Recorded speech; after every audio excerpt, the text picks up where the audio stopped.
We're just gonna jump right into it. As you all are boarding the boat, what was it called? Auntie The Maiva. the reliable guess with Auntie Maiva as the captain. As you all are boarding it, you see Kip appear from the distance behind you, Zeka, and kind of tap you on the shoulder. Hello there, Kip. How's it going? Hello, small violent one.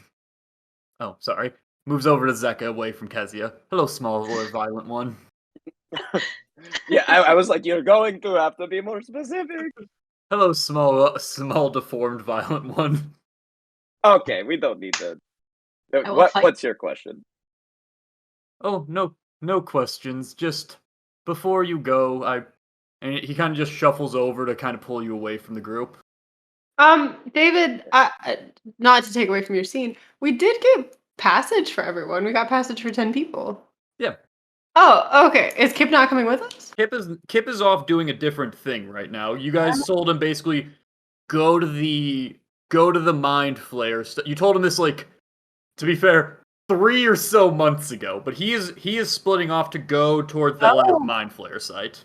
Okay, cool. Oh, I think we told him like you can meet up with the other anti-mind flare warforged if you want. Exactly. Ant-Man going with him, or do we just have the giant ant No, monster? we do have the giant A ant. giant ant monster named Krith is getting on board right now. He's currently carrying luggage. Perfect. Thank you for He's clarifying. carrying a lot of it because he's an ant, and ants can carry up to 20 times their body weight. Yeah, Morag went and also bought some like fine clothes, so Yeah. Krith is carrying his new Yeah, fine. Morak went on a shopping spree a little bit. I feel like this Anyway. is not relevant to the scene, but Anyway, thank you. Kip, after you guys kind of isolate and head on over to a more secluded part away from the party, he kind of gets. Did you see those really nice clothes that Morak got? Yeah, I'm pretty happy with it. How You're the not fuck he here! moves further away to get away from Morak? He looks at you and looks at the water and decides to exercise restraint. Okay, people keep just popping up here. I don't know what's up with that. Anyway, listen. You. Zeka. He's gonna make a history check to see if he remembers your name. No. Listen, you. Okay. Yeah, you call me Zed if that's easier for you. You got it, Zed. Anyway, listen, I'm about to be heading off, but I do have something to give you. And he reaches into his pocket, and he hands you what looks to be a shiv made out of some kind of animal bone. Now listen, you were real damn underhanded and did anything you could to try to beat me. And you still lost because I'm better, but you at least tried. And I need you to carry that energy forward. Betray, lie, be as deceptive, be as underhanded as possible. Do anything and sacrifice anything so you can win. Everyone over there, and he points towards the party, they're all going to try to teach you some degree of restraint, that mercy, all this stuff. Ignore every single one of them. The only key is to survive and to kill the elephants. So, I believe in you. I believe that you can do this. Wow, I'm so glad that you believe in me, Kip. That means a lot. Absolutely. And just remember, Wait. whatever the cost, my people sacrificed our whole planet to fuck up the elephants one day, and we don't regret it for a damn second.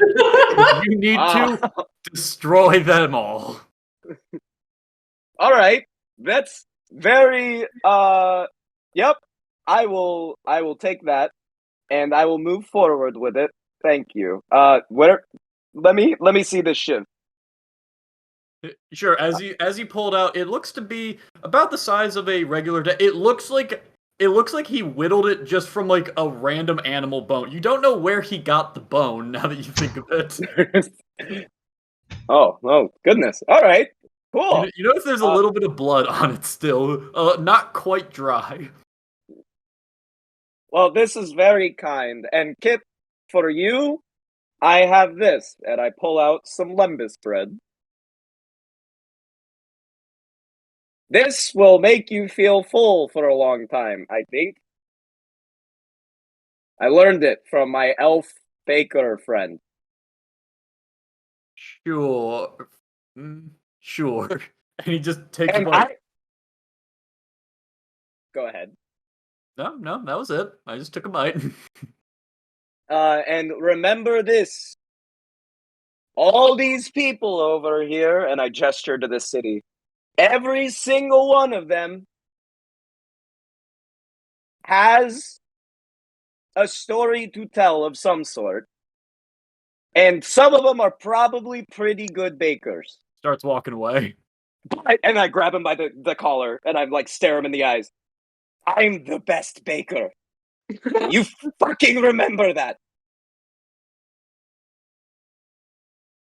He nods, he pats you on the shoulder, and says, "Aim for behind the eye. It's where they're all weak."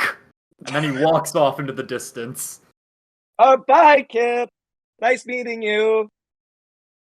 Anyway, Kip wanders Anyway. off to do his dark business. All right, Pumpernickel. Let's get on the boat. Pumpernickel seems to have taken up the shiv and is holding it in their mouth.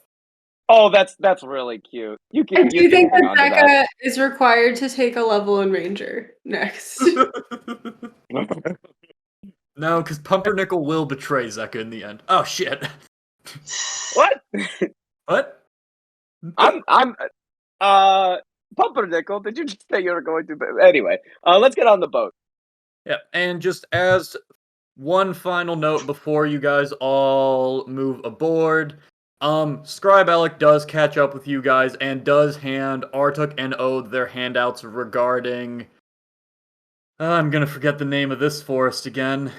Regarding Koragrun Forest for Artuk and Ode, the Way of the Long Death, and the assorted notes, handouts, and so on. I made handouts for it and just shared it with you guys. You said it was the Koragon Forest? Koragrun? It was Grun on the handout. Koragrun, sorry. Grun, yeah. K''ORAGRUN. That's how you spelled it.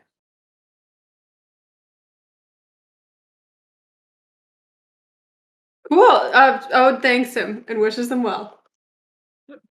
Just remember, it's a bit of a hard sell at first, so just keep pushing through the prologue.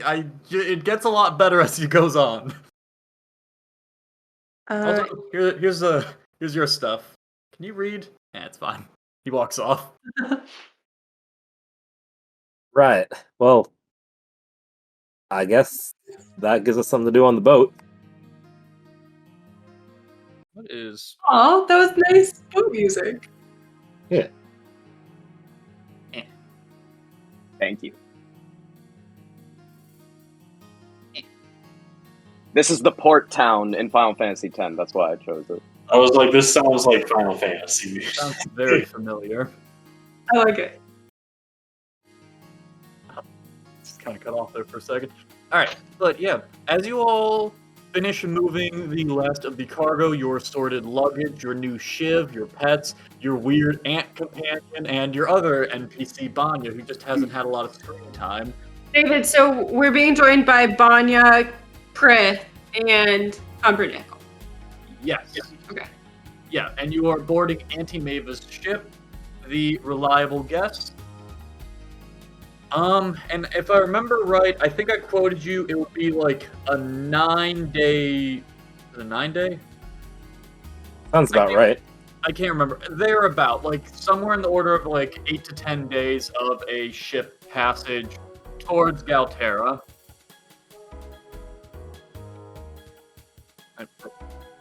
As you guys begin to kind of settle in and set off, what are you guys immediately doing? As you see, the different sailors aboard the ship are just kind of tending to the line, raising anchor, and just beginning to move off out from Leon and more towards the open sea. As it's moving down the kind of river inlet that feeds it out, you see these big mechanical gates with like chains that across the water being lowered for the ship to pass, then raised again as you guys move beyond them. But yeah, you guys are moving slowly further and further out from dry land. I want to find the ship chef.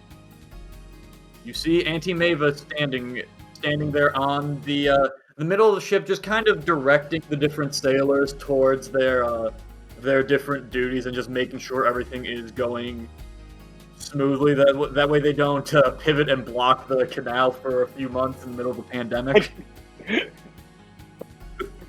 But yeah, they are.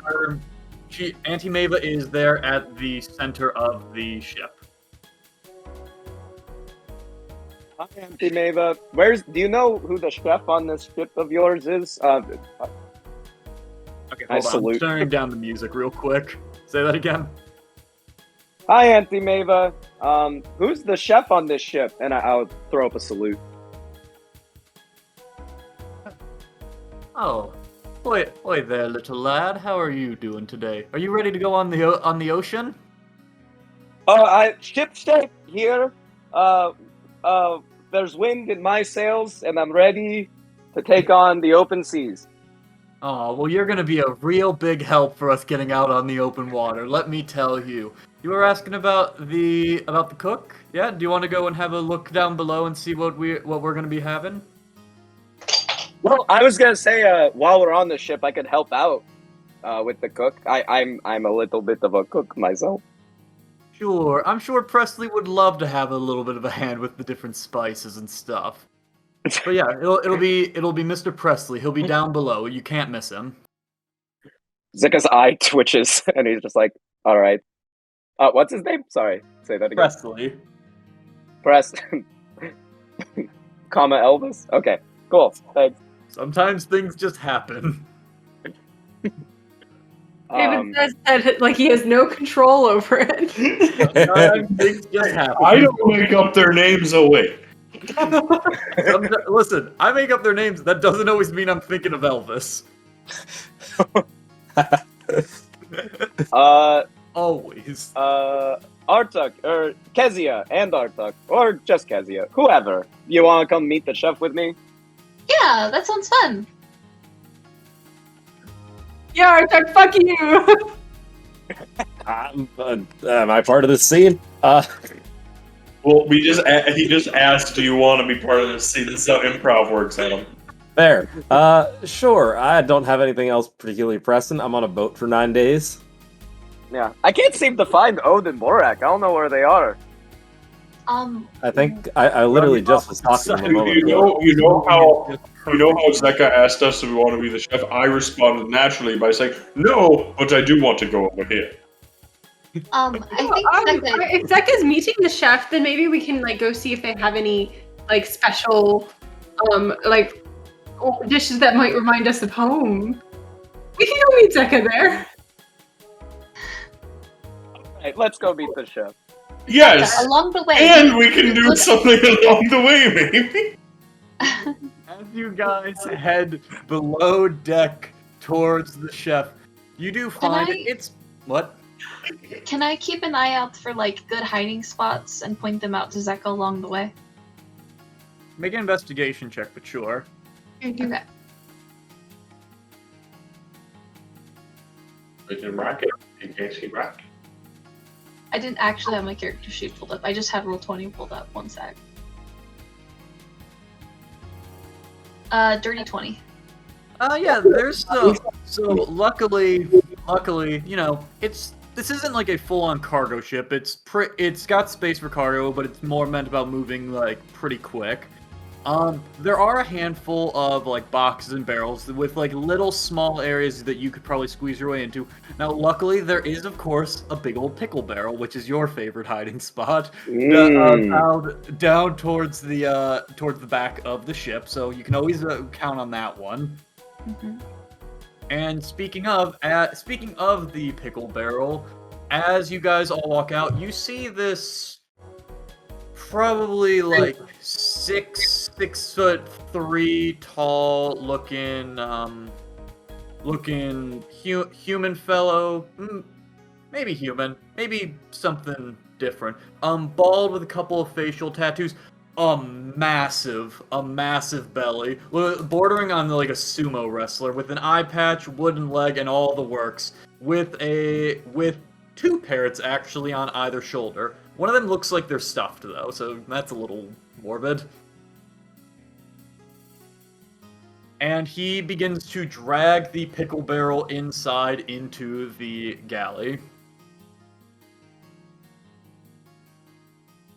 I don't want to make any assumptions, but you don't think that was Presley? I think that might be Presley. He took the barrel. All I Can you hear me? Is Presley the chef we were just coming to? Yeah, We heard yeah. you for here. Yeah. I'm sorry about what I said earlier, Zeka. Oh, it's okay. We all said some things. Yeah. I just really want to meet Presley. I say Presley loudly so he can hear me. Wait, that Head definitely, snaps around the corner. that definitely looks like a Presley. Oh, are you Presley? Hey, it's me, Presley. Please, for the love of God, do your best Elvis impersonation for this character, David.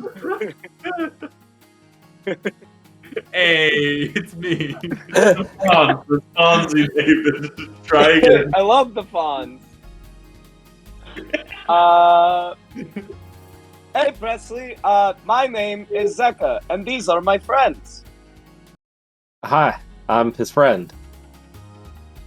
Hello, folks. It's nice to meet you. Thank you very much for coming down here. I hate you. What can I do? What can I do you for? I don't know what Elvis sounds like.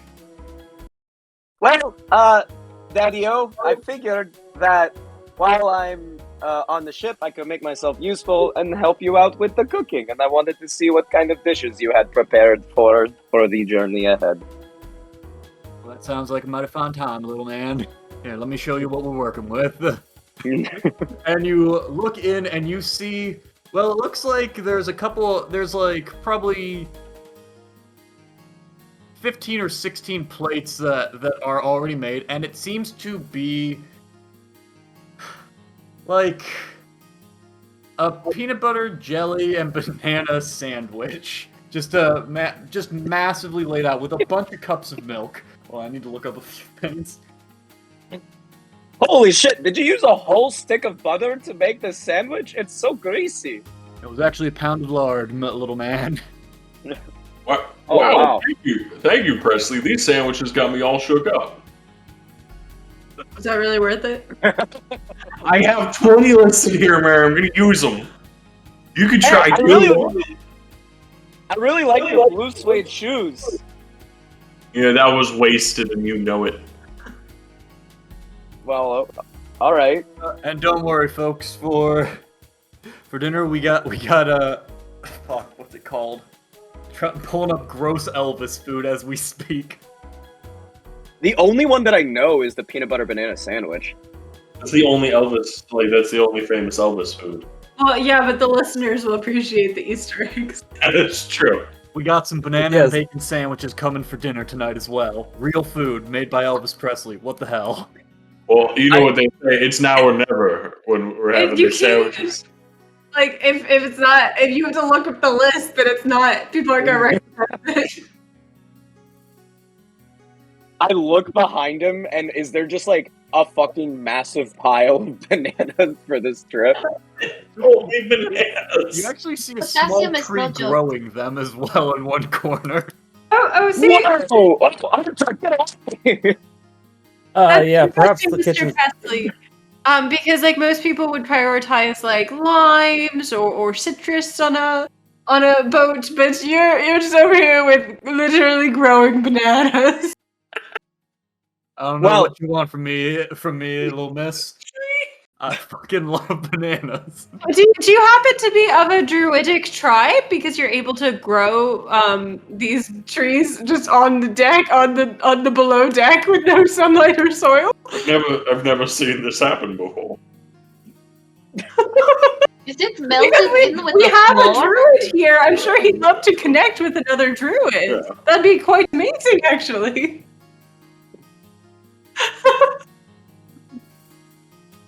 Like, I do have a Well, suspicious mind about myself. when And I you're do want to know how you got these banana my trees to grow. when you're the king, when you're the king of the cooks, you learn to pick up a trick or two. These bananas just happen to be one of them. Oh. Well. Well, This Would is you, Does this- Presley, would you say that bananas are always on your mind? You need God to damn it. stop. I don't get them. Artuk, what were you trying to say?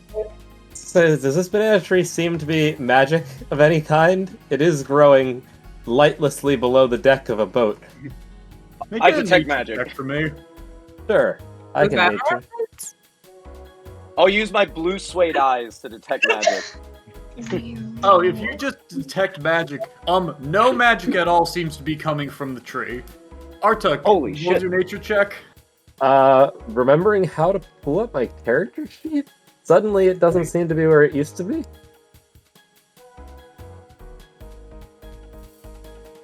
I'll just roll Oh, it. there it for is. you. I found Here it. you go. Thank you. Well, That was shit. Well, with a 6. 6. no, that was You know. hang on, that was Zeka's nature check. That wasn't Oh. yours. Artuk? I was I have it up. Here is nature. Oh, it's a -1, so even worse than our Zeka's. That's a Oh. 16 though. Oh wait. I was Well, about to say Artuk- that doesn't make any sense, but then I thought about it. And I was like, oh wait, that does make sense. Yeah, well, Artuk, I will point out, you are a spore druid. mhm. Living things tend to die when you get near them. Yeah, I'm not going near enough to This tree really hasn't been tell. affected. Oh. This tree hasn't been affected in the slightest. And make a perception check for me. That I can do. 24. You don't know this material, this non-recyclable material that definitely shouldn't be thrown in the water, otherwise little bits of it will get in the water everywhere. But it definitely ain't a real tree. It's fake as shit. Mmm. Interest. I'm going to look suspiciously at the bananas on the sandwich. Could I perception that too? Go ahead. 15. You see a sticker on one of the peels discard on the floor. These seem to be actual bananas, yes. But you do notice a sticker. It looks like he just buys a fuckload at port. He sure ain't growing anything. And then pretends to have a tree. It's like a bullshit. It's an emotional support plastic thing. These pickle barrels sure don't smell very pickly to me. Why don't you just stay away from from those? They'll get you all shook up if you go look inside. All right. No, So Eric and I started dying is because when Adam said, "Does that tree happen to be magic?" I only turned to Eric and I was like, "Is magic a Elvis?" She was just like, is that a reference? We were just doing it so much, and then you said it in a funny way. I also like that canonically our fruit jackies in this fantasy world do put stickers on the fruit so that you know what price they are. I like that just for like the rest of like this session, anytime anyone emphasizes something strangely merry, it's gonna be like, is that an Elvis song? Like, alright, I'm gonna go back above deck. It seems like you've all got a couple of suspicious minds to all of you, and I think it's best that you go. All of us have like wait, Presley, Yeah. Presley. I for your sandwiches, this bread, it's pretty good. But let me tell you, and then I'll hand him a couple slices of sourdough, and I'll say, I want you to cook up one of those banana sandwiches on this, and let me know what you think. You got it, little man. You cook banana sandwiches? I can cook anything with enough lard. But why would you? Flavor? Okay, Yeah. okay. Okay, I'm concerned for everyone's palates. David, What do you mean? What was that, Mary? Did you have anything in particular that you were interested in us checking out on the journey, or just kind of? Sometimes you just meet the cooking and it just spirals. I can pull up more Elvis songs. We can do this for 9 days. Please don't I, be cruel. I'm gonna spend, some time on this journey making it through those notes that I was given. Alright, you are still illiterate, so... Yes, I'm going to need some help, and I will probably go to Ode and the passively present Byron for that. Yeah, I think that works perfectly because I was gonna say I wanted Ode to look through her notes or pamphlets from Scribe Alec, but like Ode is also not actually much of the reading type. She like works for the Cerulean Eye, but more like she's always been better at the field aspect of it than the like notes organizational aspect of it. So I think she'll like take working with Artuk or just kind of like being in the group as like a welcome kind of just like when you're studying but you're studying when your friends are hanging out, so you're like actually really not trying to study that much. Like that's what Ode's doing, but for 9 days. Nice. Well said. Yeah. Where are you guys going to be studying at? Like, are you going to study above deck or below deck? Do we have quarters below deck? There's like a vague crew section, but it's more like just kind of like a big old communal space with a bunch of hammocks. Gotcha. Probably below. Well, yeah, probably. Well, I guess the sunlight's nice. So I can do whatever you prefer, Artuk. I mean, I don't want it to get wet or anything, but as long as it's a big enough boat, it's not raining out or anything. Sunlight's good. Yeah, there you go. Plus, more people might be above deck, and then we can, jump in if anything interesting happens. Yeah. Yeah. If you guys head above deck and you begin to go, it takes probably an hour and a half, 2 hours to kind of get through that weird like mechanism locking gate with the chains. It's slow moving, but you are eventually released and kind of leave out to the open sea from Leon. And if you're out on the top of the deck, you will actually also see Auntie Maiva just as soon as you guys kind of clear and enter the sea properly. You see her and all the crew kind of assemble at the front of the deck and start flicking in just one or two coins apiece. Into the sea? Yeah, right into the sea, into the water.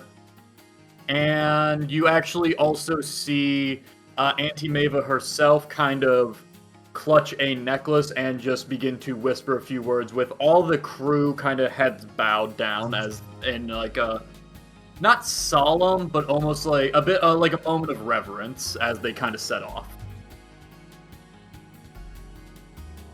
What is I guess happening? Ode will go over to Auntie Maiva and say, not to interrupt, but what's going on here?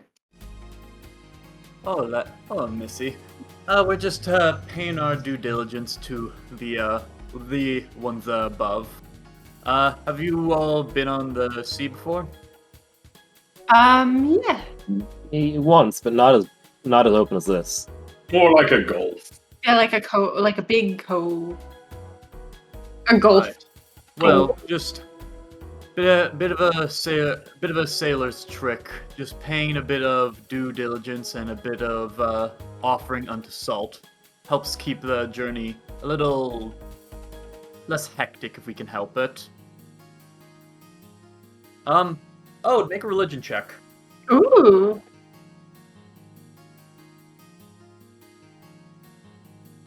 Sorry, I'm pulling up my character sheet. Could I make one too? Since I'm a religious man. Yes, but you have disadvantage. Oh, okay. Can you roll for me? My laptop speaks. Okay. Just a 10.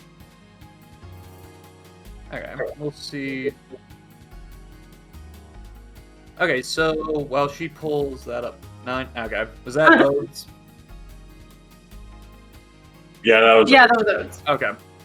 Salt is you can intuit a lot from this, but salt is just one of the ocean gods.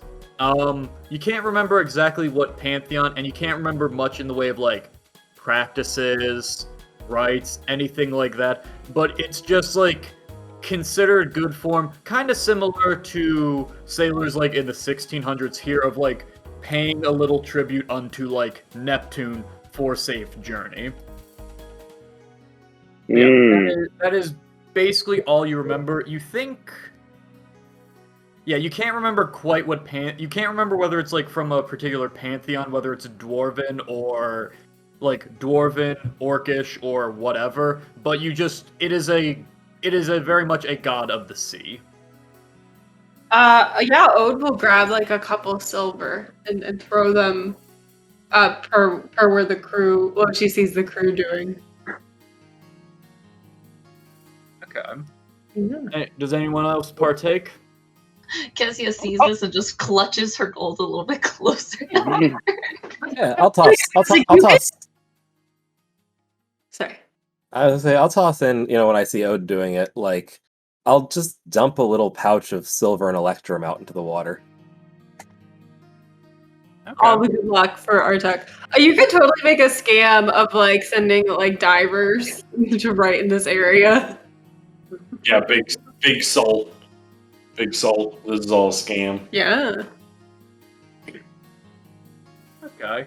And just mark That's a down D&D however pun. much you donate, and then let me know. Kezia, I'm gonna assume based on that you're not kicking anything in. Oh, Okay, Morak, are you? I think Morak's almost out of money. I'm gonna knock off some money for buying fancy clothes. I made a joke out of that. You I didn't know, but I actually do it. like it. Okay. All right. So Mhm. okay. So no. Okay, and then I'll just assume Byron won't, because he's reckless with money, but he's not. He doesn't just do this. I don't feel like. I'll throw down like 10 electrum into the water. Okay. Like I understand it's essentially just putting buttons in the water, but still. It's something. And then if salt ever goes to the casino. and then David, just for I know this is off topic. What is an appropriate amount of gold for me to buy like 2 nice outfits and a third for options? Would you say like 10 gold? 10 gold seems reasonable for that. Cool. Well, hold on. Good playing to your characters. He likes shopping. Yeah. He likes a shop. I'll do it till he drops. Okay. David comes back and he's like, actually 600 gold. And you know what? He still spends it. He'll be damned if he's not on the latest trends. Mm-hmm. Mark has the newest shield by Versace. Yeah. Alrighty, though. But yeah, as you guys kind of begin to go out into the sea, you guys start kind of cracking open Artuk's, the notes on Artuk's stuff. Yeah. Alright. So, there we go. I just opened it up for the full group. Do you want us to do like quiet reading time together? Or do you want to like summarize for now? David, read it to us. I can read it to you guys if you'd like. Read it. We're gonna ask Presley to read it to us. Nope. Years. For many years, some cool cats lived in a large forest known as Corrigan. No. So, is anyone else doing anything right now while you guys read through that? Otherwise, I will just summarize it. Morak's going to probably work with Zeka, and I'll bring Kezia in on it. Because he wants to practice his psionics. But we don't need to do that now. We now have a bunch of notes about Gautera, and I want to do that right now. Alrighty, then we'll just set that in the back for just a moment. To give a quick summary, you can read through all this. It is a Cerulean Eye report on the forest as a whole. And there are more details if you have questions that you can ask if you want that.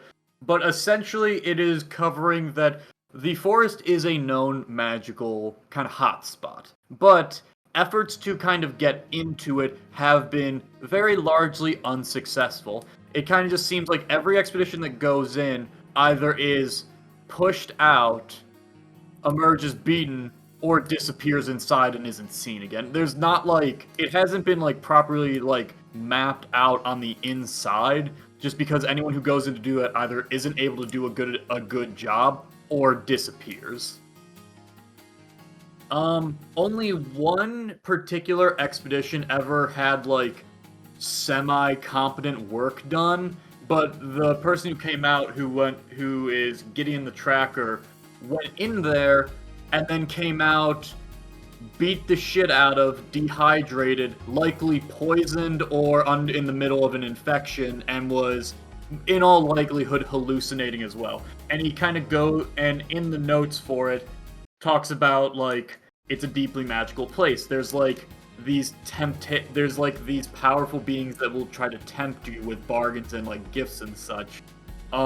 This hidden people that guard the woods, and just a powerful source of magic at the heart of it. But once again, Gideon was hugely dehydrated and either in the middle of being poisoned or infected, and shortly after he gave this account, disappeared into the woods again and wasn't seen ever again. Interesting. David, that name Gideon the Tracker sounds familiar, so I'm guessing you probably said it in a previous session, but that's not the same person who we found the Blight book was written by, right? That was the same person. Oh, Good connection. interesting. Good memory. Yeah. Started Mary, thank God. Huge You one, see yeah. The threads. Dude, I don't remember like half the names of my cousins. There you go. But yeah, no, that is the same person. They never discuss it in this one. They just say Gideon went in for personal reasons. But in the Blight book, if I can find the stuff for that. Got my notes on it. Though, in my notes, I apparently misheard you, and so I didn't make the connection because I had in my notes Gideon the Tracker without a G. There you go. Well, in any case, going through it, yeah, he was specifically like kind of doing an op-ed like deep dive on the Blight, and was like, and you remember in that book him discussing he is going to the west in search of. Was that the first time? 1 second. He'd found things from like in the far south, references to the wild. Okay, that's what it was. There are a few things here that kind of got mixed together with this, so I was just trying to make sure I kept track of it. But yeah, he was specifically in search of the wild entity. So Artuk, that's interesting. I wonder if Gideon kind of always presented that he was adventuring for like the sake of adventuring, but if they called this a personal mission into the forest, perhaps he had more personal connection to this blight curse. Yeah, do you think that maybe Gideon was that era's Blightwalker? That would be... I mean, it's not unfathomable. I know he was an elf, but I unfortunately can't remember if he was alive or dead, but from this, it makes it sound like they might have assumed he was dead since he hasn't seen since he's been into the woods, but I guess that was a while ago, but I don't really know how long elves live. Yeah, I mean, I certainly know of creatures that can live a couple hundred years, and that's how long it's been, according to this. Yeah, I wonder. I guess there's no accounts of him also having the blight. Oh shoot! I'm sorry, I broke your pen. You broke my pen. Of having the blight, but maybe it's something that he, like you, was able to kind of keep under control. That would be the first I've ever heard of anybody else being able to do that like me. I hadn't even thought of that. Ruli and I having heard of someone be able to do that too. I mean, I guess I don't want to get too optimistic. Maybe I'm reading into these notes too much. Yeah, but I hadn't even thought of that. Man, it's real nice to have you here reading this with me, because I wouldn't have ever thought. Yeah. Maybe. I wish there was a way we could, like, tell if he was alive. But I guess if the Cerulean Eye hasn't found him, then we probably wouldn't be able to either. But yeah. I mean... maybe you can ask the Woods if you're asking the Woods questions once we get there. Yeah, if I can reach out to it, I'd love to ask about him. I'm a little not sure about how well I'm going to be able to talk to the Woods. The whole reason, I got chased out was because my Blightwalker curse had broken my ability to do that. But Sorry for butting in. Oh, no worries. What's up? You were referencing if you wanted to know if he was alive or not. Do Sure. you think? Yeah. Do you think Zeka might be able to try and send him a message? Like, I don't know how the sending spell works, but I thought it was just you have to be familiar with the creature. They don't have to necessarily know you. Oh, we should ask Seka. Yeah, that'd be an interesting message to send out. Huh. Yeah, let's do that. Zeka! Well, And But Oh, then wait. what's Oh, the yeah. second Measure. happen? It Oh, doesn't yeah, work. yeah. I can also ritually cast divination and ask Miss Ara if we can do either. Can we try both? I always feel Yeah. bad. And actually, now that I think about it, I think divination might take some gold, so maybe it makes more sense to try the sending thing first because that doesn't take any material components for me. Also, don't you think Mastara might be busy? Well, but you should I mean- be for the gold, Mark. She will do anything for gold. All right, hang on. Okay, Let me make so- sure. I am realizing I made a second handout as well. I just forgot to put it in the Oh, in is the it like Gideon came back and is super dead?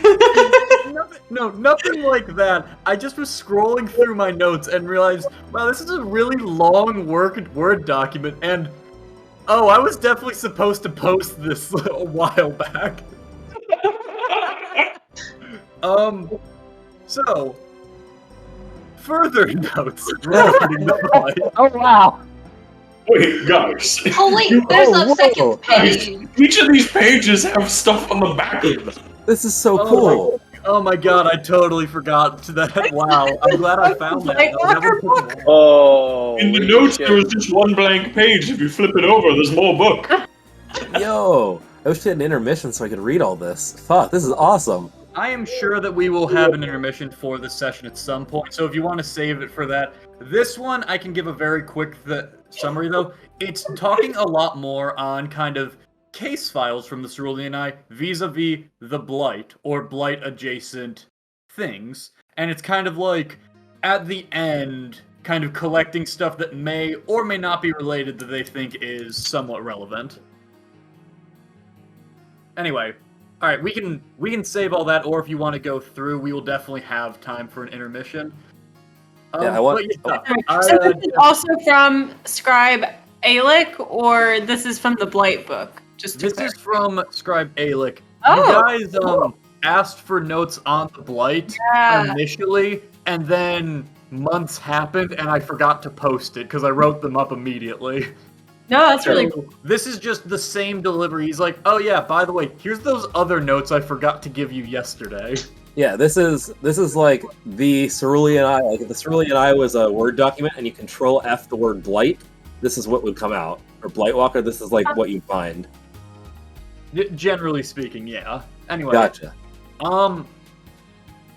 Also, can I just get, as this is going on, because going through all this, it's a very concise Word document for this, but in the context of the game, this will be over a few days. I would like everyone to make a Constitution saving throw. Also, hi, Carson. Hey, I closed out of roll 20. I cry. I con save. cry. If you just said hi, you unmuted yourself to breathe into the mic. Hi guys. Hey. Hey, high con save. Okay, 21. good. Natural 19. Alright, Morak, Ode, Oh, we're rolling a concept. Yeah. con save. I don't want to have Okay. advantage.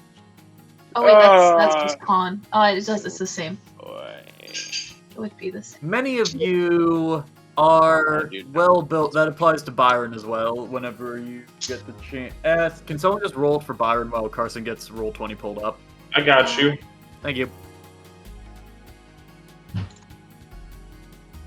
Oh, Zeko with the natural one. God, Yeah. Bananas do not fit with his tummy. No. You guys do note that for Zeka, every one of you, at the end of the first evening, you go into your bacon the sandwich of the gods, as Mr. Presley calls it. You do notice all of you are, it's odd.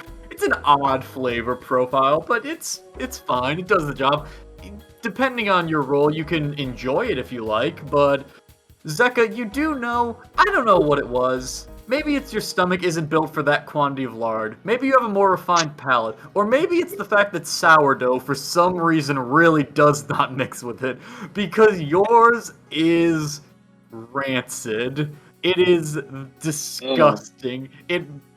Maybe it's some combination with also being on the water and just you're not necessarily built for sea travel. But with this, you're blowing chunks over the side of the ship. Oh, God. Byron, you're not faring a huge amount better. You aren't quite blowing chunks, but you're feeling under the weather from this banana, peanut butter, and jelly dipped in lard. Gotta Thank you very much. point out too that I am living vicariously through Artuk right now. Only in a fantasy world could I eat peanut butter. Living my best life. Oh, Artuk, roll with disadvantage. This is your power word kill. Do you think it was the sandwich that made him sick, or the fact that he keeps a lot of pastries just in his bag all the time that he's eating? Ooh. Some are dairy-based, and they might have just gotten him sick. But pastries can't go bad. But also, he's been feeding us pastries, or at least I've been eating them, and I'm totally fine. Okay. Concept now. Wait, does dairy go bad? Dairy does go bad. Well, it goes bad, and then it turns into cheese. There's a window where you could die from it.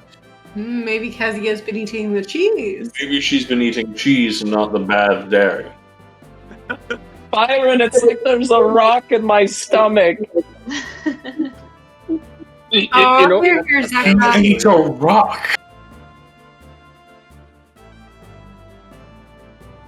Why did they don't get lard? That's my only question. I thought it would have been a reasonable amount of lard, but there was so much lard. I'm not going to lie. looked For a like you minute, I needed thought the an bread extra was serving. lard. They're not doing well with the food and cathartic. Basically Cathartian cuisine right here. Everything's just dipped in animal fat. Oh, well. Let us know if there's anything we can do for you boys. It's good that they're getting used to it now. Yeah. Do you have any ginger ale? Regular ale slams it in front of you. See if Presley has a ginger plant to go with his banana tree. Yes.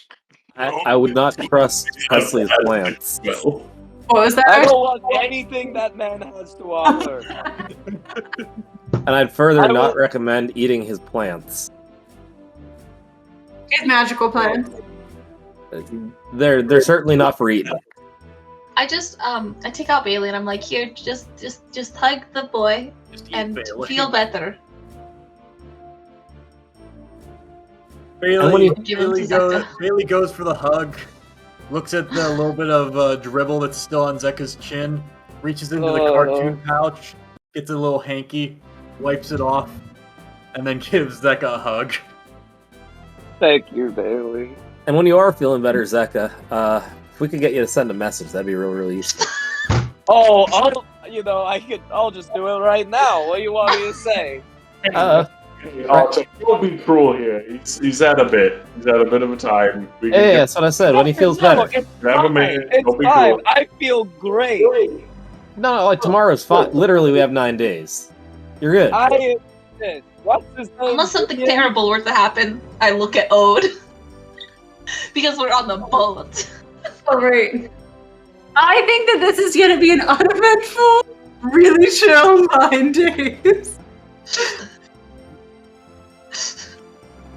We're going to look at David. All right. Maybe We won't look up in tomorrow. the sky. All right. Guys, Tomorrow, first thing, we will do that. Flavor. It's a beautiful day. Too beautiful. And let me see real quick. Carson, Okay, are you 20 and just muted, or are you still doing stuff? Oh, I'm just muted. Oh, okay. Yeah, so divination cost me 25 gold pieces worth of incense. Just so we know that. But I can do normal sending without like any issue, so we should probably try sending first. Yeah, well, plus, I mean, not to be a stickler, but we'd have to go buy incense. Yeah. So. No, I have a shit ton. Preloaded on Oh. that, actually. Yeah. I have and where is I have 3 more I have 3 uses of Find Familiar and 3 uses of Divination. Oh, okay. But at any rate, we'll try sending first in the morning. Sure. All right, reconvene then, I guess. Yeah.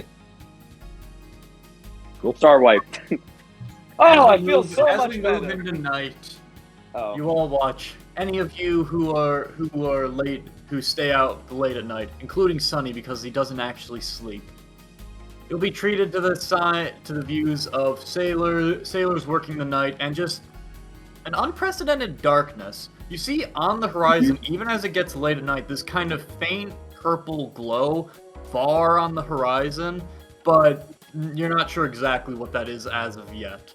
But you also will be treated to a slightly horrifying view, as at around any of those who are up at about 1:50 in the morning, we'll see Krith violently emerge from the sea, having been crawling on the bottom of the ship with a bunch of fish set onto his razor-like arm, and violently just throwing them in the air and just munching them down, bone and all. It's a little horrifying to look at if you just replace yourself with the fish. Anyway. I was gonna say, I think Ode realizes that as part of her notes from the Way of the Long Death in terms of like learning them. I don't know if you had like specific notes you wanted to give her, but I was just envisioning that they were kind of like her goal was to kind of learn a new skill from them, and I think they focus a lot on like meditation and understanding your own like body feel, like how does your body feel when you're sitting down and how does your body feel when you're standing up, and like kind of understanding like the key within your body but the key within things around you. So I think she spends some time at night like meditating and just focusing on like trying to feel the key like within her and with like the people around her. So I feel like for Ode, it's like when this happens with Krith, she's like, oh, he's giving off some like really good key, like really positive. So she's just kind of like vibing to this like violent fish fest. Hell yeah. I also so there was a physical one that I did write stuff up for. It actually touches on some of that. It goes into like that. It goes into like different cultures' views of death, how it is like creation and annihilation myths, but it does specifically focus on like using these concepts and these practices as it relates to ki and meditation as well, just like you were saying. So like it goes into it and then just kind of gives like a cultural context for like a few different cultures, like the dwarven religions, Orcish, the human, so on. It just goes through all that. Yeah. Cool. Sorry, just getting all of this stuff kind of squared away into the proper spot. But yeah, moving into the second day, well, the next couple days, it continues to be a relatively chill couple of days. As you continue reading, as you continue moving through both Ode notes and Artuk's notes, the breakfast bell is rung promptly at 5 in the morning. All of you can feel how you feel about that personally, but it does happen. Nope. Come Absolutely 6 o'clock. Come 6 o'clock, those of you who got up have been fed, and you notice that no other meals were prepared after 5 o'clock. Oh no! So it was come at your own risk. But otherwise, you are all once again awake, and Artuk, Zeka, Ode, everyone, frankly, if you all would like to perform the sending and/or divination, you are free to do so. Yes, It's still like a pretty nice day out. It's hot. It is unprecedentedly hot on this boat. But Oh, that's where to explain kind of the purple that we saw last night, late at night, because maybe it was like a heat haze coming through. Yeah, or it might have just like Aren't we technically near the Lavender Sea? I don't know if there's like... You are. I don't know much about the sea. I just know that one's lavender colored. Yeah, too bad we're missing an awesome druid with a sailor background. That sounds like it's been done before. That doesn't make any sense. Just destroyed it. It seems like they're just copying something.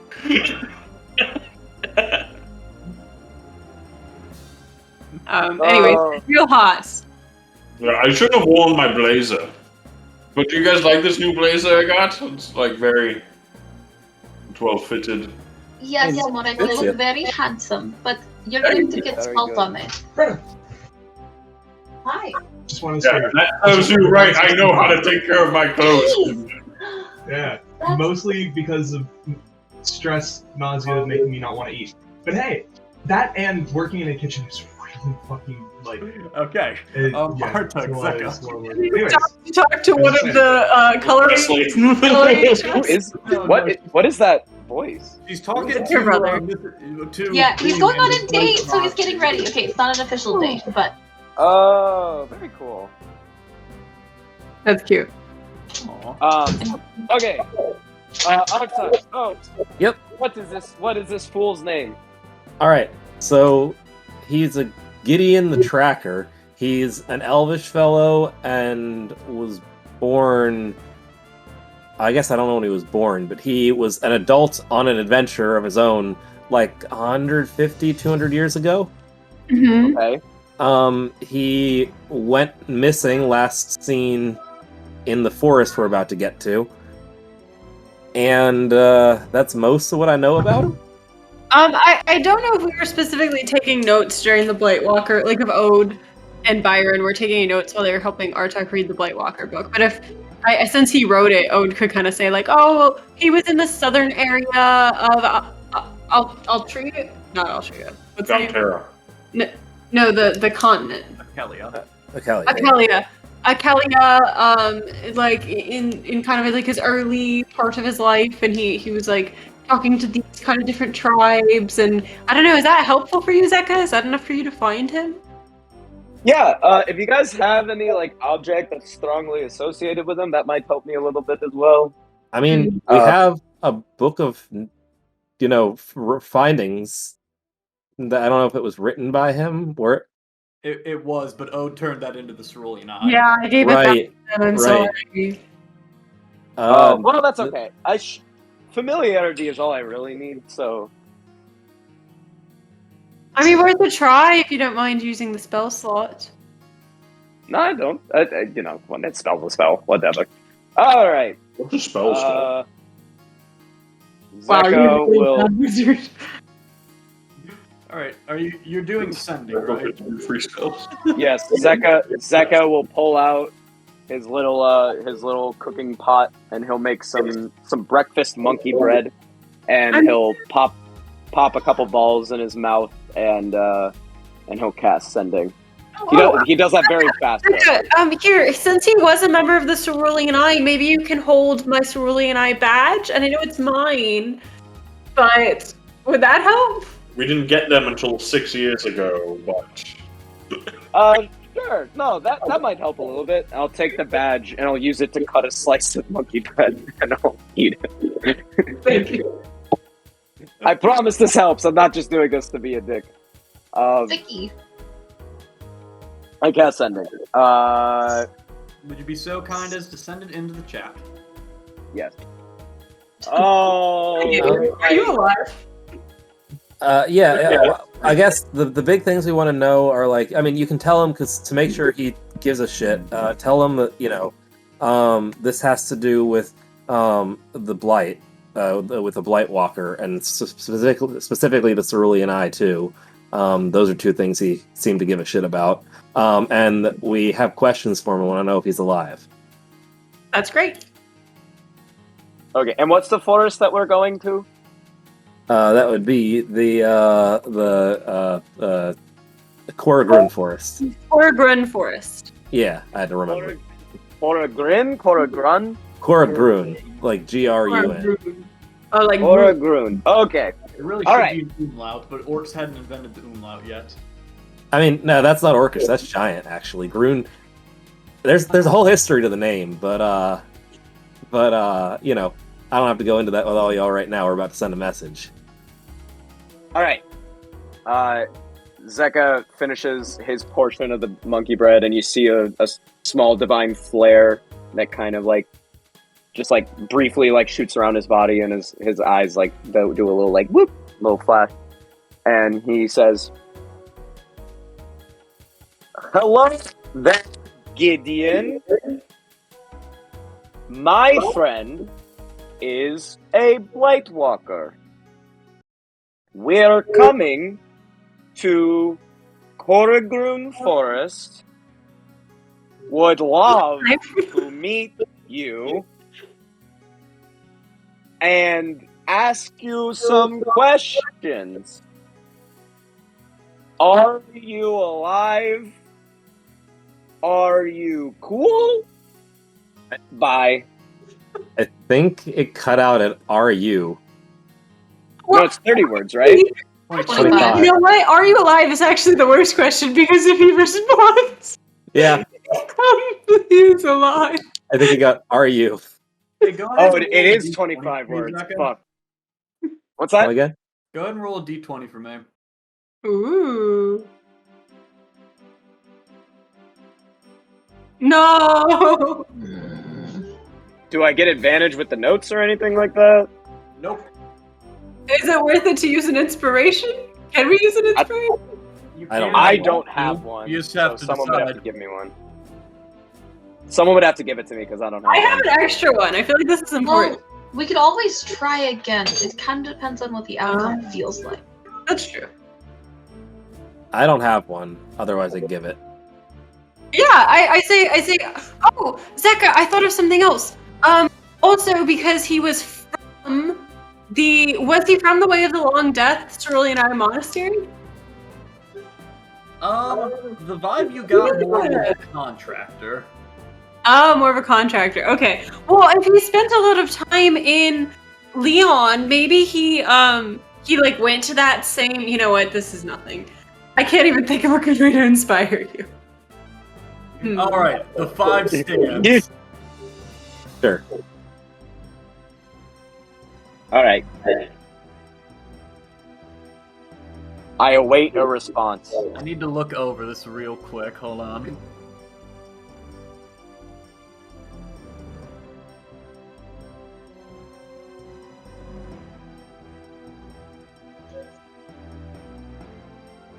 As this sends, pretty much immediately after, or a little bit after, you do get a response back.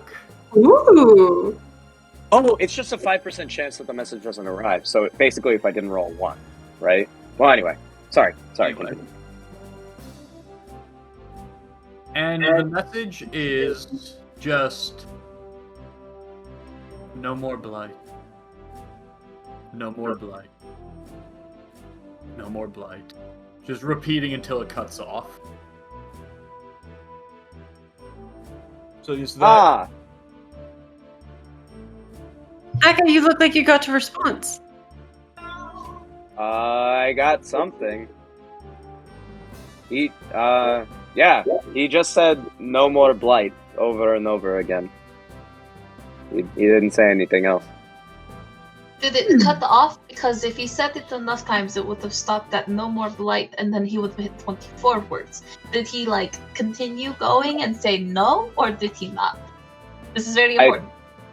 It actually started with blight and ended with more. More no blight. Well, actually, no. I don't know. He just kept saying it over and over again. And presumably, when it cut off, he was going to continue saying it. Did it feel like, I mean, I know this is really going to be up to your own interpretation and insight on it, but did it feel like it was a statement or like a prayer? You know, like something he was hoping would happen or something that did? Does he have no more blight? Or is he saying... Possibly a request of, please don't involve me. I would like no more blight, please. Well, so my personal interpretation he responded almost immediately, which I don't know, to me makes it seem like maybe he was saying it before I even sent the message in the first place. Because there was no hesitation, and he didn't seem he was nonplussed about who I was. I don't know. It seems like maybe it's like some sort of a meditative state that he's in, or something like that.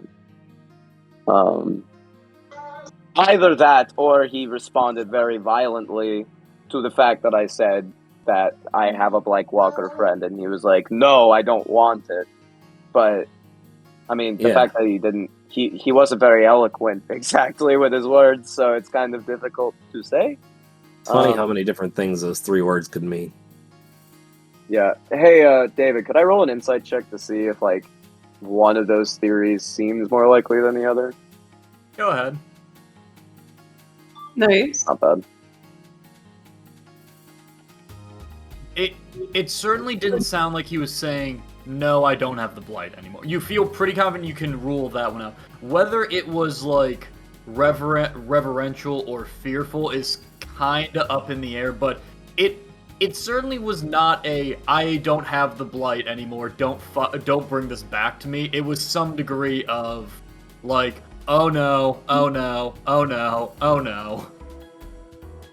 Maybe, I don't know. There's an element of fear to it, is what I can say confidently. When those notes, where did they end up? Did he conquer it, or? He went looking for essentially the same oracle that I'm looking for. Yeah, we actually don't even have any evidence that he had it, other than his interest in it. Yeah. The last thing they saw was that he was attacked. There was some strange metal in his wound, and then he went back in the forest. I wonder if that strange metal is anything. Yeah, are there any notes on the metal god? No, not that you could. Nothing. The thing is, they got little fragments of it out, which they discuss in there, but a lot of it was still in their shoulder when they ran back into the forest, never to be seen again. So what they only had a little to work with. The 3rd book in the Final Empire series. Oh no, this is Reddit. No, everyone go read that and then listen to this. It's actually the only one that I haven't read. God damn it. Well, yeah, so whatever it was, they remark that they don't know what it is, but you never see any further notes. You can kind of infer that either A, they couldn't figure it out, or B, there wasn't enough to figure out what it was. Okay. Wait, hang on. And maybe I'm tripping here, but I could have sworn when we fought those dryads a while ago that there was some sort of medal that, like, if you were stabbed with it, it suppressed something. And does anyone remember what I'm talking about? Like, I swear to God. It was iron. Iron. The malachite would prevent magic from happening, but I don't remember the dryads having something like that. I remember it was an iron, like an iron rod. What did it do? No, I think we attacked them with an iron rod. But they were under some sort of influence that was making the dryads like particularly vengeful, right? Well, yeah, because one of them got They just- stabbed in like the heart by an iron spike and like surrounded by I think salt, which pissed everyone else off, which made them go kind of like feral, for lack of a better word. Well, what if like getting Why stabbed? don't you roll a religion check real quick to kind of jump something in here? I have a +4. Probably the highest. Be religion. I mean, I can roll it. I don't care if I have a minus. I would be interested. 13. Rebecca, it's a bit of it's a bit back, but you do remember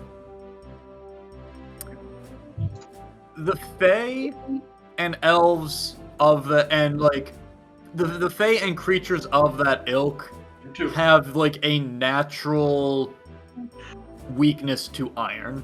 That is what you were specifically thinking of. Okay. That's a good reason. That's a good pull, though, Will. That was Thank Carson you. too, right? I mean, I just remembered it. Well, Both of you. it was a joint effort between. Yeah, I was gonna say. Yes, both of I you. don't know, Good on both of y'all. I mean, hey, there was that, pretty druid lady that I just kind of remembered, and that sort of stuff sticks in my mind. Good old Palandina. Good old Paula Dean. I will end you. But yeah, one way or the other, that's It's new information at all that he's in some ways still alive. yeah. We just wrote another sentence on the end of that story, at least. But wait a minute. It said that it was a strange metal. Iron isn't exactly strange. Yeah, that's No, I feel like it's I about as absolutely basic as it fine. comes. Maybe Yeah, it is the maybe- malachite like I thought of malachite, but I feel like that's an identifiable substance too. Like, it's not But- super common, but Now an understandable substance, like depending on when it was written. that was a couple hundred years ago. I don't know how recent malachite is. Relatively recent compared. Well, actually, I don't know, God. It's possible they would have updated the notes too, or Yeah, maybe that's not. true. Unless they just didn't have. We've dealt with a lot of strange metals with the mind flayer stuff, but that seems like these two things are probably unconnected. Oh, David writes some notes. fade to black. I mean, it feels like we got a lot of questions out of that. We could try if we have the time. I don't mind refunding you for something if you want to try to divine something. Even just a quick ask about some of the points we're a little lost on. The more info we go in with, Yeah. the better, I figure. No, I think this is worthwhile for sure. I can push in some gold as well. Well, he's got the incense. It's just incense. Well, he has to pay the money to it. You need to refund him Yeah. every purchase incense. Right, and once I'm out, I'm out as well. Sure. I've got some spare incense if you would ever need to use it to get Milos Oh. back. You guys are fucking walking around with 30 pounds of incense at any given moment. It's like 25 gold worth of incense is a ludicrous amount of incense. Not like really expensive incense. Yeah, that's how that's I always true. viewed it. I never thought It's about like- that. It's just like good incense. Well, Artek, maybe you can think about what question Mistara is likely to know, but also if there's a question that would really stand out as being particularly valuable about Gideon or about the forest, because if we have about, 30 questions right now and can only ask her one, we'd want to make sure it's worth the while. Yeah. There's not really. I don't know if there's anything that it's like we need to. Like, we know he's alive. What Yeah. else do we want to know? Like, we Yeah, it's want to know fair. more about like what the metal is, but I don't know. Gods are busy. Yeah, I guess at the end of the day, it's tricky because I can't boil down a lot of simple questions that there's a lot of things we want to know, but it's sort of like we want general context, not specific answers. Yeah. That's tricky. I guess we could ask about, if what we're seeking would lie at the center there. Yeah. Rip it. We could ask if Gideon is going to get in the way, or something like that. Like, is that something like, if he's just a hermit living under a tree now, we might never encounter him. That might be fine, but if he's gonna try to stop us because we're there, that might be worth knowing. But like, would she know that? I don't know. I can ask her future questions, so I guess that kind of brings into question the free will kind of debate. Wait, how many Yeah. questions can you ask? Yeah, can we just ask her Well, where it is that we need to can we just ask her how to stop the blight? Mm-hmm. Well, no. Actually, yeah. The reply might be a short unfulfilling, range. wouldn't you say? Okay.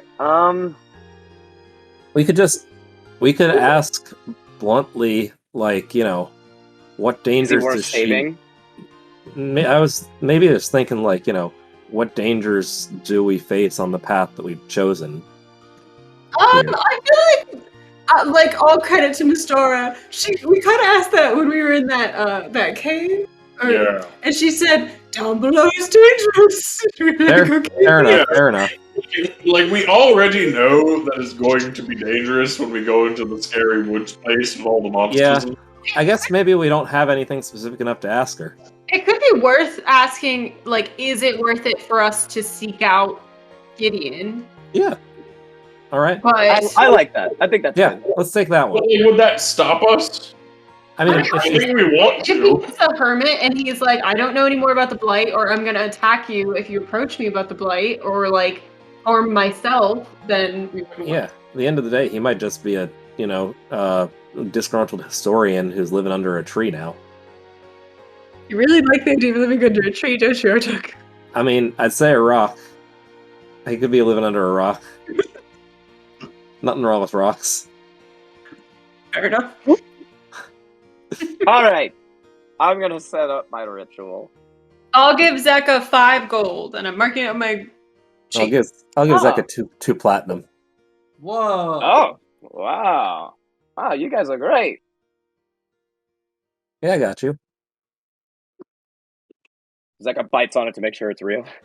Break your tooth. Ow. Damn, God. you caught Artuk on his platinum forgery scheme that you guys hadn't known about this whole time. Word is platinum. All right, let's do this. And Zeka will set up the ritual. He'll burn some incense, and this ritual seems fairly standard divination ritual. It's not like some of the other spells that he casts where he bakes stuff. This is more like, he's putting the salt out on the ground and he's lighting the incense in a pattern, and so a little bit more traditional than his usual steez. And he'll close his eyes, and he'll once the ritual has ended or begun, I guess he'll say, Wait, should "Hello." we? Because it has to What? occur within the next 7 days. Yeah, yeah. More likely he goes, maybe we should wait on this one. Oh yeah. Hey, that's a good point. Let's do this. Yeah, I'm gonna leave this set when up we right get here. land.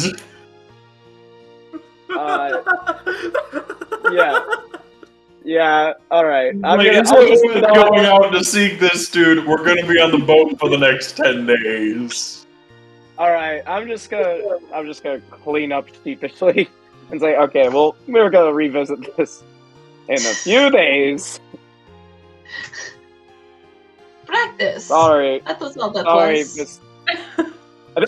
what just happened is I called Miss Sarah and immediately hung up before she could answer. So she's got like a voicemail and she's like worried. She's like coming out of the shower, her hair's still wet, like in a towel. She goes over to the phone, she's like, oh, I guess it's fine. And then she goes back in the bathroom.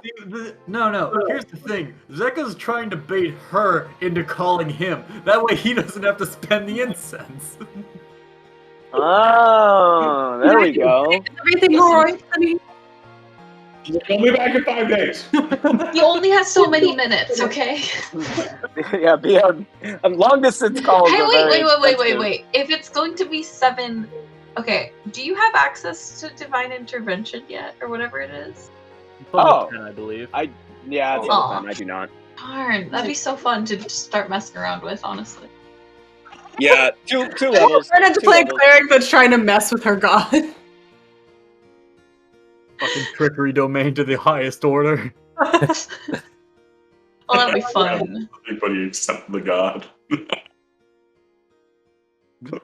Alright, though, with the divination as of yet postponed, you guys still kind of just go about it. It's still, once again, a nice day. You do notice it is hot out, so the crew that aren't, actively, working the lines and keeping the ship going are below deck, and it seems like they're just playing cards to get through the day.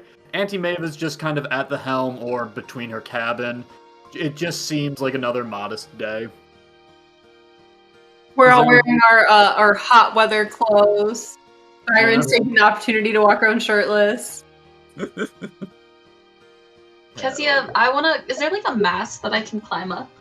Yeah, What? there's a mast dead center of the ship, probably. Adam, how reasonably high would a mast be? On like a large boat, like are we on like a really? What's the size of this boat? Because that kind of makes the difference. Hey. It had a What? crew of about 30 people, right? Let's say high. Oh, that's wrong. Let's say about 100 feet long, 30 feet at the wide. Could be like Oh, closer to actually. Now that I think about it, closer to 70 feet long, 30 feet wide. 100 to 150 feet tall. Wow. Really? Pirate ships. If you think about like imagine a pirate ship in your head, right? If you laid out the masts along the ship, it's almost like it's 2/3 the height of the ship a lot of the time. You know. Fuck. Okay. 100 feet in the air, I guess. Excellent. David, I think I made a few ships on Roll20 if you want. I've already got one made. Oh. It doesn't take into account the 3D space. I want to climb Why up do you to have the one top. made, David? Shut the Because fuck I already up, made it.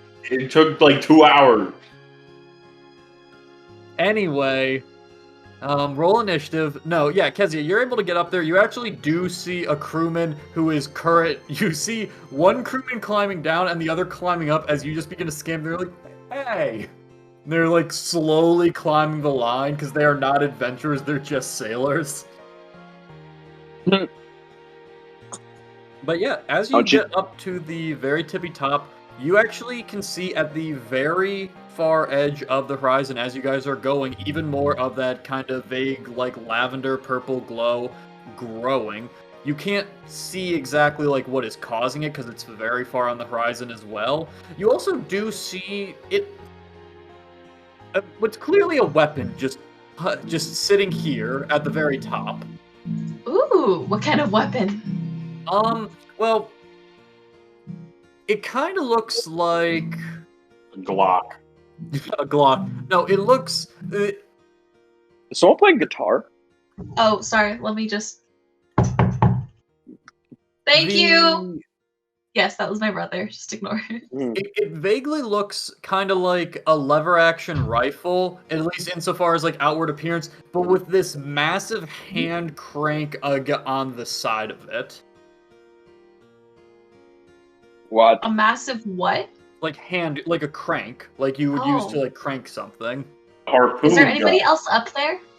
No, you see the guy who is climbing up is like probably another minute or two behind you. I'll just politely wait for them. What? What happened to Kezia? What'd you do with her? Now, where is she? Oh, hello. Hello. As he climbs over. This thing. What does it do? It shoots things.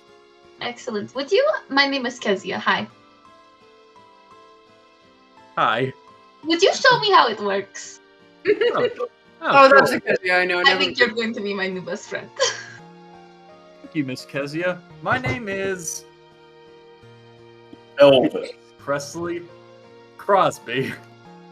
Crosby? Like Actually, a crow's no, we're gonna go with Bing. My name's Bing. Your name is Bang Me?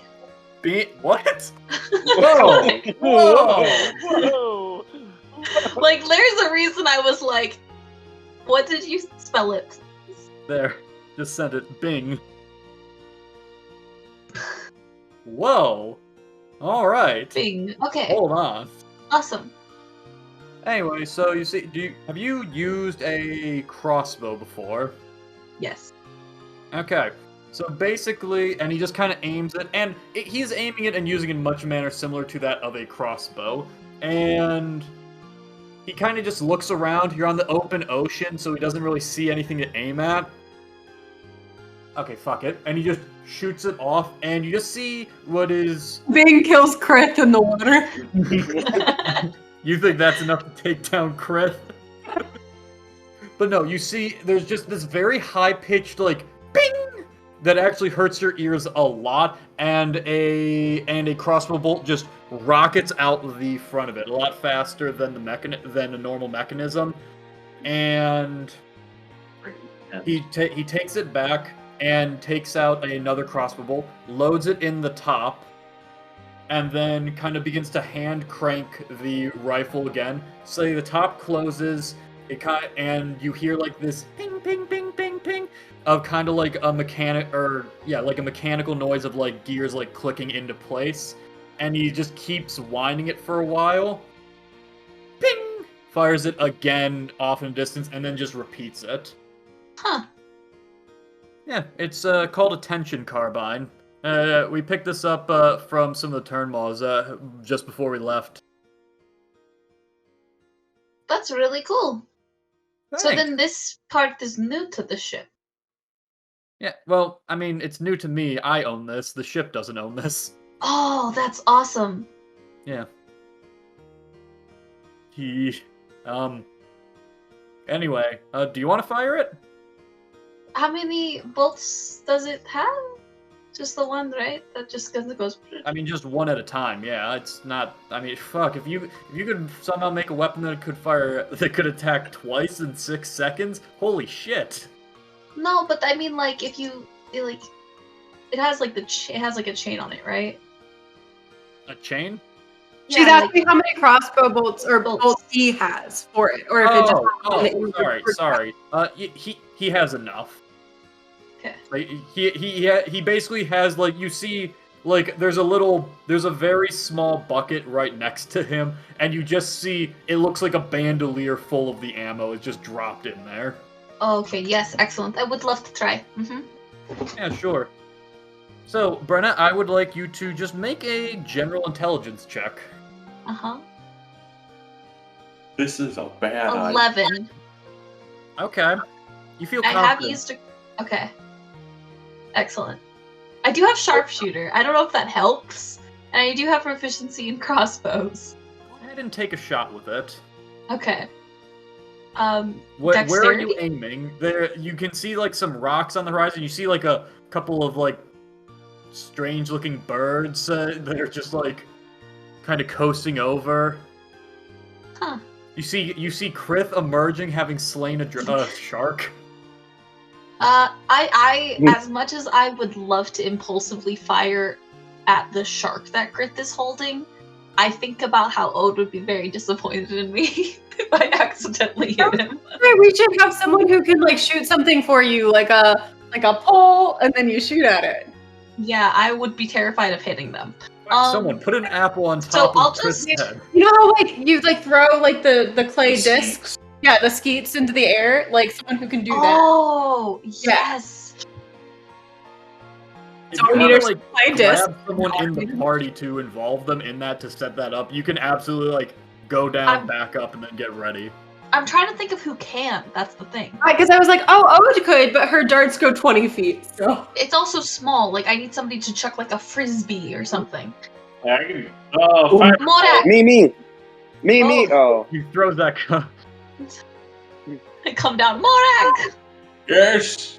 I need Sorry. you to chuck a frisbee. Trying on a new outfit again. This one doesn't have sleeves, so it's a little bit better for the weather. It's kind of like a nice shirt that's like a button-y thing. I have it very low. Do you think it's too low? Am I showing too much Morak cosplay is keeping the fan group alive. chest? I think regardless, it doesn't matter. Here, I pull out a plate. I run to like the kitchens and I grab like a bunch of like plastic leaves from the banana tree. And I put them on top of a plate. So that way I like smush it down and like bind it with like twine. So it's flat-ish, flat as I can make it. And then I give it to him and I say, you need to climb up with me and you need to chuck it as far as you can. Oh, okay. Sure. Yes. You said it doesn't matter, and I feel like the amount of chest that I'm showing matter. And then you said it doesn't matter, and then you walked away for about 20 minutes, and I was just aghast here, standing here, wondering why it doesn't matter. Do you think 4 buttons is too much? Just tell me. I think that 2 buttons can be too much. It depends on the shirt and how long it is, but that is He's not looking what at our the point shirt. is. Look, I'm wearing it right now. Is this too much? Yes. Okay, I'll make it 3 then. Okay, so I'm climbing up this hole. Yes. Okay, cool. All right, yeah. As you guys move on up the pole. Yeah, you guys are all. You see Bing as soon as Morak gets up there, and you're up there, and he's up there. He's just like I am small. way too cramped. And yeah, it's still Morak is there. He just is like, he just gets down. Yeah. Here, why don't you just like hold on to the ladder so you can see my amazing shot? He climbs down and is just sitting on one of the lower things of the mast. Okay, excellent. Morak, here, chuck this, and then I will try to shoot it. Okay. Where do you want me to chuck it? I look out towards where the rocks are. Or just towards the rocks? Yeah. Okay, let me, quick 1 second, let me see if there's anything so I'm just a strong boy, so I think I can just throw this plate quite a distance. Wait, quick question before this happens, David. Yes. Is Bing hot? He's farm boy hot. Okay. I think Kezia should have disadvantage then. What? He's a cutie. But she's trying, because he's a cutie. She's trying to impress him. We'll leave that up to Kezia to decide. No. All right. He's firmly like you think he would probably do okay and probably be one of the starters on a high school lacrosse team. No Okay. more than that. Not the football team. Well, there you go. Anyway, Mark, were you finding something special extra? Yeah, just one more chance of finding anything. Not really. Yeah, I'm just gonna throw it. Okay. You just whip it like a frisbee. Kezia, it is going out. It's going, still going, still going. Or whatever it is, the thing. Like I have it all prepped. And then Raise it a little bit again, and it's just going. It It's stops still for a just minute. going. It's weird. It's just suspended in the air. It keeps It going. hasn't lost velocity. It's just going at the same rate, and it's just slowly going. I shoot it. Okay, go ahead and roll to attack. You have a plus Okay. 1.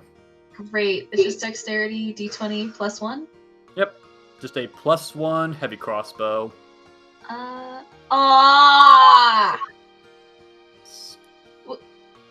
Okay. Yeah, Kezia, what I are you guess trying to- so. 6 plus proficiency. That's like the lowest you can do, right? You want to try again? Like it's still just it's still just It's a suspended 10 there in the total. air. It hasn't moved yet. Make a strength save for me, Kezia. Okay. Son of a bitch. Okay. There is a lot more kick to this thing than you were expecting, and it kind of pushes you back, but you're able to kind of keep your footing and not be thrown off the crow's nest. Okay. Okay. I'm prepared for it though, right? So it's still going. Well, yeah, it's still going. Okay. I rolled a 10 total. It was a very It good throw. misses. So It misses. It's a small object being thrown away from you with a weapon you haven't used before. okay, but now I'm familiar with it, so I'm gonna try again. Is that okay? Okay. Can I try again, Bing? Yes. Excellent. I'll only do Still 2 going. tries. How it hasn't lost any velocity yet. 12. Or She got better. I got a little better, and then I'm like, I will stick to my little ones. Yeah, unfortunately it goes wide again. But I got better. It Yeah, was this a time- little bit closer. With preparation, Yeah, yes, for it, you also yeah, get- you definitely got a little bit closer this time. Aw, well, thank you. No No problem. Can I go back to being the lookout? Yes. Thank you. Bing, like 3 buttons is the appropriate amount of. What? That's It's right. way too much. You need, Right. I mean, 2 is too much sometimes. Oh, interesting. Well, it's. I like it. I'm gonna go down now. Thank you. Thank you. Sorry about the He gets plate. back up. It's just floating there. You don't have to worry about it. What the hell? What is in those bananas? Maybe it's magic. Anyway, yeah. Another night fades out. Is there anything else you guys want to do? Just like throughout the journey, not any like one particular night or anything.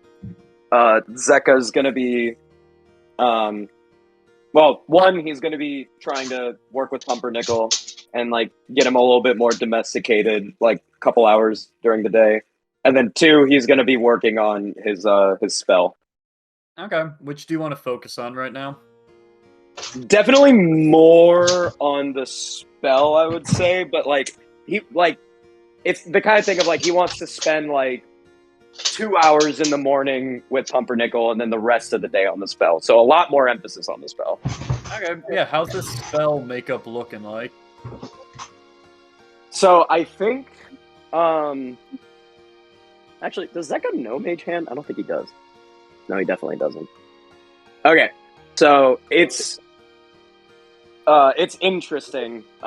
Most of the time, when Zeka makes spells, he's doing his whole bread thing, right? But this time, he's actually trying his hand at doing a little bit more traditional runes, and you could definitely tell that he's struggling with it. But it's a lot of him like meditating and contemplating, and then writing down some recipes in his book, and then trying to draw out the recipes. And like again, like he's still writing down the recipe to make bread, but he's actually drawing runes now in the ground, and he's like trying to like figure it out and like parse it out.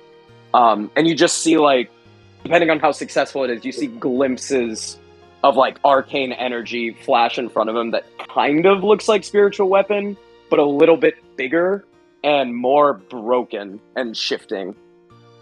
Okay. But that's dependent on how well he performs, I suppose. I'd like you to make an Arcana check then. Also, Alrighty. handling for training Pumpernickel.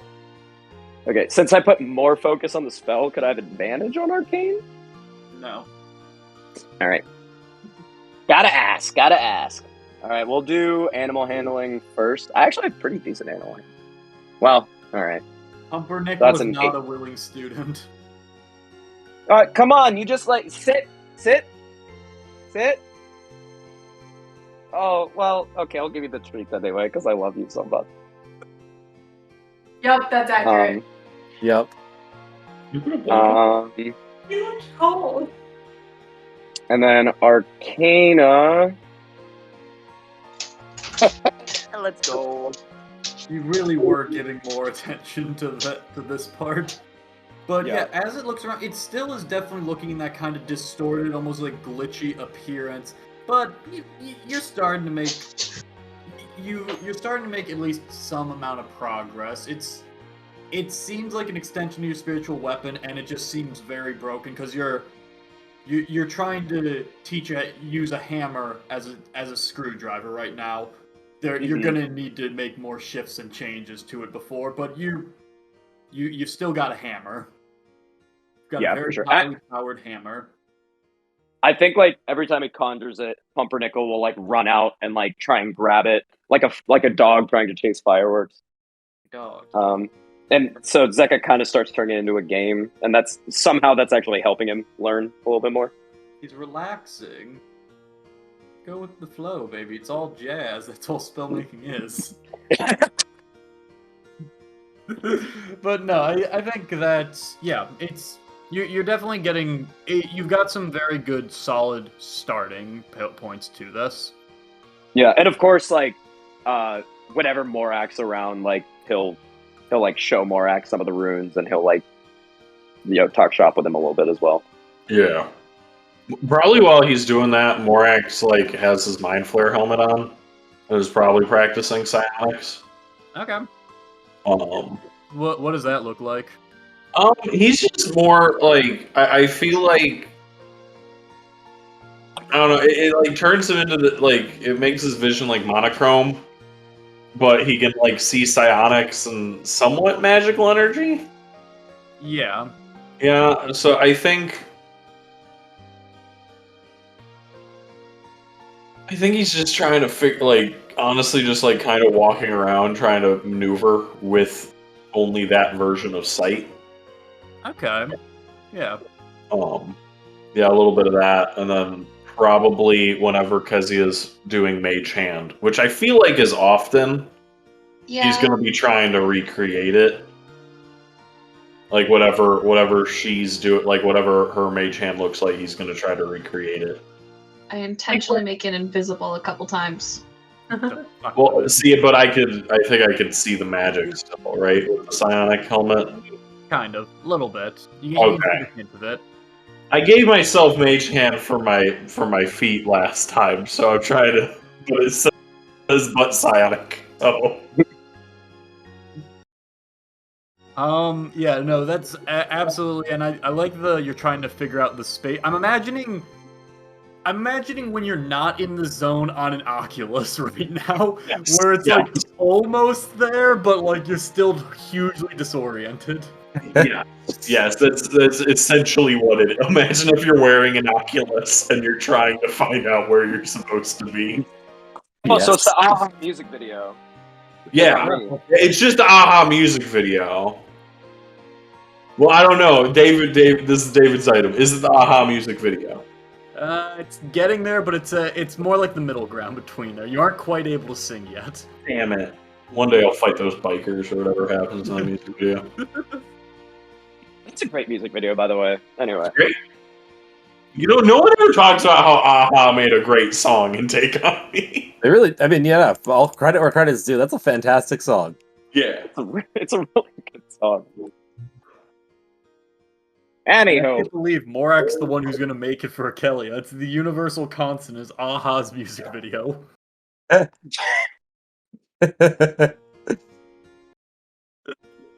Alright, though. Yeah, as the day kind of winds down, is there anything anyone else specifically wants to do? I think Owen is still working on the same thing I described, but yeah. Okay. Then, yeah. As it kind of moves into night, though, it's a couple more hours obviously pass. But this time, as those who are above deck, particularly Kezia, if you go back to the crow's nest, you begin to see the source of that kind of lavender glow. And anyone above deck certainly does as well. And even if you're below deck, you can even just see this, like, from the little holes in the wood, like the little cracks between the planks. You can just see this glow. Just to clarify, we are technically heading away from the Lavender Sea, right? Yeah, let me pull it up over here. So you are heading. You are kind of clipping the edge of it.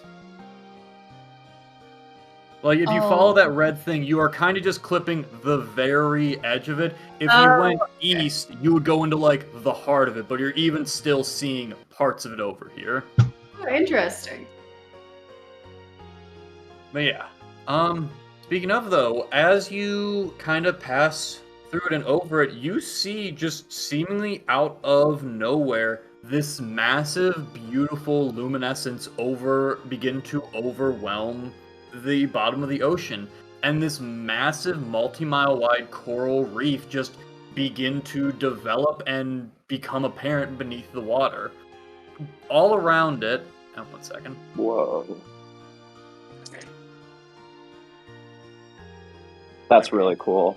Yeah, all around it, as you guys look onto it, you see just these silhouettes of the different coral life and of the different sea life.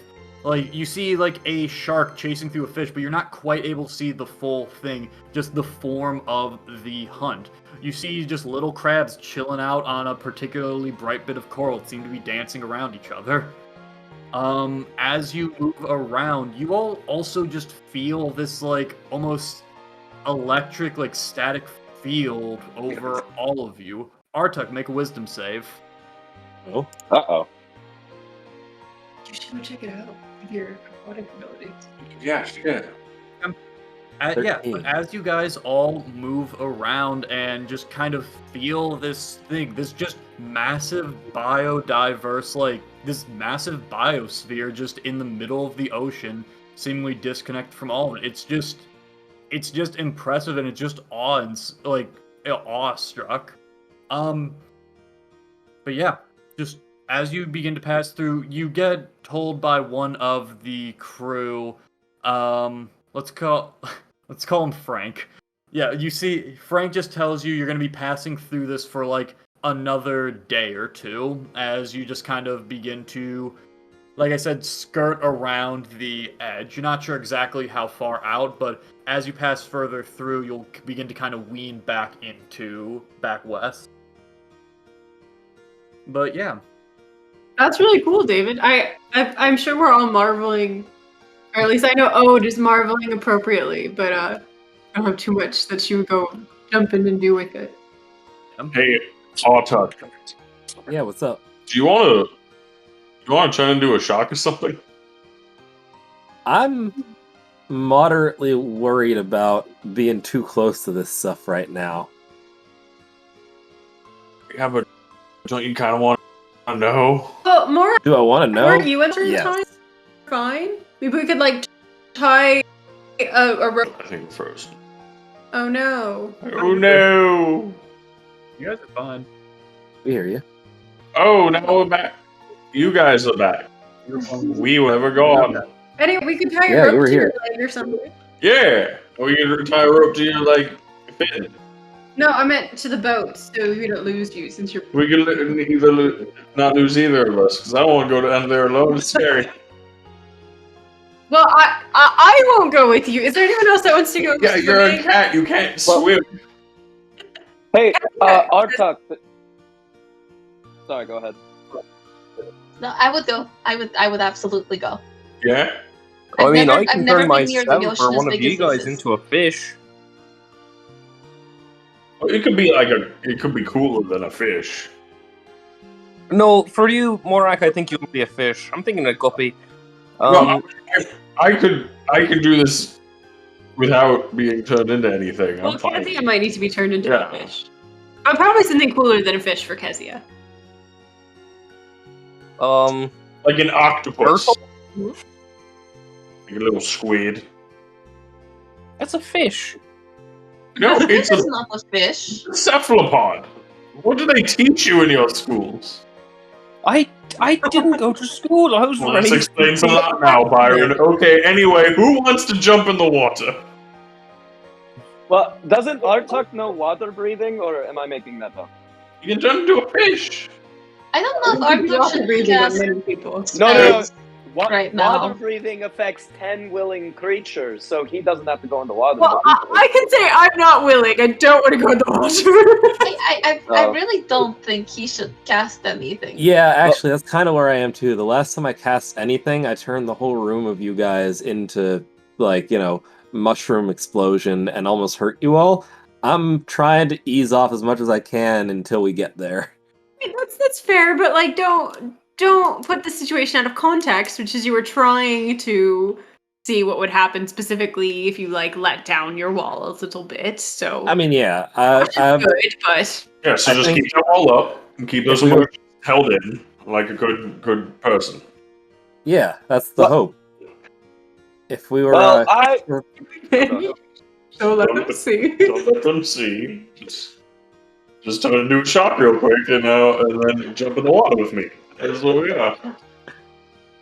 Oh, that rhymed. Eric, make a perception check. Sure, I can make a perception check. Also, did I feel anything when I made that wisdom save there, or was it just passive? No worries. Immediately. You weren't Adam may have been conscious of the wisdom save. Arthur Yeah, was. that's what I was asking. Was Artuck conscious of anything? Okay. 11 perception.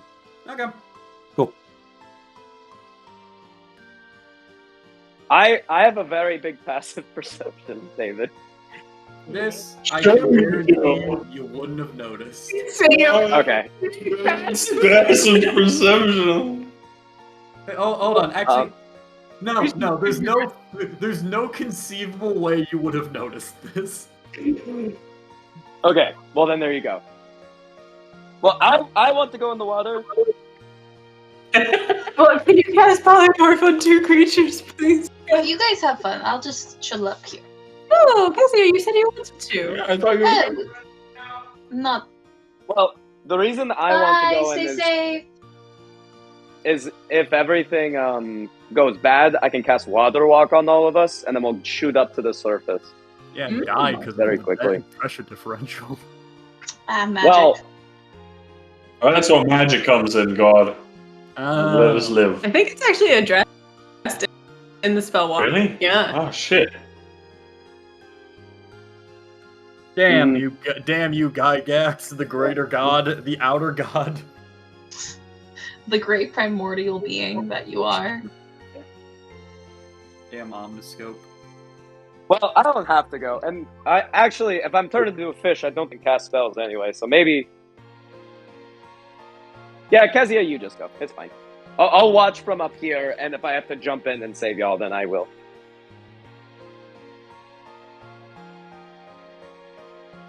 All right. All right. Okay, Chris. Byron will Come whip over off here, his buddy. shirt, take off Your experience in this. Hold on a second. What were you saying, Byron?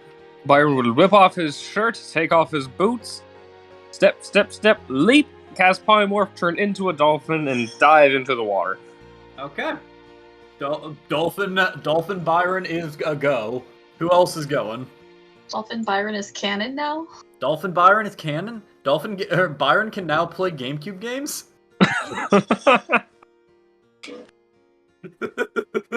But yeah, who else is going in? Morak is, and he will cast Alter Self on himself, and then he will get webbed hands and feet and gills. Finally. Yes, his true self has finally emerged. Finally, he's as beautiful on the outside as he was on the inside. Yes. Sicko. Yeah. Kezia, are you going in the water as well? I'm just jumping in. Heather. I have like a. I Yeah. found this snorkel for you if you're interested. It was just lying around. Oh, thank you. It's a telescoping snorkel. But yeah, Is that what you were envisioning, Brenna? I didn't mean to interrupt you. No, I was gonna be like, I'm just going to like casually get a bunch of rope and just like get it like a lifesaver. What's it called? Oh my gosh. Life preserver? Are they actually Life raft? Yeah. Life or no, preserver? life preserver. preserver? Yeah. And I tie the rope to it. I chuck it over. And like I jump over with it, so that way I have an easy raft, and I'm just gonna chill in the water following the boat. Okay. Then I'll address that. As you all go in, I'm assuming that Byron and Morak are going to go for more of a deep dive, while Kezia's more on just kind of enjoying her inner tube. One thing Byron wouldn't notice this so much since he's a dolphin. Morak, you wouldn't actually notice it just yet. But Kezia, as you kind of dive in and kind of begin to laze out and just kind of enjoy the dance of the moonlight jellies, you do see that, like, it feels like there is just, like, sediment or, like, something, like, little particulates pretty much everywhere in this water. So you're just noticing that as you go. And as you kind of climb out of the water, you see your skin is, like, for just a little bit, dyed this almost, like, this mix of colors, like, from aquamarine to lavender to, like, light green and purple. And after a few minutes, it gets absorbed back into your skin and it kind of returns to its normal color.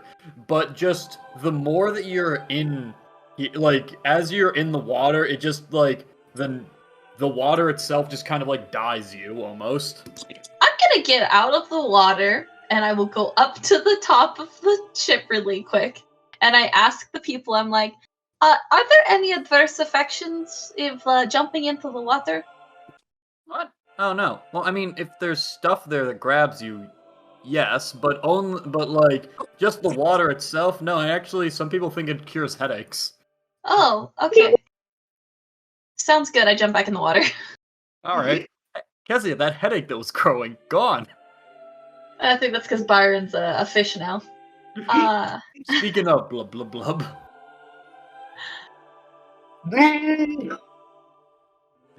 Morak, yes. Morak and Byron, what are you guys doing? Just swimming around and having a good time.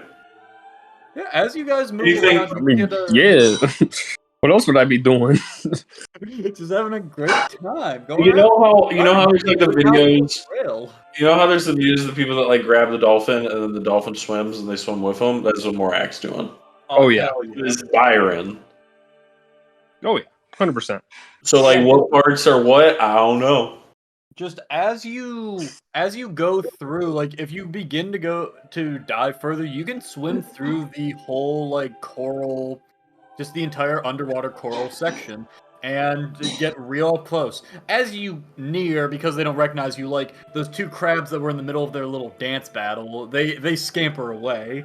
The different sea fish just kind of dart away as well. Some stay near and kind of float like towards you, curious, before darting away, just in case. And you even see like larger fish like hunting after others.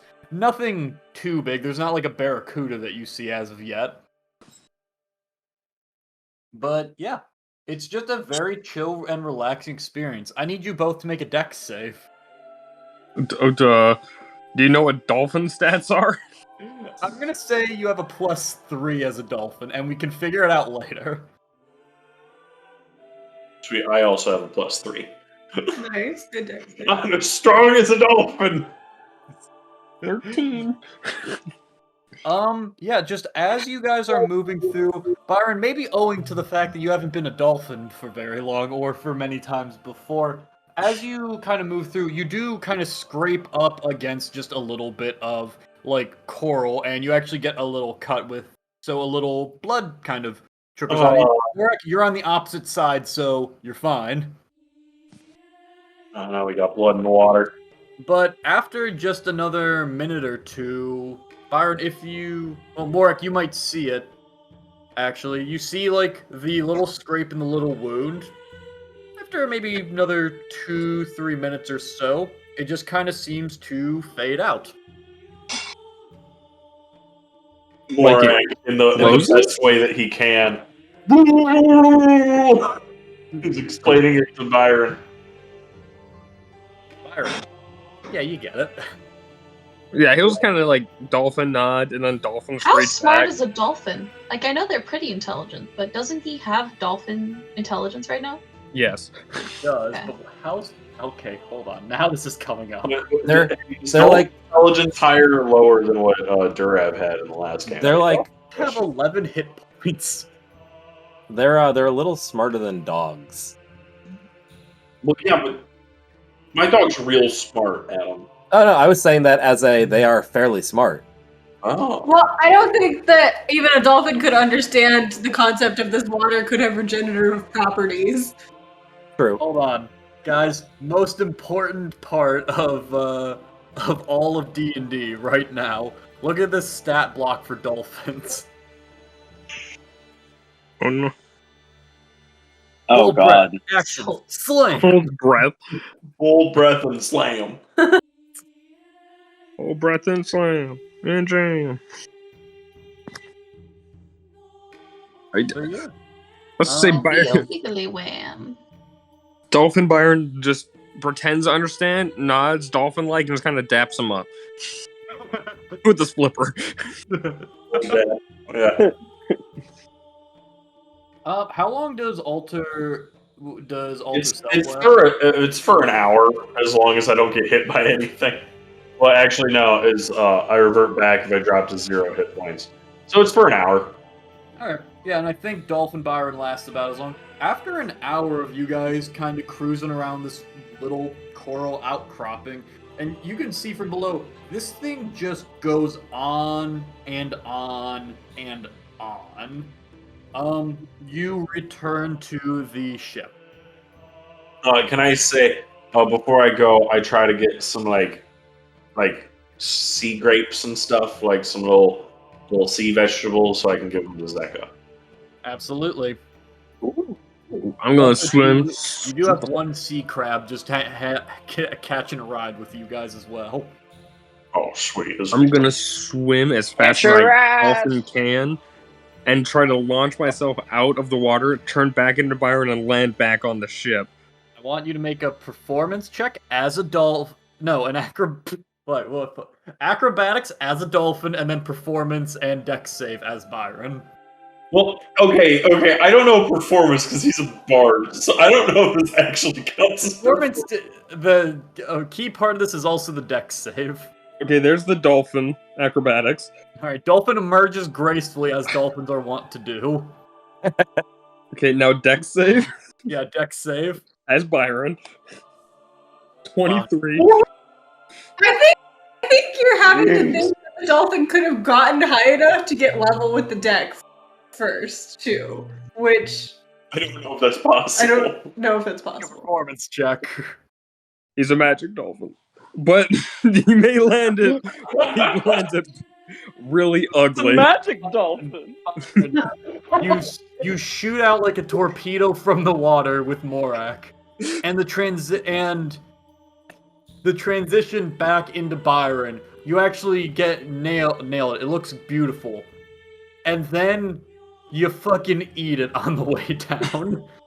You eat it. You overshot it just a little bit, and you slam into the far side of the ship, of the edge of the ship. Fuck, so close. Damn it. Hey guys. Like you landed perfectly, and then we're like, oh damn, and they're like, oh man, my ankle. Oh, that was bad. Oh fuck. But yeah, And then Morak will slowly climb up the side of the ship with a bunch of sea goodies in his sack. He's like Santa. He's got all the sea urchins anyone could ever want. Just like Santa does. It says sea Santa does. Ooh, if anyone wants, I've got one more Back dolphin during in the me. days I of can make you fall. into a dolphin. Anyone? Dolphin? Dolphin? Anyone? Ah, Okay, yeah, I got you some Good. packs. Was it Some pretty? sea grapes. Oh, it was Sea grapes. gorgeous. There were so many delicious fish that, you know, my dolphin brain kept on wanting me to eat. I think I did eat a few. That I think there's some raw fish bones in my stomach. We'll see how that works in the long run. But like, no, it's beautiful. It was great. It was pretty cool. Oh, guys, most importantly, Dolphin Byron just ran straight into some coral. Just biffed it hard, and just ran straight into some coral. Got cut, and Nice, make fun of dolphin Byron. say dolphin burn. There was a really tasty looking fish during, and I was like, oh shit. Damn. And then it just ran straight into the fucking coral. Biffed it straight into some coral. Blood everywhere. It was real scary because sharks. But then the water healed it. It was like pretty quickly. So I don't know if we want to get like some jaws or anything and just like scoop some of this up. I'm gonna do it. Don't Yeah. have jars? I don't. It's like, you I know, just realized that I pawned all the jaws for these clothes. Oh, There's one extra jar you can Like, do they know? Do they know about this? Like, is this common knowledge? Like, I assume so. No. Hey, Frank. Yeah. Sorry, you're working the night shift, but did you know anything about the water having like healing properties? Is that something that like you're not supposed to mess with? Like, there's a huge business already built around that. Well, I don't know anything about a big business. I will say I know. Yeah, it's cured my headache and my carpal tunnel. Oh. Yeah. Well, do you know if Oh. the crew would have any like extra like water what's the word, pouches? I know for a fact that Presley has definitely gone through 2 barrels of bananas on this trip. I mean, I feel like you guys might be overestimating the amount of healing in this water, but like if you want like a couple jars for it, then sure. Well, I mean, the water is probably just water. It's probably like the glowing coral. Probably the goo in it. We can just get the goo specifically. Yeah. I don't know. Maybe I'm thinking too much about I it. don't know. I'm gonna get one of those used peanut butter jars and just like scoop some into it. Here you go. It's a full Jif peanut butter jar. It was labeled for this morning, and it is emptied. It's cleaned out. We just But we don't have.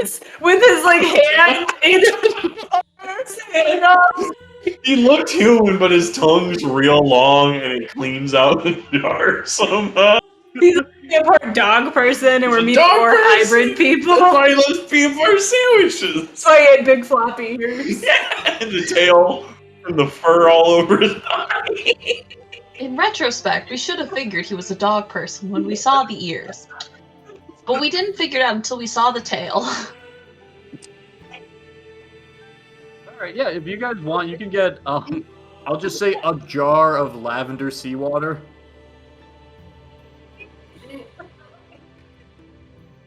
And add 2 peanut butter jars of water.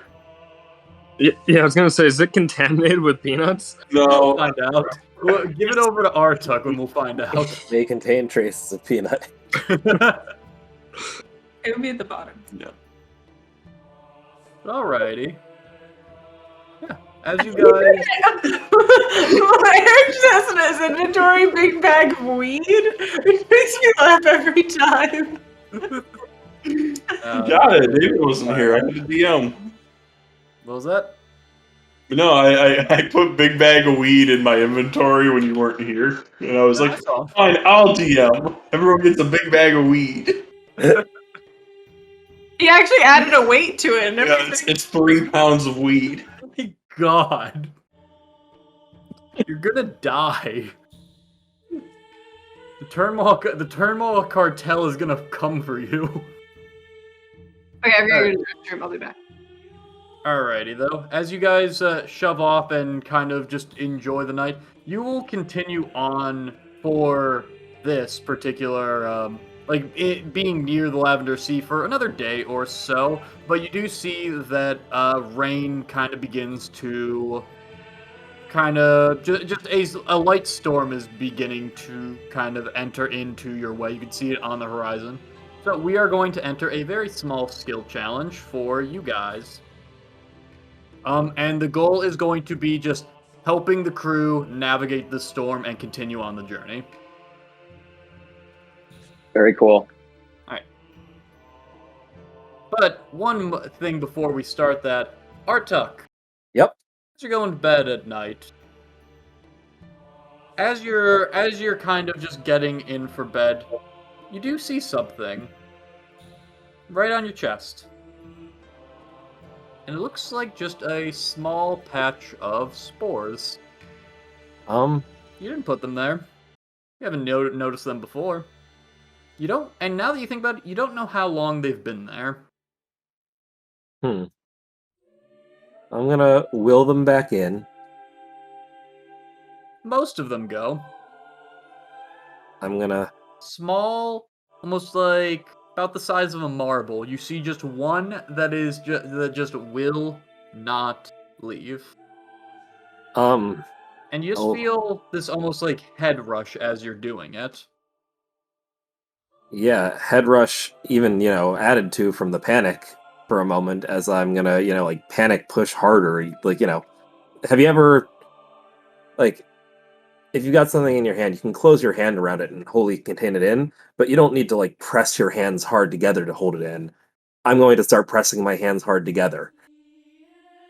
It shrinks further and further, but it will not go away entirely. I don't know what to do about that. Artuk is moderately mystified and definitely concerned. Not that Artuk hasn't done this before with his blight, but can I just try to pick it off? Okay, go. You can try. Well, I do. How delicate are you being with this? Somebody with a bad habit of picking a scab. Okay, as you kind of begin to pick at it, you're able to get bits of it off here and there, but just about as soon as you rip out, for lack of a better word, the stem of it, and kind of discard it. And as you rip it off your body, you do see it almost like dissolves, not into dust, but like hyper withering, and it just fades into nothingness. But then you just see a new bulb just appears. Different type of mushroom this time, one of those like flat caps as opposed to kind of like almost like the Mario looking red ones, but Sure. just like another one still in that very small spot. I'm assuming you're still very focused on keeping it at bay. Yeah, Like yeah, very- absolutely. Yeah, Superbly. still that very small spot. This is it's like nighttime, like people are asleep or going to sleep, right? Yep. Can I just walk over towards wherever Morak is, like either asleep or probably at this point, or headed off, whichever it may be? Yeah. Are the jars of peanut butter water notably visible? Yeah, they're just next. I would have just put them like if we're all sleeping, kind of like in some hammocks and like in your 5 mattress pile. in our one. It's just next to the large California king mattress that we all pile onto at night. Yeah, it's right there to end to Yeah. up to Chase. All right, I'm gonna grab a bottle of that, like one of the jars, and I'm just gonna head back over to my hammock, and I'm just gonna take a little bit of that water, thinking about what they said about Byron's wounds earlier. I'm just gonna lightly drizzle it across my chest, right in that area, and then close it back up and just watch for a while. It's like pouring boiling water on yourself immediately. What? Yeah, instantly. As you pour that on you, it is immediate, like this shooting, burning pain all over it, and followed immediately by make a concentration check. Sure. 21. You're able to keep your focus on it, even with this jolt of surprise, but it's just suddenly a lot of pain all over your chest. And then you notice just the little bits of that water, the little sediment. It's almost like the mushroom is like spreading out to where that is and then like pulling back.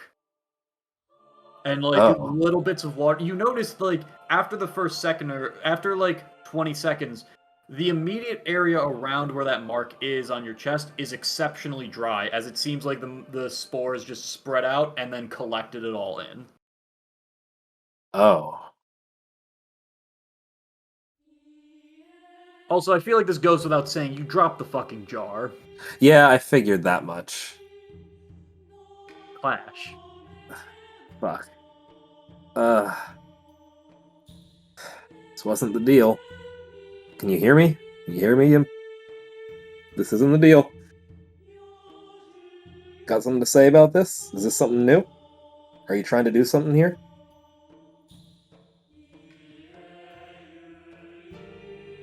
Make a wisdom save. No, make a con save. 7. Artuk,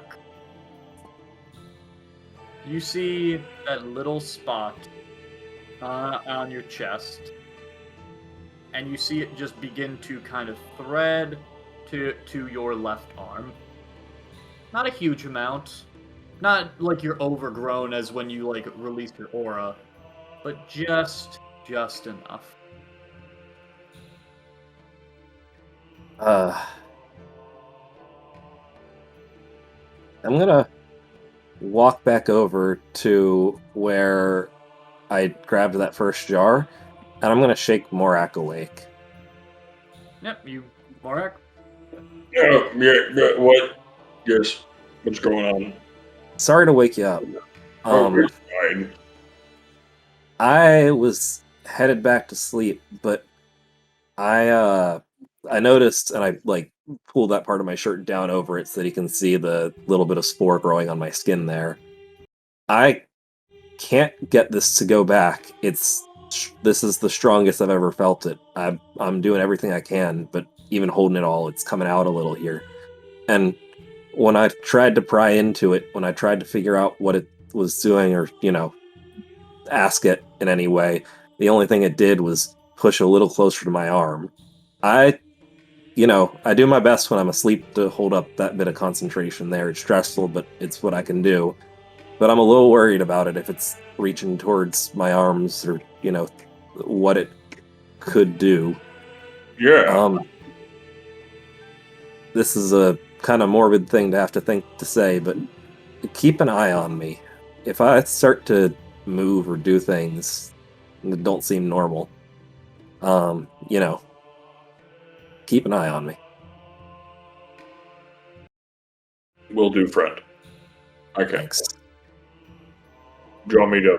Here. And I move Zeka off of me. And then, shimmy my legs away from Ode gripping them. And I get up and I kind of just, prop myself up so I can kind of, half stay awake and watch Artuk. I But not in a appreciate it. creepy way, don't worry. Yeah, I know. Yeah. Thanks. I'm gonna try my best to get a bit of rest despite it, knowing that it's not going away as hard as I'm pushing. Alrighty, though.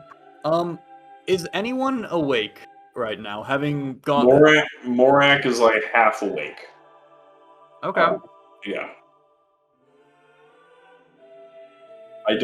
I feel like in this scenario, Ode and Zeka were very heavy sleepers, saying as I had to move them off of me while we slept.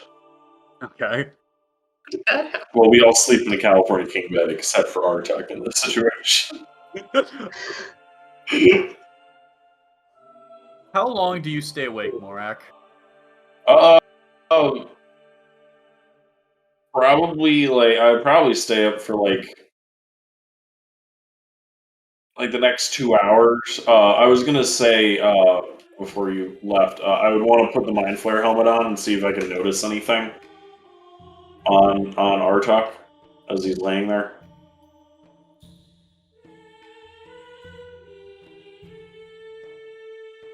A very... not... So, he is where... he has his shirt, he showed you where it was. You do see a black spot right here on his chest. About the size of... what was it I used before? Like a marble? Yeah. About the size of a marble. And this thin strand to his arm. Again, this is in that kind of monochromatic world where you can see the stuff. You do see almost like a flow, though, between it. Almost like an exchange. Similar to, if you're watching, electricity move, you can see, a very, single, dot moving back and forth. You see kind of that almost, lurching between the two. But even as Artuk sleeps, you see it grows maybe, not, from a marble to, the size of a hand, but it balloons a little bit, but not a huge amount. From a marble to a bigger marble. From a marble to a shooter marble that you would use to play marbles with. It's marbles all the way down. From a dime to a penny, where you're like, are these a different size? Oh yeah, they are a little bit. More like dime to a quarter, but yes, the same basic idea. It is huge growth. Yes. Artuk, wake up now. Wait, do you actually? No. Okay. Alright. Make a concentration check for me, Morak.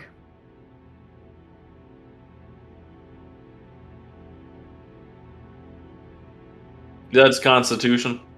Yep. Yep. Okay. Yeah, you're keeping your concentration going pretty well. It's a little late and you're trying to keep an eye on, but it's sometimes comes, sometimes goes.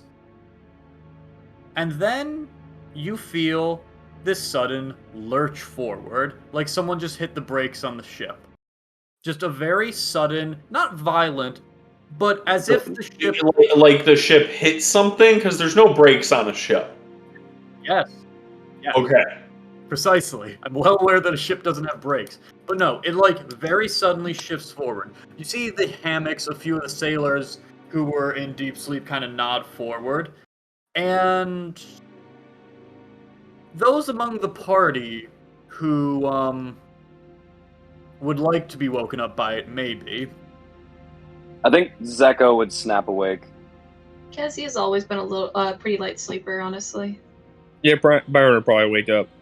Alright, Ode, are you a sleepy kitty? Yo, it's a sleepy kitty.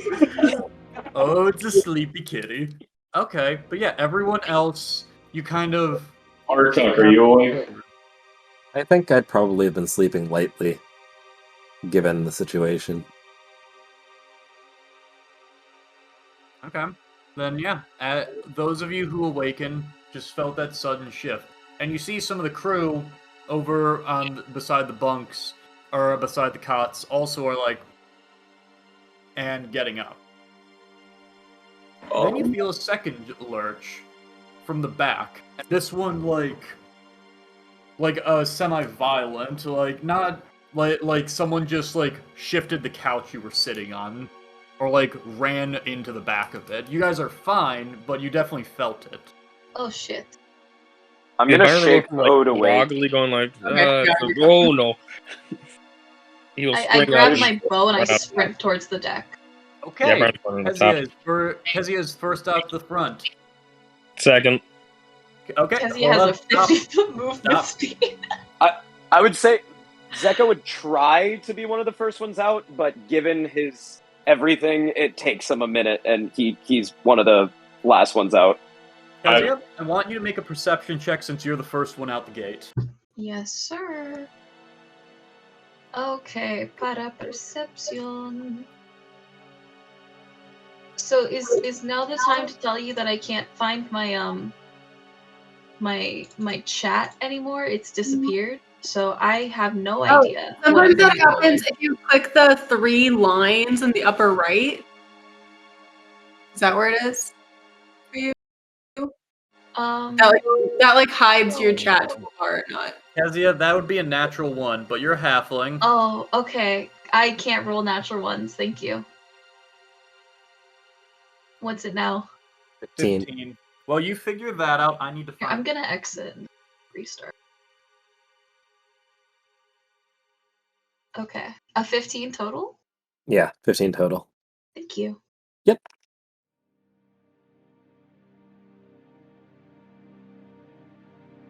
Oh, map change. Oh, found the chat again. Map change. We didn't get a map change. I got a map change. Oh. Oh, Wait, what? I'm gonna reload the What? page. I am refreshing. Oh, I'm good. Oh, there it is. Hey, David, why do you Map have a change. boat map? I should have known whenever you said you had it.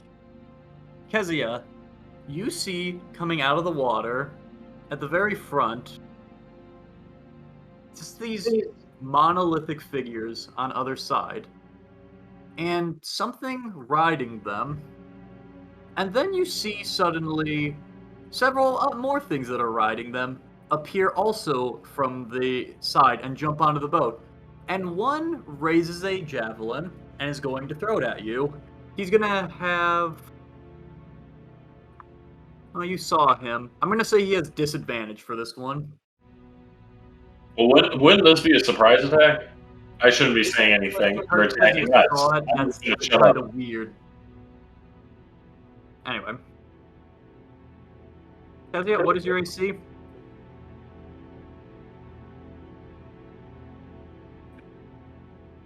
You bought new Kezia. water. You're muted. Did your switch finally work? Oh my god. You're muted. Carson, do you appreciate this music? Yeah, I've been noticing it's Final Fantasy X the entire time. Keep flipping it. Yeah. This is the music that plays when the squid comes out of the sea in the beginning. God, you're right. Yeah, Holy that's why I fuck. played it. Okay, Brenna, is your AC... Give me a thumbs up if your AC is a 19.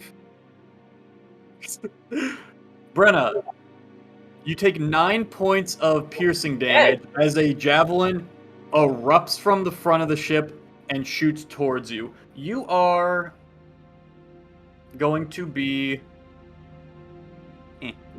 here at the front, and we're going to take a little break while I get this combat started. Adam, if you want to read through those notes, Ode, if you want to as well. Anyone wants to go through it, and we can go there. Kezia, you are going to be right there to start, and then we will deal with the moves as there to start, and we'll deal with the moves. Do we just want the initiative order to be how we said we come out of the ship, David?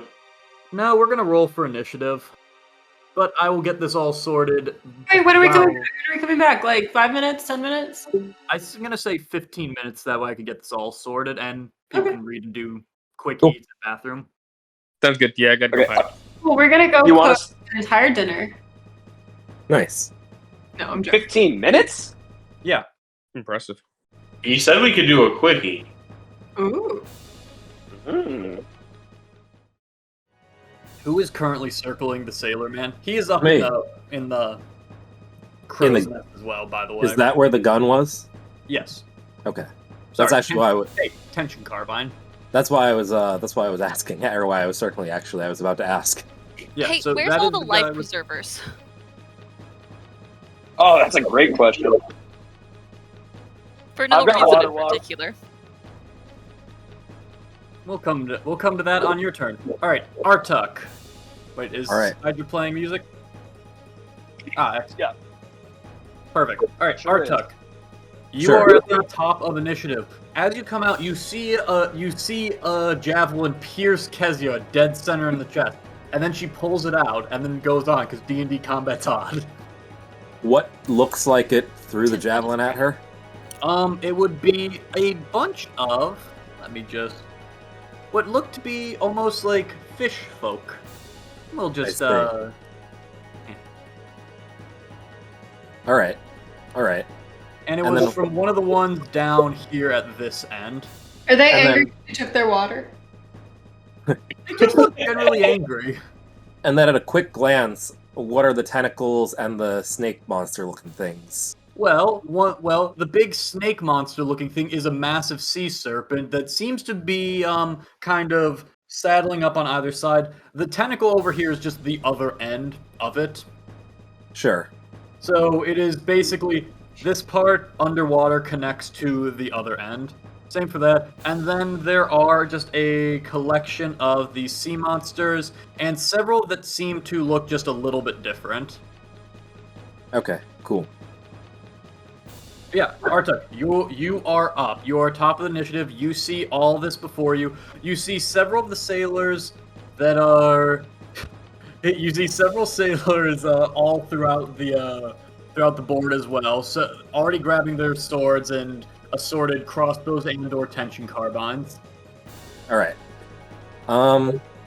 So I am going to see everything around, notice how much of the ship is covered, and we're going to have to be a little more spread than all coming out of one door.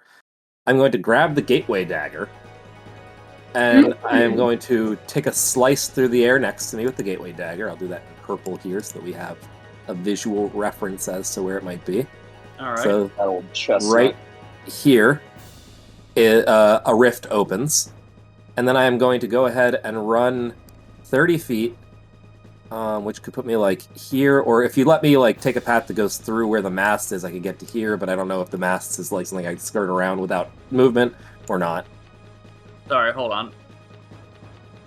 Wait, so you went from there and you were trying to do what? Can you just show I'd me like- that again? Either get me to... Here, wait.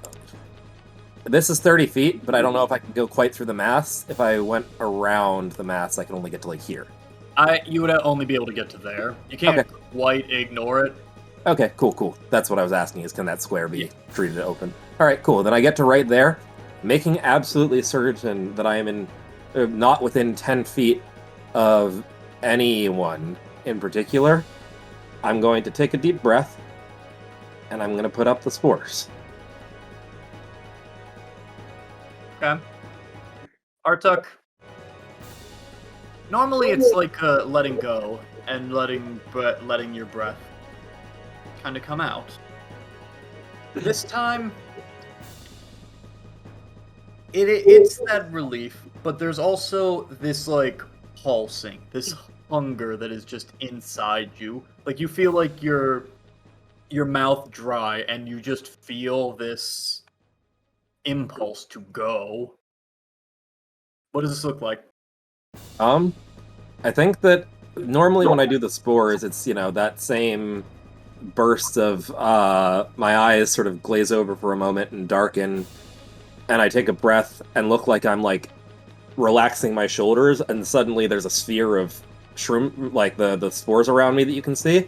This time I start to do that same thing, and I take that deep breath and I relax my shoulders. I feel like suddenly it looks like there's like when you've got a really bad sore muscle that you pull in the wrong way and like you tense up very suddenly and briefly, where I like almost lose my footing for a moment, and then I take a second and like slowly stretch it back out, and then I'm in the same space. It's just like there's that one added step of a sharp, unexpected something. You got it. Okay. And my spores are up. Was that your action for the spores, or the gateway dagger and the bonus action for the other? Gateway dagger's bonus, and spores are an action. And the portals are set up so that you can come out of the door and go through the portal, but you could also just come out of the door in the normal spot. Yeah, okay. That's, it's not like you come out of the door and get teleported to me. It's not like I covered the doorway or something. I'll just put that there just for cool. ease. Yeah, my thought was to be able to have the party go either way. Straight out, like teleport to the middle and move from there, or start from the door and move from there. Oh, yeah? Well, yeah, that's fine. Cool. Alright, that's a turn. That's an action bonus action movement. Alright. It is going to go to the serpent's turn. Serpents are... Well, Artek, you can move away, right, if you wanted to? I used all my movement. Oh, there you go. The serpents right. are not going to have a huge amount to do. Well, you could go through the gateway dagger and then keep moving. No, you just made the Yes.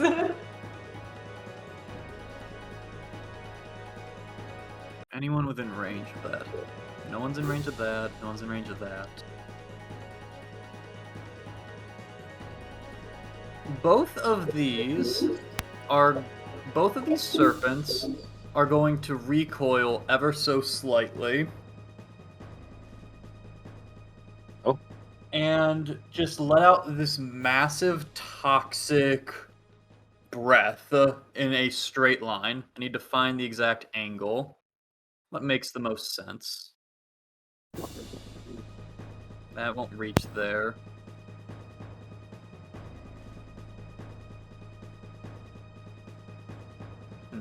This one might be a better place to start.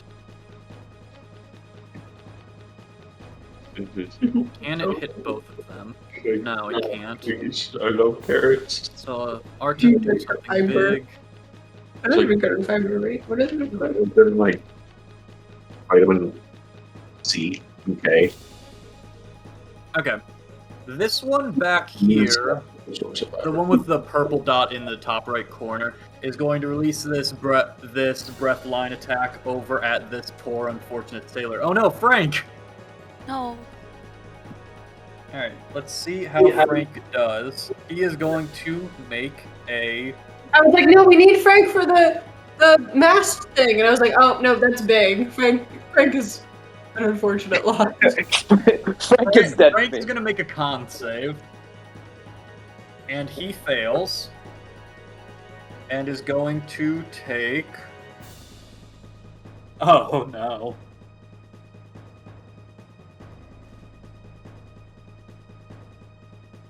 Okay, Frank takes 35 points of poison damage. Jesus Christ. What? Which thing shot that? I'm sorry. You see these serpents? Yep. Yeah, so Frank ain't doing much anymore. And this one over here... Frank! Where would they target? Oh boy. Okay, let's see. Alright, look alive, gents. This is... There's Kezia, there's Peter, there's Maiva, and there's the other guy. Legit, I think all of us would die. 2, Or 3, what? 4. That would be about half of my health. Let's roll a d4. Kezia, you're number 3 on this d4, so pray. Oh no, poor other. Other is gonna go ahead and be on the receiving end of this other little poison. So unfortunate that his mother had named him Other. That was really coming to fruition.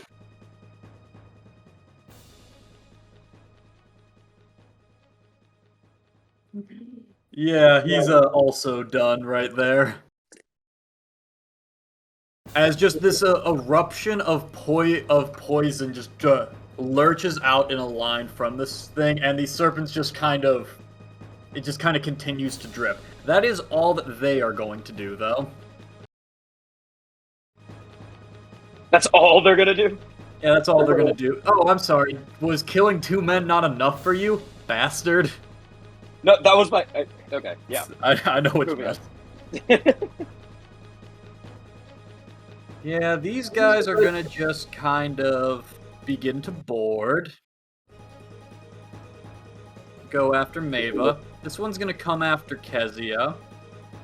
This one's also gonna go for Maiva. This one for this guy. This one's gonna make the mistake of going towards Artuk. That is a mistake, isn't it? So it moved into that space. I need it to make a Constitution saving throw. Actually, yeah, I'd like it to make a con save. Okay, give me just 1 second.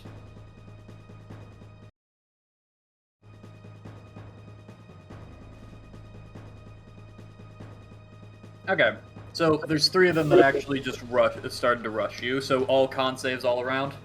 Let me check.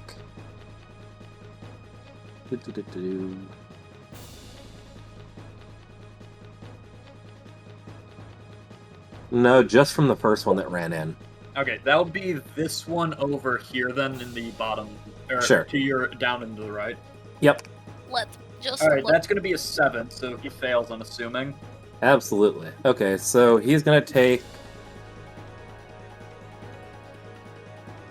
6 points of necrotic damage as necrotic. Okay. Yep, as he runs into the spores and they start clinging to him. Okay. Well, with that, they are going to begin to take their actions. Sure. There's a lot of them. I'm gonna take this slow real quick. Yep. I'm gonna start with the 3 attacking Maiva. 2 of them have advantage because they're on either side. That is a 19 to hit. What is her AC? Why did I put this in the one that was away? God damn it. Eh.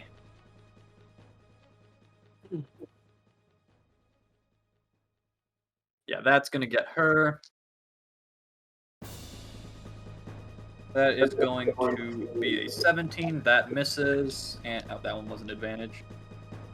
And that'll be a... Okay, one of those attacks hits for onto Maiva. She is going to take...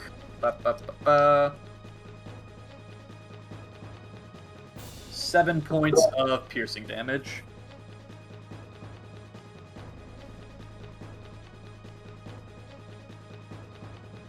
Okay. Kezia. Yeah, Kezia, you're gonna take the next one. That's a natural 1. He fucking beefs it. Nice. Wait, are you below full hit points? Yes. He has advantage on you. Oh, I hate that. Okay, he rolls a 23. 22 hit. I'm gonna uncanny dodge this one. Wait, I still haven't got my turn yet. Can't do that. You take 7 points of piercing damage as well. Awesome. These 2 are gonna try to gank this other sailor. That's a natural 20, and that's a 4, so no. Oh shit. That's gonna be 10 points from him. Or 2 against him. Eh.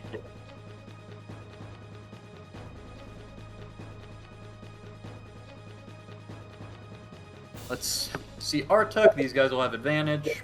Is there anything weird with them being in your No, not for attacks on me. Okay, these 2 are going to attack you with melee, and they have advantage. That is going to be a 22. Hits. And that is going to be a natural 20. Both hit. Okay. Oh, I'm sorry too. I like them. That is going to be 18 damage total, piercing. Between all three, or between both hits, rather? Yeah, Oh. both hits. The other one is going to just throw a javelin at you. We'll see if he hits. That is going to be a 21 to hit. Hits. And that'll be 5 damage. Alright, the spores, you watch as they swing at me, the spores just eat everything. Like, my body does not get touched by all of that, and I am just going to glare them down. You chose the wrong fucking day. Okay. These ones are going to go ahead and try to mosh pit this last sailor. You can do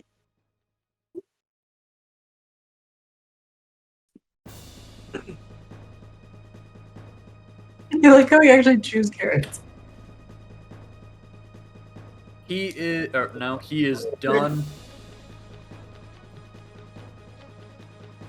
As he is just ordered, and then one more with a spear, since they killed him already, is gonna go after Artug with one more spear or javelin attack. That'll be a 9 to hit. I'm gonna assume that misses. That misses. Okay. Hey, are you keeping track of their javelins? Yes, I actually am. Oh god, why? Yeah. Hey, I know how many they have per round. I have limiters. I'd like to say for flavor that last one doesn't even miss. It just gets into the cloud of spores and just like gets stopped as though it's moving through water and then drops with not enough momentum to get to me. Hell yeah. Alright. And let's go over to our favorite character. Hey! It's Krith! Yeah! Yes! Krith is going to emerge from the ocean where he hunts it during the night. Krith has had a different image every single session. At this point, I do it to fuck with you. He's just our mind's imagination of what he looks like. He's like what Ilar was. It's like we don't know. No one knows what he is. Krith is going to spider climb out from under the depths with the fish guts in hand, and on reaching the surface, he's going to go there actually. He's going to look around at all the fresh meat in front of him, and he is going to make a jump attack. I'm just picturing him from like Hollow Knight as one of the mantis people now. Oh yeah. Good work, Brenna. Iron. As Krith is going to try to dive bomb this particular Salojin. That guy's going to need to make a strength save. Alright, that's... It typically pushes out a fart for some reason. There we go. Okay. That guy fails, and Krith promptly pins down this Salojin and starts fucking eating it immediately. Jesus Christ. It is knocked prone, so he has advantage on his attacks. He gets 2 of them. That'll be for Krith. That'll be a word. Where is that? That'll be a 20, and that'll be a 14. So both hit barely. Keep putting Krith on the wrong page of my notes. He's gonna deal.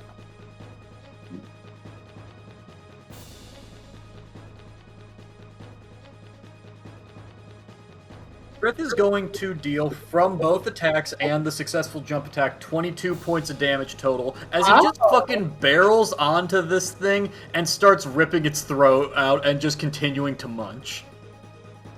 And then he looks at Artuk and gives a smile that maybe would be reassuring were it not for all the fucking viscera. Yeah, and if not for how he looked at... takes him out for it. Yeah. Alright, it is... Wow, you guys really rolled low for initiative, huh? Uh-huh. Wow. Okay, I'll just keep playing with my dolls. Okay. Yeah, we'll be back. We'll be back in 15 minutes. Okay. Wrong one. Okay, Adam, I have a question for you. I have an answer for you, hopefully. Call lightning. Yep, that's a spell. How does that apply? How would you rule it for something like that? Because it says within 5 feet. Could I target it right here on that point, and then hit all these adjacent tiles. Oh, where? So where would you aim it? Sorry. Sorry, hold on. Let me make it orange. It would be a 4-square grid. Would it hit all 4 if I targeted it there? So no. I'd say Interpret it as you can target one square, basically. Right, and each. Oh no, I interpret it as you can target a square, and every creature within a 5-foot radius of that square can be hit by that. Does that mean even more then? Is that then? Yes, I think you can hit up to 9 squares with a call. Okay, lightning. I want you. Okay, if that's And that the is interpretation you 9 want to go with, that is how it will go both ways. Is that how you want to do it? It is. That is how I would play it. You know, Okay. I know that, and this is coming from me not having call lightning prepared. Rough. Yeah. All right, this first priest is gonna advance. It'll stay back here. Actually, this one will similarly advance.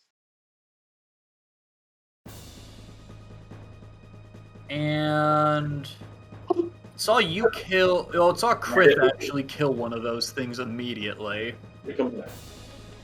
Yeah. Okay. The priest over here is going to cast Hold Person, or at least attempt to, onto Krith. I have to ask as well, David. These fishmen, are they humanoid? As far as your zombies are concerned, yes. Understood.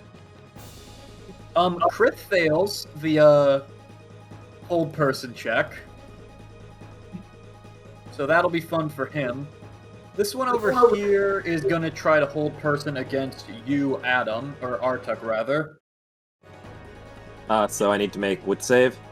Oh yeah, I don't know why I rolled. It is a wisdom save. 17? Okay, you succeed, so no effect there. Krith is currently held, and this priest here is going to... This one here in the bottom left, that is going to use a Call Lightning, and is going to target you and Krith, and the corpse that Krith just made a corpse. So I need you both to make a dexterity saving throw. Also, people keep me accountable to the fact that he needs to make concentration checks. Fair enough. Which one? The one nearest to you. So I need to make a dex Yellow. save here. Yeah, dex save, and Krith will as well. My dex save is a 10. It's a 6 for him, and then 13. What is? Also, just so you know, according to just RPG Stack Exchange, they interpret it the way you interpret it more originally, David. If that. I will, because Adam gets Called Lightning as a druid, I'm gonna let him be the decider of how it is. If you want to put it the other way, that's fine with me. If you want to do it as one center and then all the ones immediately around it, that is also fine. I'm cool with what the group agrees, or decides on this point, maybe a vote or something here, but the way the spell reads is that each creature, when you cast a spell, choose a point you can see within range. A bolt of lightning flashes down from the cloud to that point. Each creature within 5 feet of that point must make a dex save. So I feel like if it's everything within 5 feet of a point, like, I can draw any point on this map at the center of a square, and I can say, look, this arrow says 5 feet to all adjacent squares. Okay, yeah. Well, we'll go with the 3x3 ruling and just have that be the standard going forward. So you can use that against me freely as well, or anyone else who gets. I don't know. It's just like that just seems really strong to me, personally. I think it should be a Are you occupying the whole 5 feet at any Okay, point? but here's It's the a thing. 5-foot radius, right? Like, if I you're would be in- fine with that if the internet was like, yes, that's how it works. But the internet is not like that. Like, Okay, can I then just you make a would quick go- argument? Can I make a quick argument? Okay. If you're in the center of a 5-foot square, a 5-foot radius is that square. The point is at the center of the square. Is that square? Yeah, But- 2.5 feet to the edge. So what you would do instead? Oh wait, 5-foot radius, not Yep. diameter. Yep. Yeah, you're right. Here's the second point. Ice Knife, it's based off of the creature that you target. So it'll be the creature, which will be the middle of that square, and then 5 to each side of that square. So I don't know. I'm going to just say, for now, we go with it of... It's essentially a 2x2 box centered on whatever the meeting point of 4 squares is. And that will just be how it is ruled. For now, we can discuss it more later. Yeah, it does seem like the internet is saying 2x2. We'll go with that then, in which case I have to choose whether or not to hit Artuk or hit Krith. That would make sense as to why it says a point instead of Yeah, a and that's creature. actually what people are arguing online, is it's saying a point, not a radius of X, which, like, a fireball says a 20-foot radius around a creature. Then this is... thusly decided. It shall be the 2x2. Cool, sounds Alright, good. I'm then happy to comply by that, Artuk, too. what was your dex save? My dex save was a 10. You fail. And I'm just Yes. like, I'm just gonna make it OP for later, guys. It's fine. No. I'm happy either way. 22 points of lightning damage. All right, as you- it cracks down onto Artuk. You watch as my spores break some of the impact, but then give way. They have exhausted all of my temp HP in one turn. Impressive. That's Hey, Artuk, though? Yep. That spot on your chest? Sure. That don't go away. Yeah, I figured as much. Sailors' turns, who are probably shitting their pants right now. No, they're hardened sailor. They're men of the sea. They see this shit on a Tuesday, David. Yeah, Presley's just gonna come out and eat them. It's fine. Yeah, like what the hell are you talking? Why you shit talking sailor boys? And girls. Yeah, it's because And NBs. yeah, and fucking Frank just died. They all have rage within them. Everybody love fucking Frank. Peter is going to try to avenge Frank by stabbing the one that attacked Kezia. Peter, please kill him. Peter rolls a 10 composite, which does not help. Meanwhile, what's his name? Bing up there is going to use the tension carbine to also try to shoot the one that's near Kezia.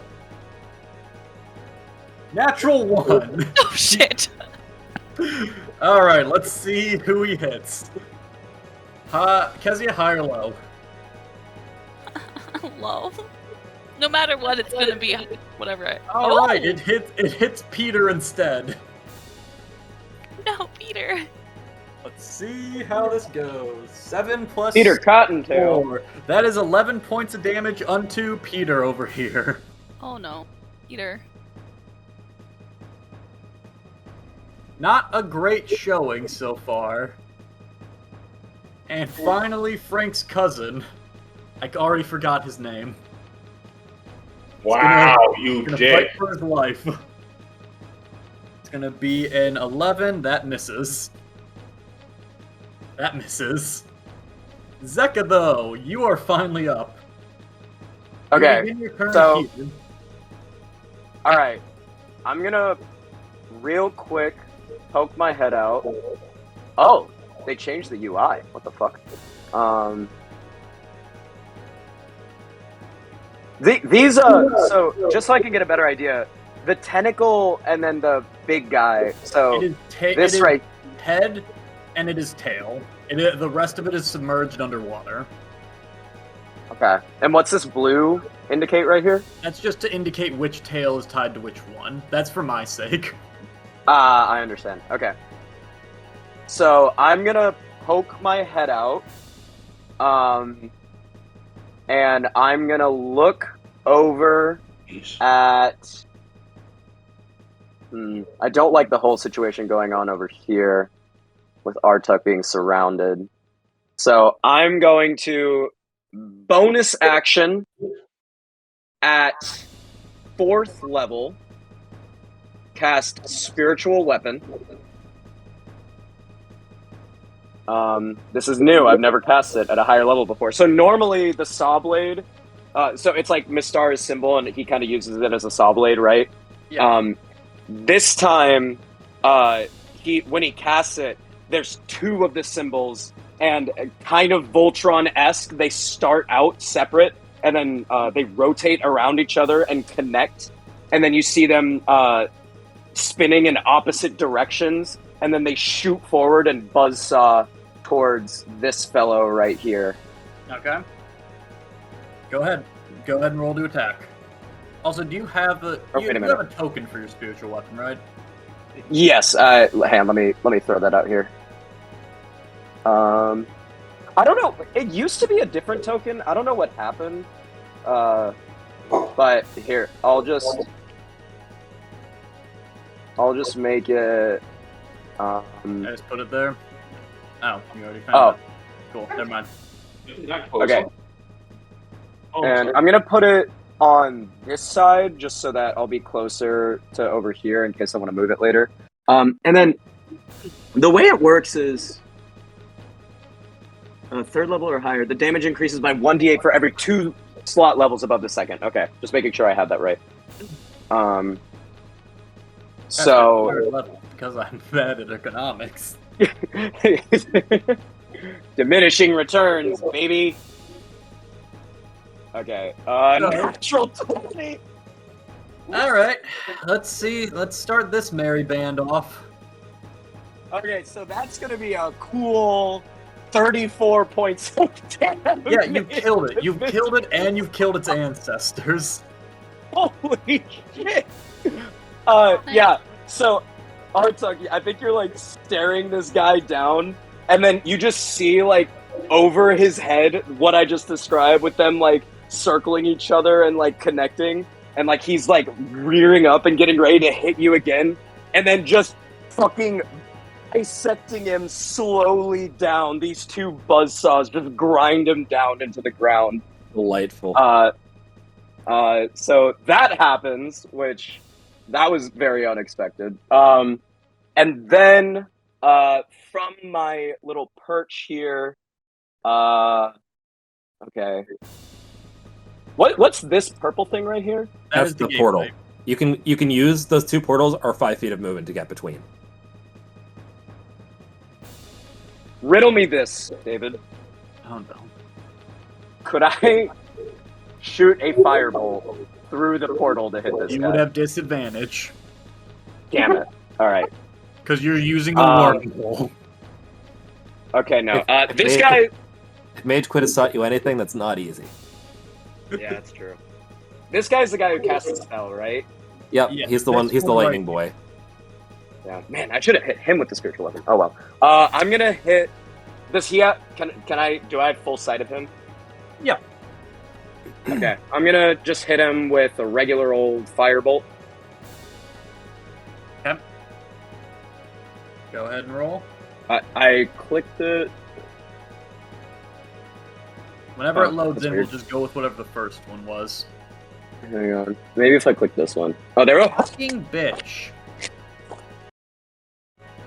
Why does it have radiant damage? Because at 7th level, I get potent spellcasting, and I add a d8 of radiant damage to all my cantrips. So how much is that total? Is that 16? That's That's 19. that's 20? 26 points of damage. I'll make Wow. the con save for concentration. Double natural 20s is a fantastic round. Okay, he Holy holds on to concentration at the very least. Okay, well, I think like he so he like casts a spell. Maybe he does like a little like woo, and then like while I shoot the firebolt just like right into his open mouth.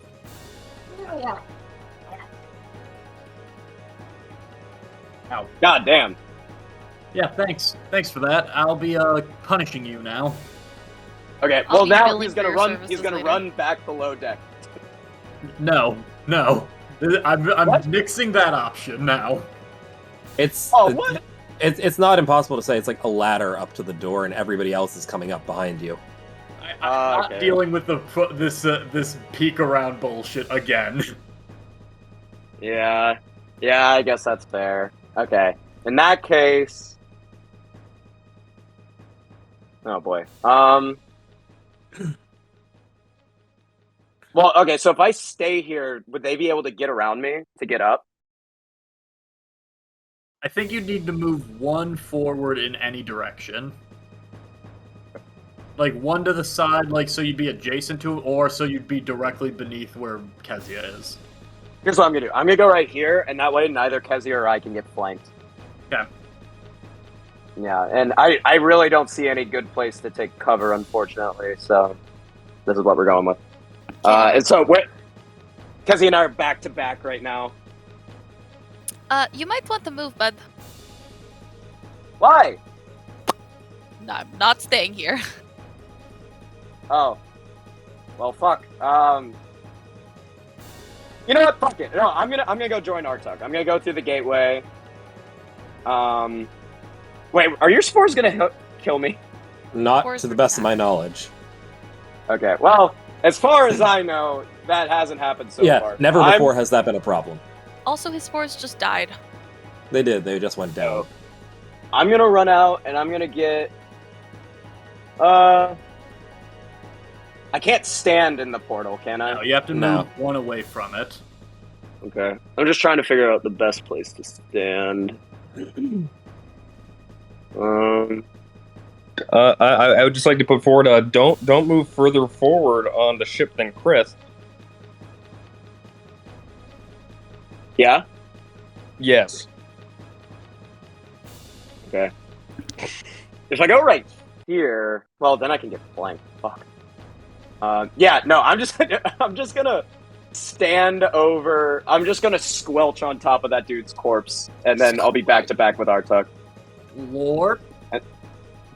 And I'll kind of be like hand on my spiritual weapon, like getting ready to throw it at someone else. That's cool. Alrighty.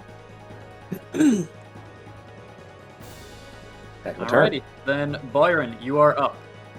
Alright, Byron will step out into the merge. rain. He'll wipe the water out of his eyes very quickly, scan the battlefield, and go, oh, fuck, well, alright. As his eyes start to match the stormy sky above him, black lightning crackles around his hand. He reaches out to this little point right here, calls back to the captain, oi, sorry about this, as he compresses all of the mass in that area into a final little singularity and creates a gravity sinkhole, which will capture everyone in this corner. He goes right up to Chris. So it Holy captures shit. everyone. Yes. What save is it? It is a strength That's really save. big. No, con save. That's amazing.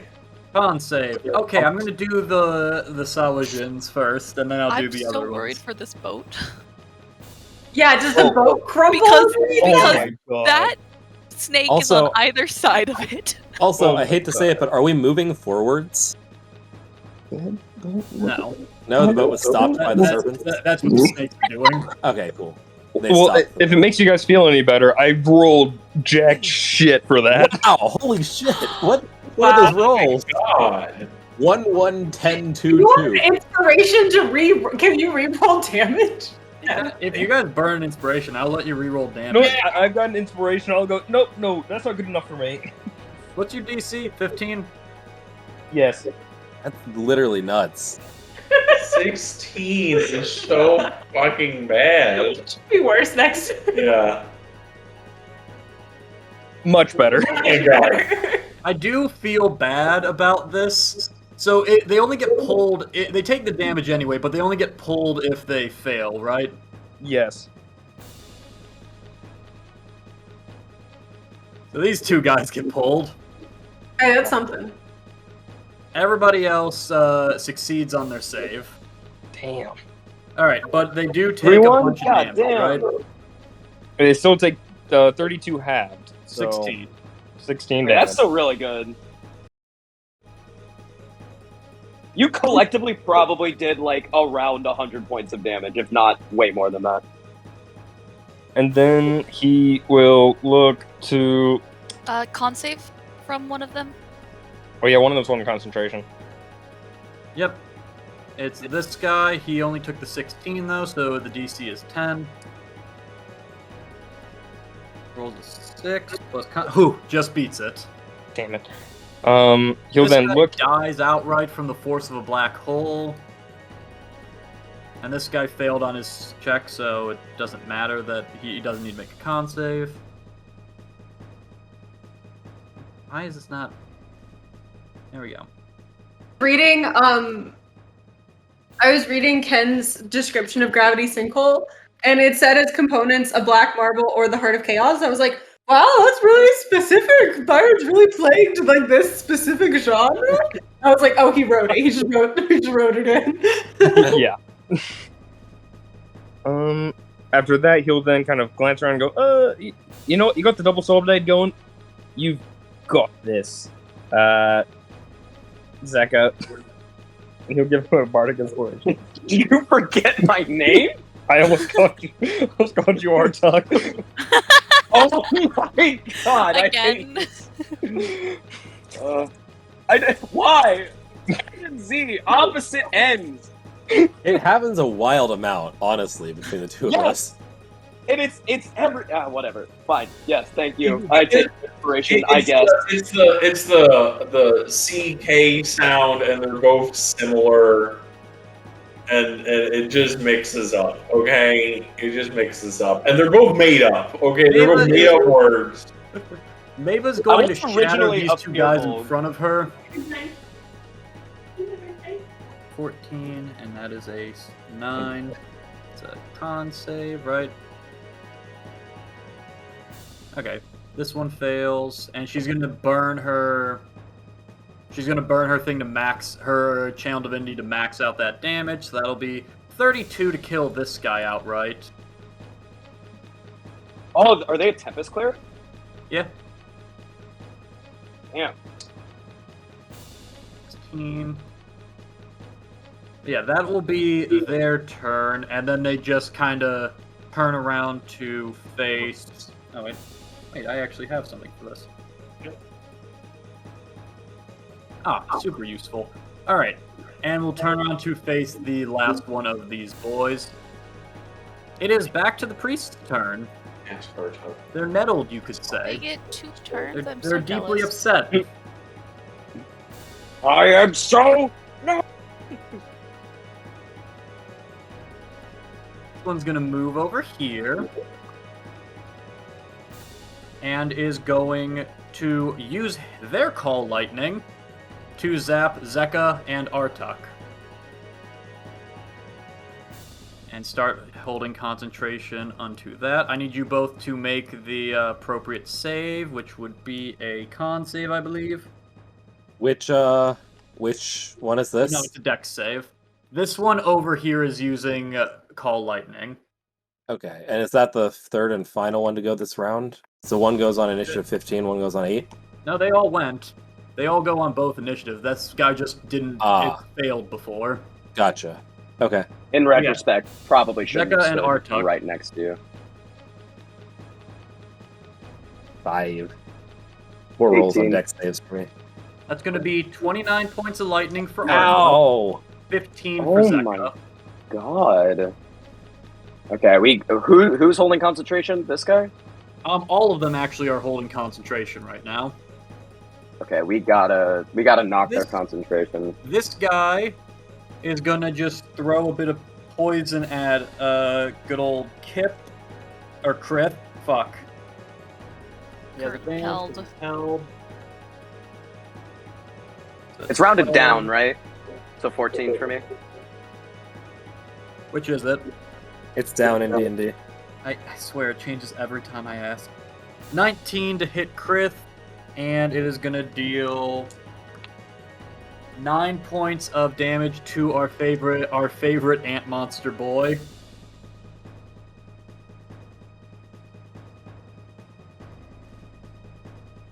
As it just reaches into this almost like blubber sack to its side, and just whips this ball of just noxious looking poisonous like black substance at him.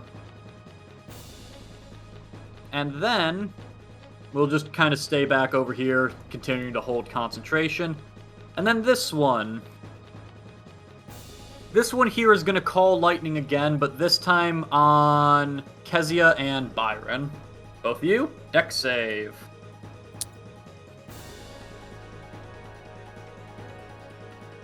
Byron, I think, has stepped away. 20, and I'm gonna use evasion. Okay, Kezia sidesteps the lightning bolt somehow. I can roll for Byron.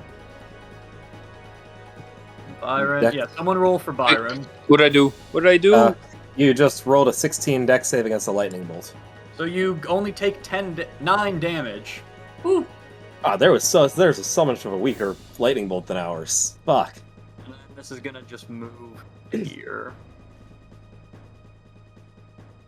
Miss Oh, did they get an Kezia, extra- it is your turn. Okay. Is it excellent. stormy outside, David? Yes. Okay. I was wondering. Hence the extra D10. Yep, I was wondering. Okay, so they did something which I think is really awesome. So up here, oh, I can't. Where's my little? Can you hear me? Okay. Yeah. Yes. Okay, cool. I don't know anymore. I'm not looking at. Where's the little? Okay. So what? Who's up? The only thing that has verticality is Mr. Bing. Okay. Cool beans. I'm going to disengage. And I'm Howard. going to move Kezia 1, 4, 5. I'm gonna move her right here. I'm gonna pull out the tunneler arrow. Oh no. And I'm gonna release it towards those guys. Ooh, that's so good. They're in a line. You jerk. I can't. My mouse does not like me. I Fucking goddess. Show me the show me what I gave you and why it's my undoing. I've been holding on to these. Okay. Remember how he gave us the chance to buy a nuke a few sessions ago? So I am using. I never said it wasn't my fault. The tunneler arrow, which okay, are you? What are you doing, my? Okay, so on a hit, the arrow continues on a straight line beyond its initial target, hitting anything in its way up to the maximum range of the weapon it's fired from, or until it's stopped. So You just keep. Yeah. Okay. Roll the hit against the first guy. So here's the problem. So there is a mild problem association with this. Well, not problem. I have to roll a bunch. So You get to be a druid for a turn. yeah, kind of. And unfortunately, I'm not hidden, so it's not sneak attack or anything like that. Like I wish it was. Can it be sneak attack for the other guys behind it because they're not expecting it? Tell you what. We gotta ask. We gotta ask. That kind of makes Third sense. one. The third one, if you hit it, will be surprised. The first one's like, there's someone. The second one, there's a what? Third one, no way they're expecting it. By the fourth one, they might catch on. So the third guy gets sneak attack, sure. Okay. So if I can hit it. So on a hit, the arrow continues on a straight line beyond its initial target, hitting anything in its way up to a maximum range of the weapon it's fired from, 320 feet, or until it's stopped. Dealing an additional 1d4 points of piercing damage on top of any other damages dealt. So sneak attack and normal weapon fucking attack. For each additional piercer creature from struck with Hades. this weapon, the attacker rolls to hit again with an attack penalty equal to the number of creatures already hit using this arrow. Yep. It's a fully Yeah. charged Hades power shot. Okay. Only the first. Oh no, you actually gave me mechanics for this. Darn. Only the first creature struck by an arrow this way takes sneak attack damage. I hate that. 25 to hit, 9 points of Yeah, damage for that'll the first do. guy. Nice. And then it's going to be -1 for the second one. 19, so 18 to hit. Does that hit? Yep. 13, so 11 to hit, I guess. Third one. The third one. Third one doesn't get it unless you want to use an inspiration or have I don't something have else any. to burn. Nah, it's cool that I got 2. So Yeah. 9 and 9 points of damage to the first guy and 8 points of damage to the second guy. Nice. That is That's so one good. of my arrows Yeah, okay, I down. put that incorrectly. Yeah, okay. So I was right here. So 5, 15, 25. Okay, I'm gonna move away from it. 25, 30. If I move right here, is it like implied that I'm underneath it and like I'm just kind of pressed up against there? Yeah. Okay. That's where I want to stay. Ode, you are up. Wait, how did that? I thought Ode was supposed to go. Whatever. decide what I want to do. Better. You are here.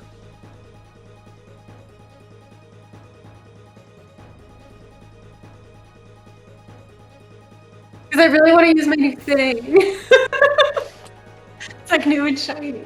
It's new and shiny. So Owen Then use it. Why not? Well, because it could impact other people. I It's see. using darkness, so it could impact line of sight. So I want to use it like Okay. judiciously. Okay, Such a Ode good will party look. member. What was that? I just said such a good party member. Nothing. Keep going. Okay, Ode's gonna look around. And so, David, just can you give a quick recap? There's the two bluey tentacle things, and there's the two more green tentacle things that they look like they have faces. So Can you the explain green what's one, going the on there? green ones Or are like the- what Ode might see just from like coming up from The the. green ones look Blood. like the face of like a sea serpent. The blue ones look like almost like a rattlesnake tail. Okay. And do the green ones, can I see if they look like they have eyes or if they look like they're just kind of like sensing things? They have eyes. Okay. Yeah, I think Owen might just kind of waltz over here. Just kind of like jump up, stand right here. And I'm trying to think of a bonus action I want to use because I have an action I want to use, and I was like, oh, I can get all the way across, but there's like so much going on over there. I don't know. Anyway, sorry, I'm narrating because I don't know what to do. No, take your time. Don't worry about it.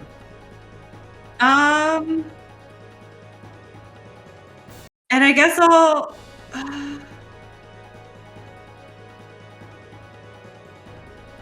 Okay, I will use one key point in my bonus action to use patient defense. Wait, not patient defense. No, the one that increases my defense. Is it patient defense? It was patient defense. Defense means I think that's the dodge action. Oh yeah. I forgot what the dodge action was. I'm gonna take the dodge action as a bonus action. I come up here and I take the dodge action. Good luck, guys.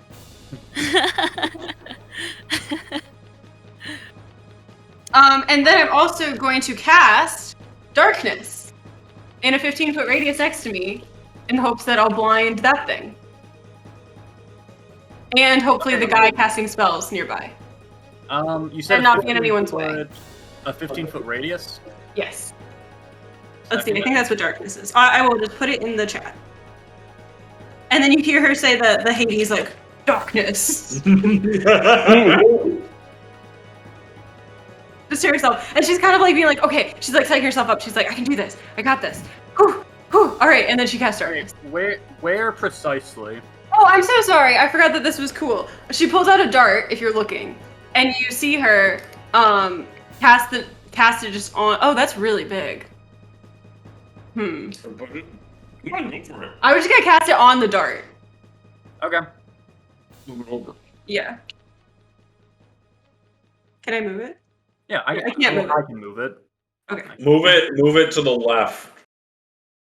One. Where far you go? Roll 20 is not always the best service. Here, I can just put an aura around myself, I think. Yeah, that's gonna be easier.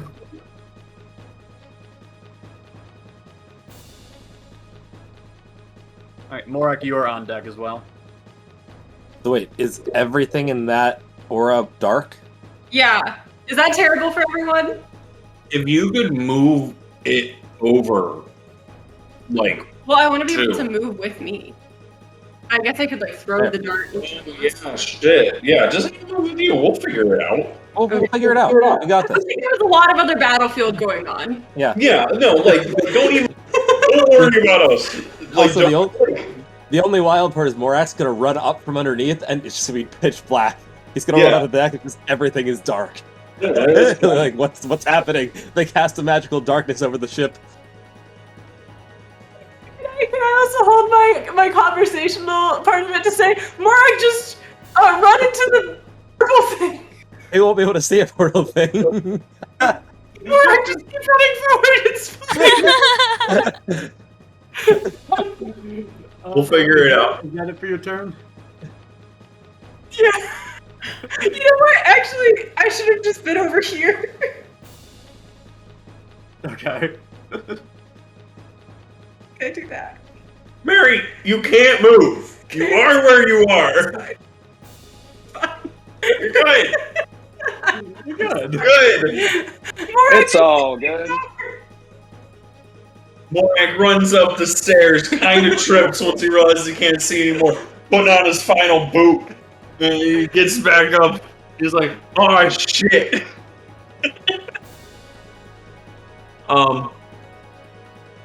He's gonna make one step forward. He's like, oh, okay, that's what's happening. Cool. No, you're good. You're good. You're good. Shit. Okay, where would I be the most useful? Well, Morak's gonna take a quick look around and see that there's a bunch of dead things over there. So he's assuming that there's a bunch of dead stuff over here. So he's assuming that they got it. He'll look around and see that there's a giant tentacle right here. So he's gonna go for that thing. You will have to run by a monster unless you're here. David, where do I have to be standing to hit this tentacle? Here. Sorry. Here, or here. Adjacent to it. So, like, can I be standing on... no, that's too far away. So I have to be standing here, right? Yeah. Okay.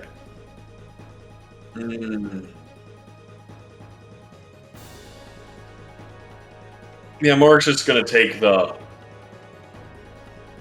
Morak can move here, right? Okay. Yeah, he has enough movement to Yeah, get you there. got the movement. I'm just gonna take the opportunity attack from the guy. That'll be a 19 to hit. 19 meets it, beats it. That'll be 10 points of piercing damage. That's fine. Wait, do I have an 18 or a 19 armor class now? Is Flint armor 18 or 19 armor class? Or is it 17? Not either of those. Or is it 17? Splint. Let's see. Splint armor is going to be 17. Yeah, it's 17. Okay, yeah. Okay, cool. And with the shield, I'm at 19, so that's 10 points. That's fine.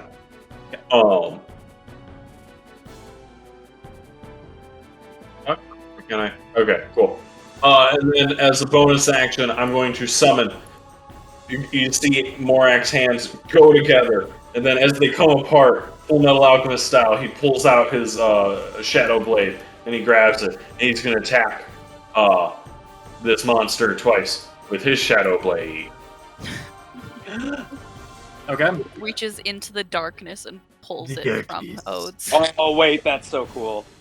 Oh yeah. Alright, let's get. Alright. Hit me with 26 to hit on the first hit. it. Meets. 19 psychic damage. Okay. Did you just 26. ironically say beats? Well, don't worry. I got a 27 on the second, so no matter what, we're good.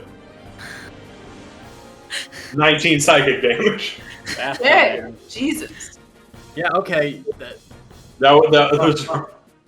Hell yeah. It hurts. And that's the end of my turn. Artuk, you are up. Alright, so... Before you do anything, roll me a wisdom save. Sure. Okay, keep bullying Artuk, huh? 10. 10? Yep. Okay. The poor baby only's got like 17 hit Go points. ahead. Okay.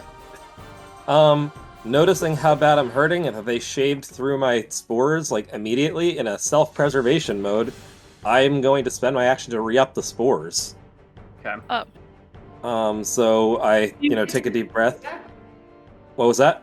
Do you get temp HP back? I do. So I'm gonna have my Good full job. HP again, which is really important because I wasn't able to take much more of that. It takes my action though, so that's the draw. Hey Artek, how many temp HP are you at right now? 32. I'm putting that down. Add another 5 to that. 37. I don't like that you had me add 5 to that.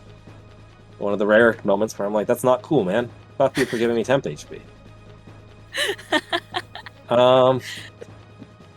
Weird question. Yes. Would running through the portal within 5 feet of an enemy provoke an attack of opportunity? I'm not leaving the 5-foot area of him. I'm just being teleported from 5 feet of him to somewhere else.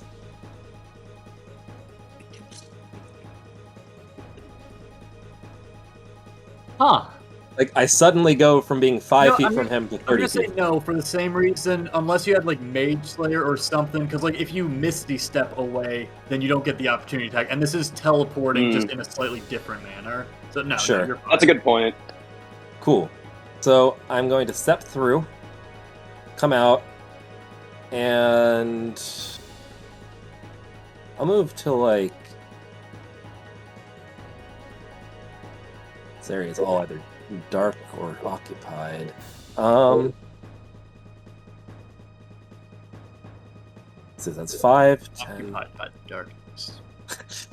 Edgy.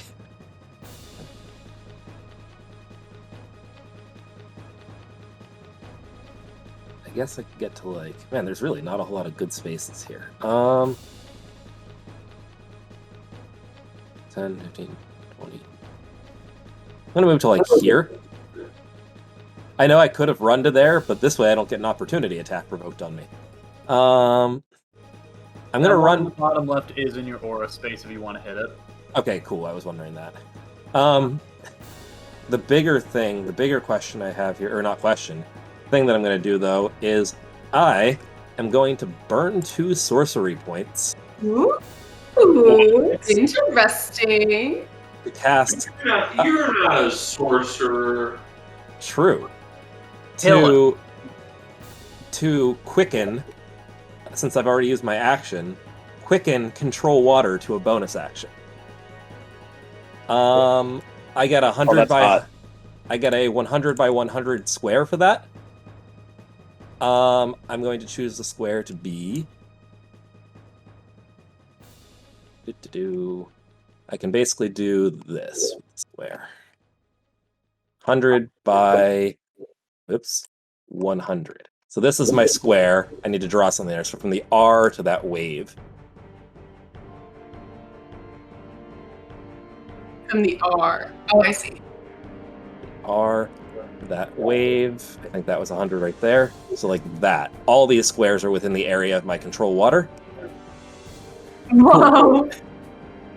I now have the ability to control all of the water in this square. I am going to,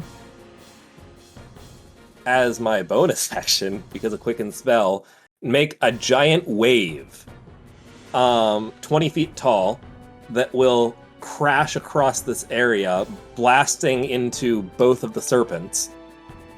It will not capsize this vessel because it is not small enough to be capsized by this wave, according to the spell's rules. That's wicked. So the way that the spell reads, any creatures that are within the area of the wave get swept with the wave to wherever it ends. I'm going to make the wave... I think the best direction for this wave would be to sweep everybody this way, unless anybody thinks otherwise, but I think that's the way I want to do it. Is yank both guys sort of against the ship and towards the back of the ship. So they're both going to get pushed, and they're both going to have to crash at least part of their body into the ship as they get pushed. Okay. And they'll both end up on this leftmost edge of the square. Unless they are larger than huge, which I don't think they are. They're large. Well, I mean, it's weird because they're so long, but I don't know. Yeah. That's what she said. Okay, so they're swept over here to the furthermost edge, right? Yeah, both of them will be swept the whole way to the leftmost edge of the square, and I don't know how you want to roll if there's any damage involved with interacting with the ship as they get moved forcibly in that direction. How far did they move? 1, 2, 3, 4, 5, 7. I'll say this bottom one is going to take 76 damage, as it's basically just getting smeared against a ship and a tidal wave. Oof. That's a great lyric. Smeared against the Smeared ship. against the ship and a tidal wave. Nice. Okay. And this one here, well, I don't understand. So it just gets pulled the full way? Yeah, it gets pulled directly to the left as far as the wave moves, which is the whole 100 feet square. Okay. At least the way that it reads, right, is, let's see. Any huge or smaller vehicles, it says, but I imagine creatures as well, in the wave's path are carried with it to the other side. Or carried with the wave to the other side. So the ship isn't capsized. I'm going to say only 3d6 because it was only the tail. It dragged against part of the ship, and then it went underwater. That Reasonable. tail did not come off. It's just underwater. Yeah. Hey, David, do we get opportunity attacks? I think in general you don't get an opportunity to attack if something's That's forced from the movement. square. I needed to think about that for a second. Yeah. I knew we shouldn't. You gotta ask. Yeah, naturally. You gotta ask. Okay, Artuk. Yep. Is that the end of your turn? It's an action and a bonus action and a movement. So yeah, that's about all I can do. Except I will note. Actually, hang on. When I was moving, I went 5, 10, 15. 5, 10, 15, 20. I'm actually going to have moved to here, and no, I'll stay where I am. I don't think I can get further that way. Sorry, 10, 15, 20. I think I can get to here. Let me check. It's 10 to get to the portal through the portal, so it would have to be within 20 feet. I wanted to go out of my way, so I didn't end up in that guy's range. Oh no, I can't. Never mind. Alright, where I am is okay. Yeah, that's all for my turn. Also, on a side note, I wrote up, like, a quick, took me 5 minutes to write up code to run Carson's damage roll, his abysmal damage roll, because I was wondering just how bad it was. Out of 100,000 rolls, only 4% of them rolled as bad or worse than Carson. Wow. That's some Carson luck right there. Yep. Anyway. Damn, I'm good. That's all for me. All You're right. a fucking masochist person. Serpent. This one's gonna object to what just happened. This one up here. And is gonna start beelining for Artuk. It is going to make, I'll say right around... Where would it make sense to? Because it's right... Oh, it was there.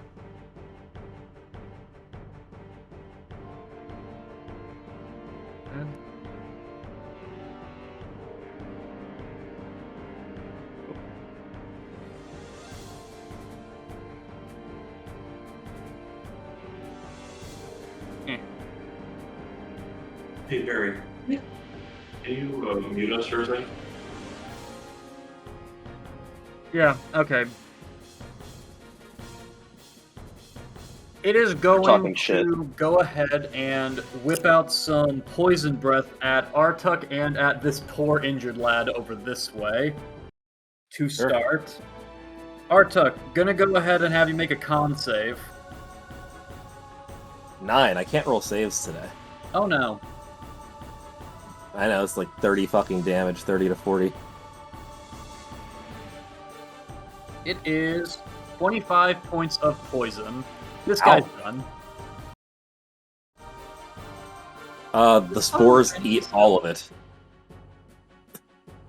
Alright, speaking of eating, this thing is going to try to leap at you and eat you. I'm sorry?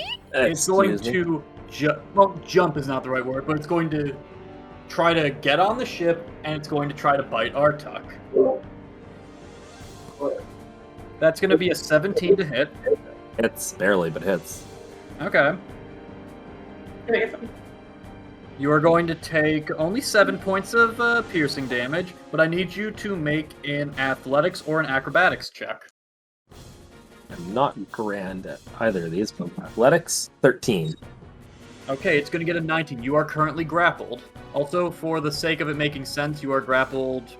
Nah, there is where you are grappled. That makes good enough sense. Okay, so it's like its body is up, like hanging on the chip. It is over the edge, and it's trying to drag you in sense. And it does Understood. have its teeth around you. Sure. Now, the rest of the Sawajin are going to go as it is there. Ooh, good name. They are going to they're relatively stupid. They're just gonna go for Krith, who is still held. Wait, Did you say they're all relatively stupid? yeah. One of them just goes, "Oh, Old person is paralyzed. Yeah. our god doesn't like us." Is Chris gonna die? Not on my watch. Well, I don't You know. might want to make sure Artuk lives more so than You Chris. automatically fail strength. Any I was gonna say, okay, but the any, choice between crit any and hit Artuk. is a crit. Okay. Yeah. Yeah, so they're gonna dogpile him if they hit. And they have advantage, so let's see. That's 3 of them coming at you, Cleopatra. That'll be a 17. Where's Krith? That'll be a 15, just hits. And that'll be a 22. Okay, that's 3 crits coming at you, Cleopatra. Bye, Chris. It was nice knowing you, buddy. That's a lie, but, you know. You were entertaining. Yeah. Utterly terrifying, but entertaining.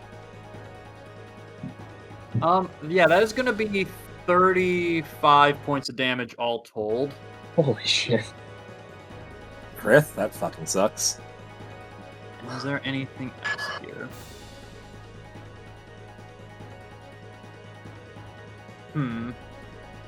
Attack Hezia or attack Krith with this guy?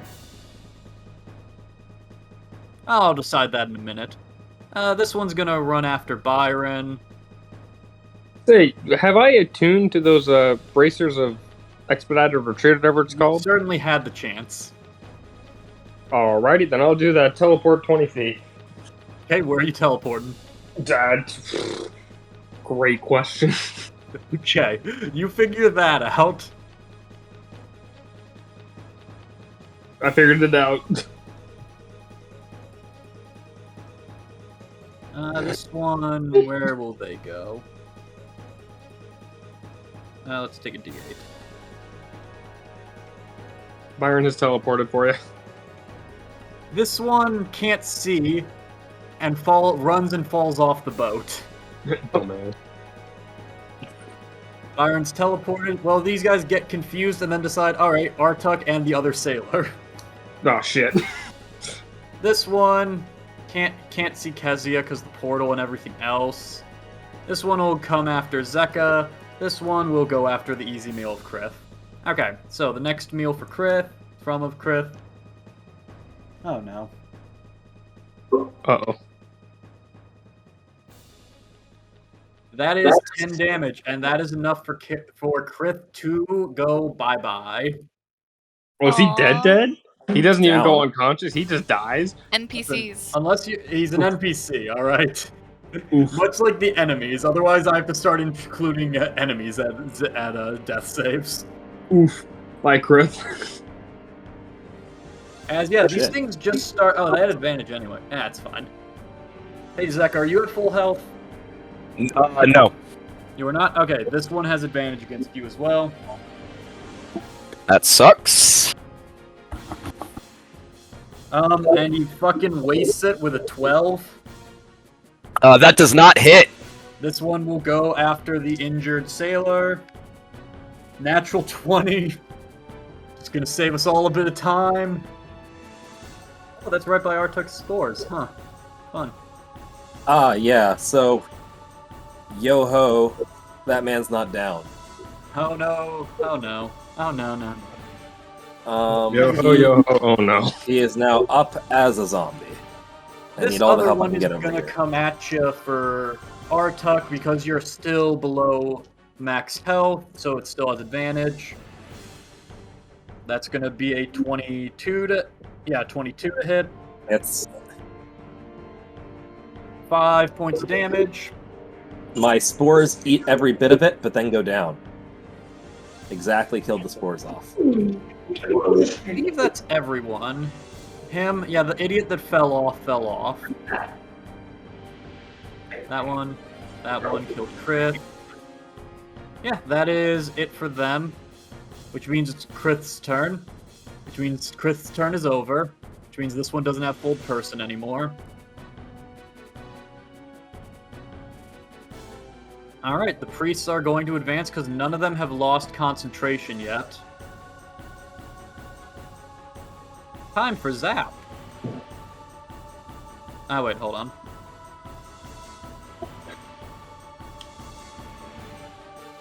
This one. Hey, Ode.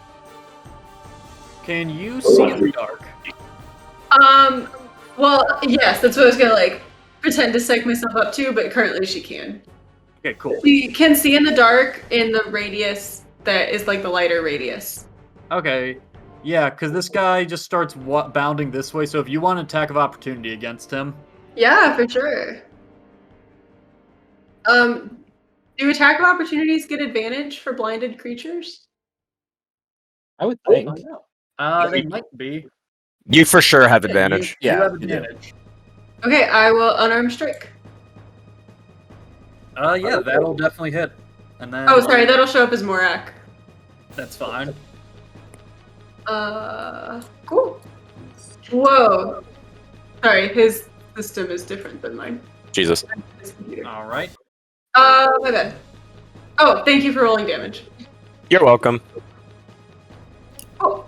All right, and then I'll have him make a concentration check. 10 or higher. Drops his lightning. One of the storms fades. And Yeah, bumps nice. into Anti-Maiva, but does get out of the dark cloud, I guess is the word for it. Out of the darkness. The darkness. Darkness. Is that what happened to this guy over here? He just kind of picked a direction and ran.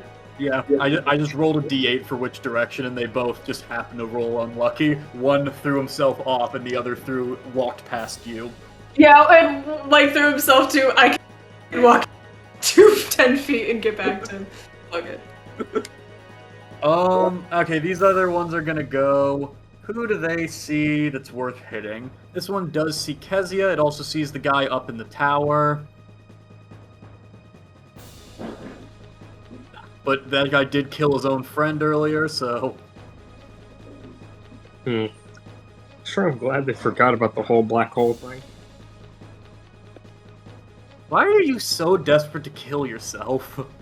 I'm not. I'm just bringing it up. They're just like, what doesn't make sense for them to target? It's kind of like my guy. My guy? Look at everyone else, too. Yeah, it's true. Anyway. Okay, then at that point, they really I'm should not only very target threatening. Drago. I'm kind of small. You're right, I should hit Kezia 3 times.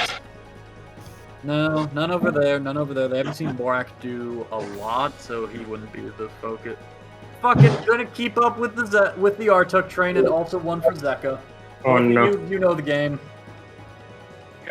Is Dex Spirit saves? Weapon, Yep. Constitution? Or like Okay. Hang on, wait. Do we know what the save is? Just out of curiosity. Texture. I do. This is a lightning bolt. Yeah. This guy dropped concentration after Krith died and just summoned his lightning storm is what happened. Just worth noting, he can do this fine, but whatever his choice is going to be, he's choosing to attack me and the serpent and the one other fishman. He shocks right here.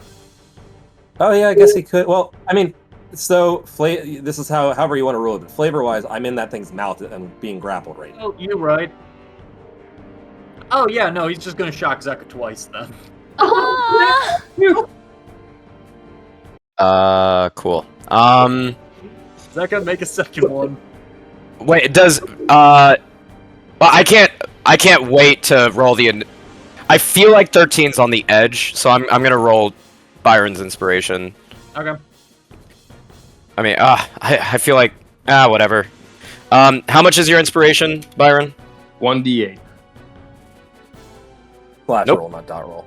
Yeah, that was just a mistype. Gotcha. Okay, 16 on the first one. You take 12 points of damage from the first one. And then 12 on the second. You take 26 points of damage from the second. Oof. As you get- Okay, I have 7 hit points.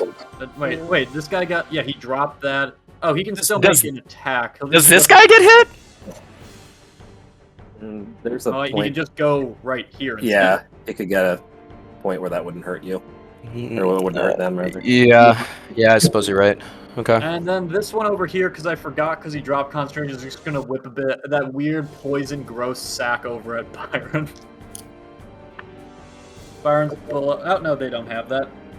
Byron, what's your ace? Never mind, natural 1. They whiff. They whiff hard. Woo. Well. Is every sailor dead? Oh, no. yeah. There's good old Bing. They're all big. Well, who would he shoot? Wait, no. One of them comes out from below deck Yeah, There are 30 of them. in a sequin suit. Is Presley. It's Elvis. It's yeah, Presley. Presley. That's his actual. Yeah. And he throws bananas at people. He makes Like trip Donkey hazards. Kong? Yes, David, throw him in. Throw him into combat. No, he'll Put him in definitely trouble. die. Then Presley's blood is on our hands. You want Presley to die. Alright. Ping is actually going to make a tactical choice, and he's going to try to shoot one of the priests that's been shocking Zeka. Thank God, Jesus Christ. So he will have a gander over at the one that's nearest to you. Actually, no, for the angle, it'll be the one at the top. Fucking worthless. That's an 11, which doesn't hit. Okay. Bing is not doing hot. But Zeka is doing shockingly well. I'm sorry. Bad. Well, he was until he got double lightning bolted. No, that. That's the shockingly part. Thank you, Adam. This is- Thank you. Oh, damn it, Adam. This is throwback to the double chain lightning. Oh God. Okay. That completely changes what I was gonna do. Probably doesn't change your bonus action. Well, it might, Okay, then never mind. because I can. Well, so I can hidden step to turn invisible for a turn, which I feel like I should do, so that I don't fucking die. Yeah, that sounds good. I'm just trying to see how many I can take with me. What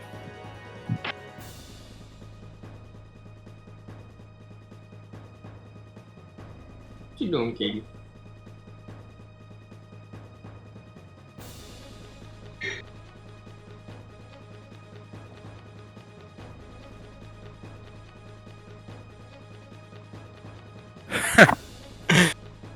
All right. Man, this is stupid. But I'm gonna do it. All right. Zeka is gonna pivot to here so that he's still in range of this fellow. Okay. And he doesn't take an opportunity attack. He's gonna pull. What's that? No, go ahead. He's gonna pull out one of his pop rock concoctions and pop it in his mouth. And as he pops it in his mouth, you see almost you see multiple shades of Zeka as his after image is starting to move more and more quickly, and you see parts of his body literally just completely turning into plasma. There's a word for that, but I can't remember what it is. It sublimates and then and then it ionizes, and then he starts to just like very rapidly vibrate and shift until he is just pure electricity, and then he's going to shoot right to here, and he's trying to get up on the ledge of the ship right behind this guy, hitting this guy, and this guy on the way. But as a bonus action, while he's shifting, he will use his hidden step ability so that when he arrives at the end, it will look like he just disappeared. Okay. He just did a Pokemon move. Yeah. He sure fucking did. Alright, what am I rolling? That is a dexterity saving throw DC 15. That'll be a 13, so it'll fail. That'll be a 17, and then that'll be a... Zigs out, something like that. That'll be an 11. So, 1 success, 2 fail. Okay. Did the priest fail? Just out of curiosity. Okay. Why'd you do that? Okay, a lot of text there. Okay, so on a success, you'll take 11 damage. On a fail, you take 22. Okay. And Zeka will be right here, but he is invisible. So we'll say, I feel like that kind of looks like invisibility. Oh wait, that one's dead. There you go. Yeah.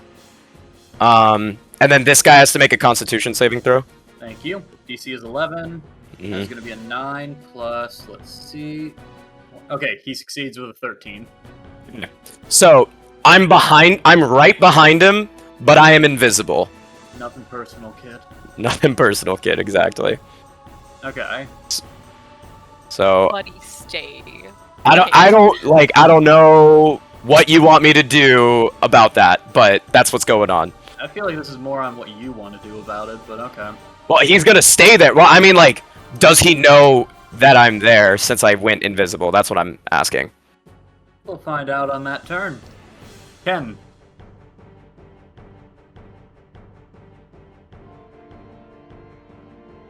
Boyrin? Yep, sorry, I was muted. And I was counting and doing math.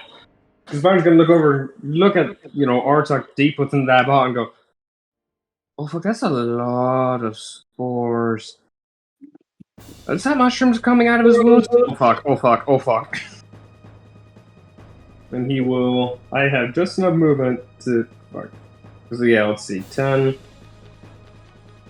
25 to get there. So he will sprint over to Artuk, hop up. Did you slap him up. just provoke an attack of opportunity? He does not care. And I also don't think that he did. He could Yeah. go down the stairs forward and over instead of past the guy. 5, 15, 20. Okay, you got lucky. And he's going to hop The up spatial perception. and slap Artuk on the ass and give him a 3rd level cure wounds. Ooh. Oof. What? Wait, that's a healing word. Oh, wait, you're right. Thank you. Wow, you rolled Also, it's 2 only ones. That's remarkable. 19. Okay. Okay, that's Okay. better. Awesome. That's so much. 19. Thank you. He's like, yep. He's like, yeah, sweet. All right. The tentacle There's monster. less mushrooms coming out of those wounds, and he'll look Thank around you. and go, oh no. I fucked up. I'm just gonna put that out. It should be importantly noted that Artuk is still in this thing's mouth. And I go, oh no, I fucked up. Artuk, get out of there now. And give him a bardic inspiration. I'll do my best. And that'll be the end of his turn. Auntie Maiva is going to... Oh shit, I forgot to give a serpent a turn. Well, that's Okay. pretty rough. Oof. Which serpent? This one down here that got dragged. Hmm. I got so held up on the one that wanted to eat Artuk. Oh well. If you want to take it, like Yeah. if we forgot a turn, you didn't do We're it. losing Mary.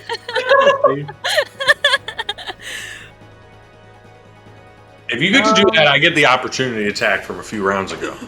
If he gets to do that, then I get to do something for. Okay, we are not opening this can of worms. If he gets to play by the rules, then I get to do this. If you ain't play by the rules, I can do whatever I want for 3 minutes. Maiva is going to inflict wounds at a 2nd level. That's gonna be a lot of damage. That's a lot of damage. Need to look at what that is. Okay, good. That hits, so it'll be 1d whatever on top of this. Oh, no, never mind. Actually, it just works like that. Cool. Fuck. Oh, okay. Oh, that's still good damage. That's still good damage. Yeah. 22 points of damage, which is actually just enough to kill this thing. Nice. For her. As one priest goes down, as she just kind of grabs it by the skull and just kind of shocks it, and then rips its head out and spine out like Predator. Oh god damn. Oh shit. And that will be... She will just start moseying on down this way. Stand next to Mora. Never wants to stand next to Mora. Did the priest get 2 turns? Yes. Yeah, the priest gets 2 turns. Oh jeez.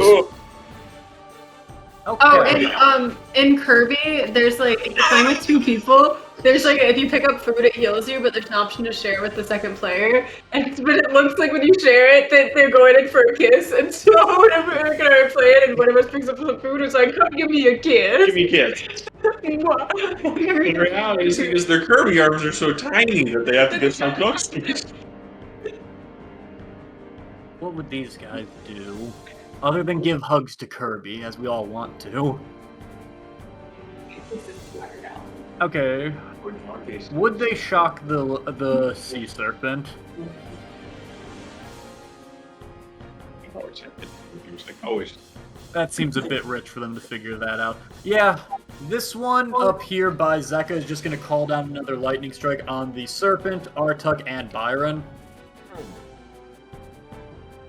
How are dex saving throws affected by being grappled? Grapple just reduces speed to 0, no effect otherwise. Oh, nice. And I You're, will like, roll for the dodging in the serpent mud. right now. The serpent gets a 21. Dodged in the mouth.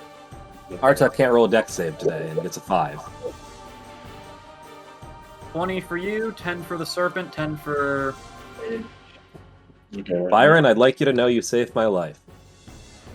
Aww. I'd No like problem. you to know that, but Yeah, you 'cause then he fucking would've killed gone- me. Fake. He just spoke without it. Where was the lightning bolt centered?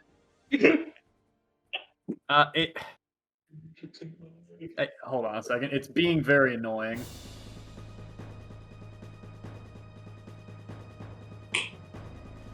Oh my... Wait, okay, I see what I'm doing wrong. There. Okay, cool. Yeah, so it did hit the serpent as well. They just happened Awesome. really well. Cool. And I figured they don't realize that zombie is, Yeah. not their friend yet.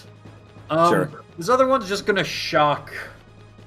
Doesn't know where Artuk, or doesn't know where Zeka went. And it's just gonna shock good old Bing. No! Oh. Bing rolls a 17. Why did Bing come down? He didn't. He's up at the top. We're all him like 200 feet in the air? It's lightning strike. The lightning storm. I've been laying with my dog a little bit, guys. Well, Bing succeeds on the save. Kudos to Bing. Taking 7. Bing only takes 7 damage. Is Bing Yeah. alive? Bing is still alive. He just got hit by lightning. Bing's actually a bear totem barbarian, so he's lost nothing so far. That actually healed him. Yeah. Yes, yeah. Okay, so I am very concerned for Zeka, But you don't know where he is. but I don't know where he went. Yeah. So I'm gonna figure I can. They keep on shocking people, so I'm gonna probably prioritize. And plus, Artuk seems to, though he is in trouble, he's got Byron there. It's fine. I'm gonna roll to figure out which one I think I would want to roll to. Quick. High is high and low is low. Low. Okay, so I'm gonna try and hit. They seem similarly bloodied anyway. Yeah, I'm gonna try and hit this guy. Only reason is because technically, I think I would. I don't even know if I'd have sneak attack against that one. I think you would, technically. But I don't know. So, so I am going to go ahead. I like my little hiding spot here. I'm gonna like kind of peek out right here and shoot this guy down here. Okay. With a short bow. 22. That'll hit. Okay, awesome. And then I'm going to go back behind here. I'm gonna go to this side for a hot second and break eye contact with him, just so I can try and. Okay. Can I try to do that? Yeah, go ahead and make a stealth check.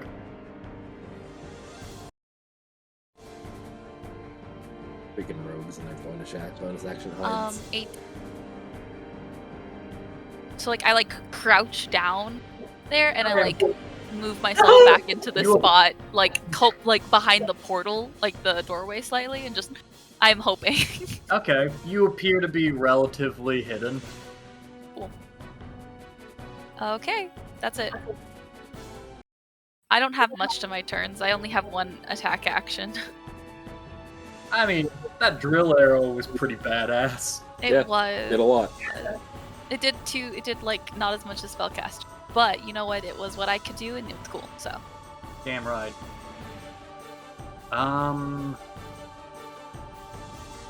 Yeah. Okay. Oh, it is your turn. You saw the priest run past you, and then you saw the other one fucking yeet itself into the water. Okay, Oda's over here doing a silent celebration, like, it's so cool that I can sense people's keys. I'm really proud I learned this skill. And she kind of looks around her eyes and she can only see 10 feet around herself. This is a very completely self-isolating strategy that I might have to rethink in the future.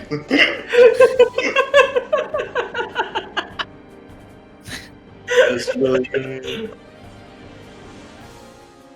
I should just move this way. I gotta see what's going on.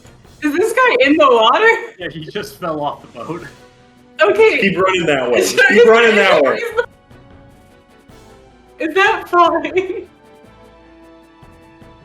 David. What? I said, is it reasonable that I could just keep running this way? Yeah, absolutely. Okay, because I think it's also like maybe I can hear this thing. I don't know. Listen, there was a massive tidal wave that threw this thing here a second ago. You can tell from that. Well, and then I can see it, and I'm like, great, I see it, I hear it, I'm glad, I'm gonna attack it. No, I'm gonna hit it with my stick. Okay, I was gonna hit it with my paw, but my stick. God damn. She smoked so much grass. Okay. Oh wait, don't I get advantage? Is it blinded? Yeah. If it's in the darkness, wouldn't it be blinded, right? Yeah. Yeah. As long as it sees with its eyes. Yeah, it doesn't see with its eyes, basically. It does see with its eyes. Right. I'm gonna assume a 27 also hits. Beats.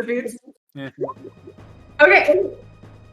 And so I'm just like whacking it, just like one side, left side, and Jeez, then Mary, in front of everybody?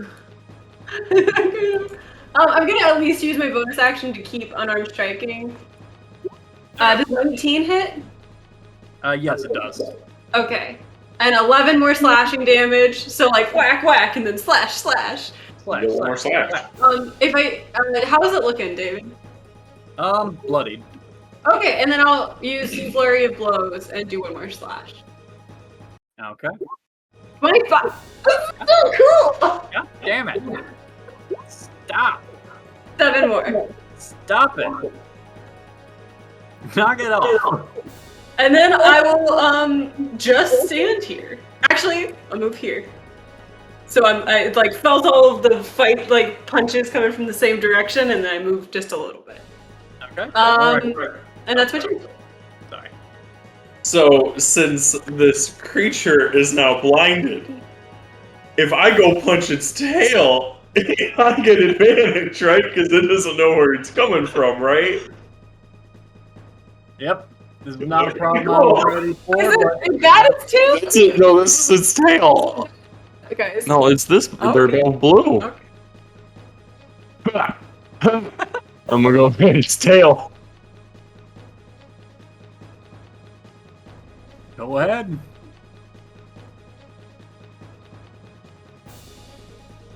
No, 22, That'll hit. Nice. 13 psychic damage, All right. and then one more, a 21, Yeah. 18 psychic damage. This thing is not doing good, but it is alive. And then I have took away my control, man. Sorry, I was making sure I didn't just assume that I hit something earlier. Yeah. Here. Without David being like, actually, you didn't hit that.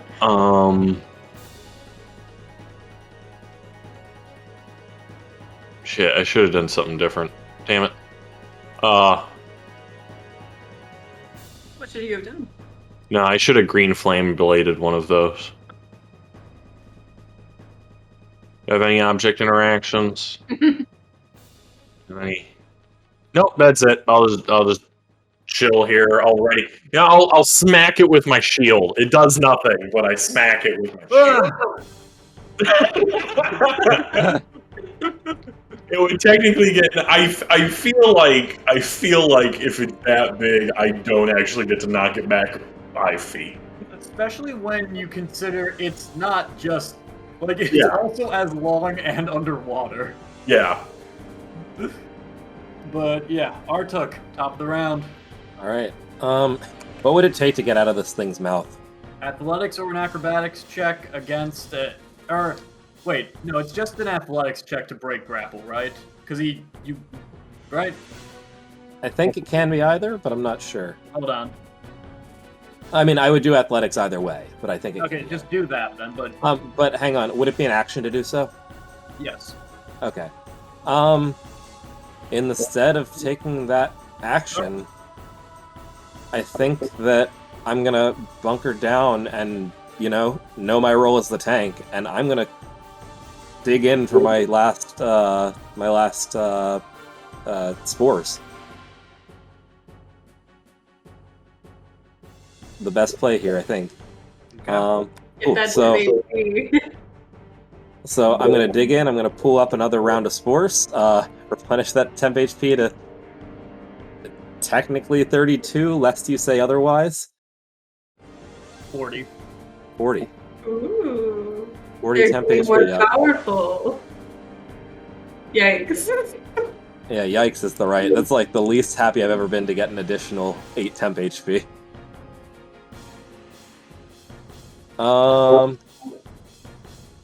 Then let's see, I need to pull up. I don't seem to have. Oh wait, yeah, I do know. There it is. Let's see, how does this work?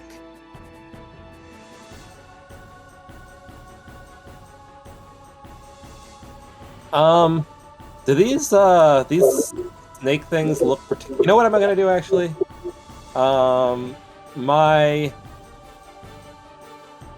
Does the dude behind me recognize my zombie as a threat to him? Not that you've seen yet. Okay.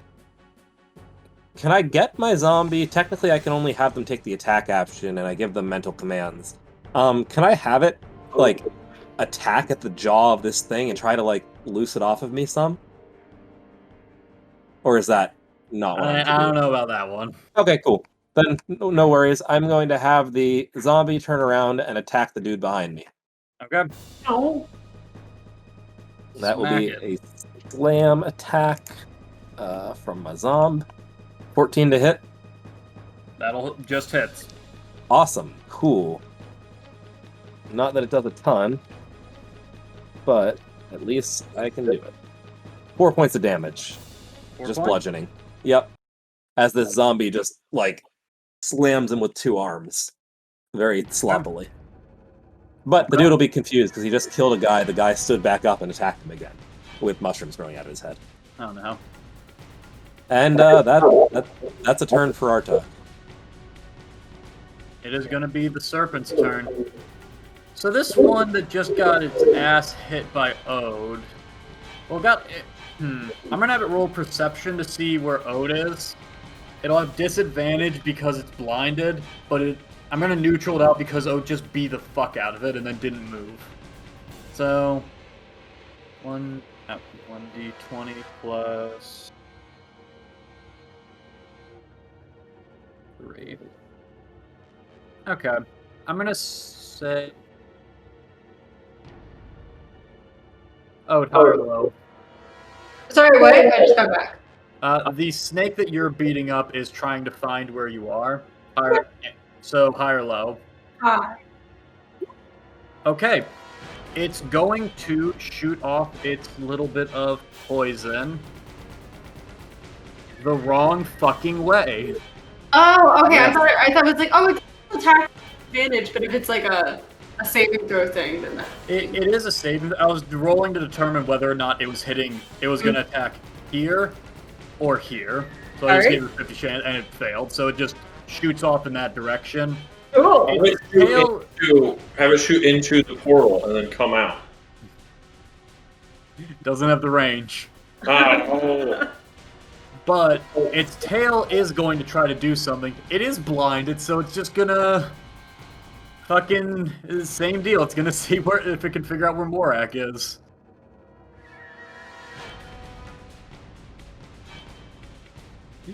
Morak, high or low? Hi. Okay. It's gonna make an attack against Morak with disadvantage. Well, that is gonna be for tail attack. That'll be 23 to hit. Yes. Fair enough. And it'll be for 1, 6, 1 damage. Good job. 11 points damage. Okay. Yeah, that'll be all. Yeah, just 11 points of damage. Alright, this other one's gonna try to eat Artuk. So, When you say Artuk, try to eat, I mean it's going to bite you right now, and we'll see if that hits. Son of a Control bitch. water a one-time thing, Artuk? come again? Was control water a one-time thing? No, I have it up. It's an action to do, and I needed an action to put my HP back up. No, that totally makes sense. I was just That'll be an 11 to hit, which I'm assuming doesn't hit. An 11 does not hit. Though, I just realized I should have been rolling concentration when I took the damages last turn. I need to roll concentration. Actually, I've taken damage from a poison breath and a bite so far. Do you remember how much damage those did?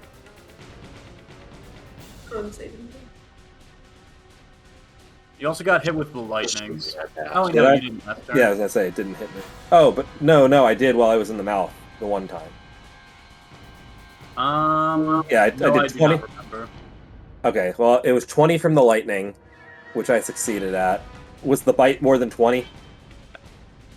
I think so. I think The it was like poison- 22. Let's call it a DC 11. Okay, and poison breath was 25, I remember, so that'd be DC 12. So this is for the 11, and here's for the DC 12. Okay, I dropped the control water. Okay. I'm debating which this thing would do. Would it bite again, or would it throw you out? It'd try to bite again. Cool.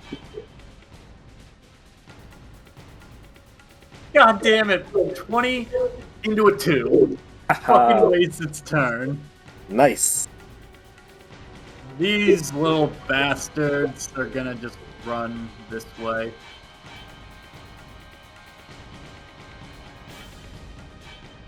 Who's gonna run this way and then get scooter-booted through the gateway, though? Out there. And the rest are dead. Oh, this one fell off. This one's gonna daintily climb back up.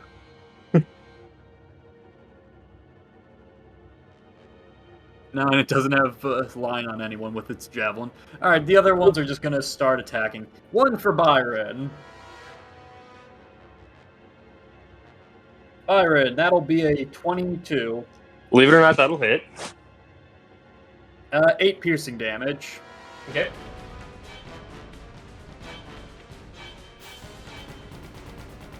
One for Artuk. As long as they don't hit my boy. 22. Hits. 7 damage. Gotcha. Eaten by No- spores. Another one for Artuk. Alright. 26. Hits. 8 damage. Eaten by spores. Bastard, man. These two are gonna come after Kezia. They see me initially? Cause like, if they're coming after me, but they didn't see me. Shall see. Let us determine the your stealth was 18, right? Yeah. Natural 1. Going for Artuk instead. Sorry, Artuk. 12 plus... Wait, do they each have 2 attacks? That makes sense. No, it's not this one. This one's going to ignore Kezia. I'm just small and crouched down with my bow, and I'm just like looking up. And this one will rush that way as well. So 2 more for Artuk. Sorry, Artuk.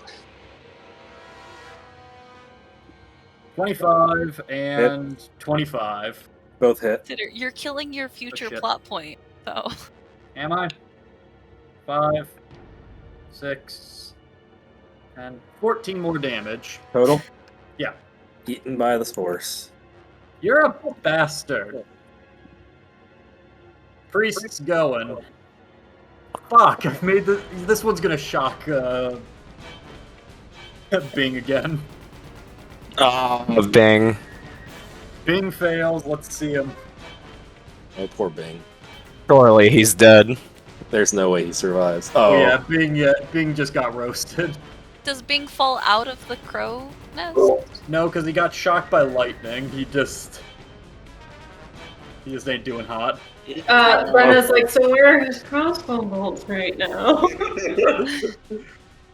And this last one still doesn't know Zeka's there, so... Fuck, I've really made this a doozy for me.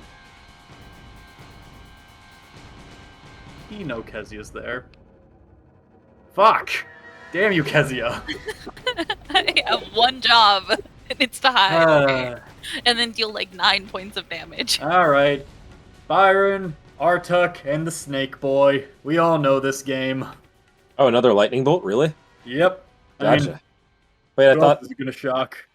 Oh, there's 2 of them left. Fuck. Okay, cool. Snake lives. Or Snake fails, rather. Another failed dex save Alright, on my part. that's I 3 can't- failed death saves. I cannot Would he succeed. perhaps want to move after casting that lightning? Why? He's safe here. Damn it. There's 16 literally damage? no one threatening him right here, as far as he knows. As far as he knows, yeah. You watch as my spores take the brunt of the hit, then dissipate. Oh shit. And that's the last one, right? That's my spores, folks. I have never before run out of spores. Zeka, you are up. Oh man, this is a tough scene, yo. I'm not gonna lie. Say- Okay. The rest of my turn kind of hinges on this, so I'm gonna do this first. Let me make sure. Yep. Okay. In a minute. Bonus action. Move my spiritual weapon here. Wait, I'm hold gonna on try and. a second. I need to roll a concentration check for earlier for the lower one. To see if he has Call Lightning still. This would save Bing, potentially, so it's important. It's important. Ah, no. He holds on to concentration. Bing dies again. I don't. I can't believe you did this thing. Please, D&D gods. 24. Let's go. That hits. Yeah. Okay. Man, damage rolls kind of disappointing, not gonna lie. But 14 damage to this man. He is hanging on by a thread. By a thread? By a thread. Oh, and I'll roll the concentration now. Oh, he drops concentration. That's pretty huge. Yeah, it felt like before you did your turn, that would be critical to know. Yeah. And also knows you're there now. He does. Yeah, for sure. I'm no longer invisible. Fuck. I mean, I don't think I can out-heal the damage they do. So we just have to try and kill them all. There's the kip eye. Alright! Zeka's gonna stab the shiv into the guy in front of him and cast Spirit Guardians. Let's get it. This is so stupid. This is unbelievably stupid. But I don't really have a better option. Okay. Are you out of spell slots? Oh, I have a shit ton of spell slots. I just have no HP. Oh. I have 7 hit points right now. I'm almost dead. So is that a save for me? Oh, shame is your best option. Oh, you'll see. Give it a second. Yeah, so make a DC 15 dexterity saving throw. That's a fail. Okay, hell yeah. Okay, can you see my aura? Yes. Okay, so he takes 12 points of radiant damage. Please be dead. As he ignites. And also, Yes! This one down here also might be down. Let me roll his thing as well. Natural 1 from the other one. You get another one. I don't even know if you knew you were gonna hit. Fuck yes. Well, and that one is reincarnated as a zombie. Nice. Okay. You guys are No. just Yeah, what the hell? Like, oh, you don't have health. 7 hit points. Oh. So, okay, so what this looks like is Zeka, the spiritual weapon flies to Zeka, and as he becomes visible, he grabs it and throws it through, this guy, and then as he's throwing it through, you'll start to see the little fat chefs from Ratatouille start to sprout out from around him, and they just fucking throw molten spaghetti sauce at him and he dies.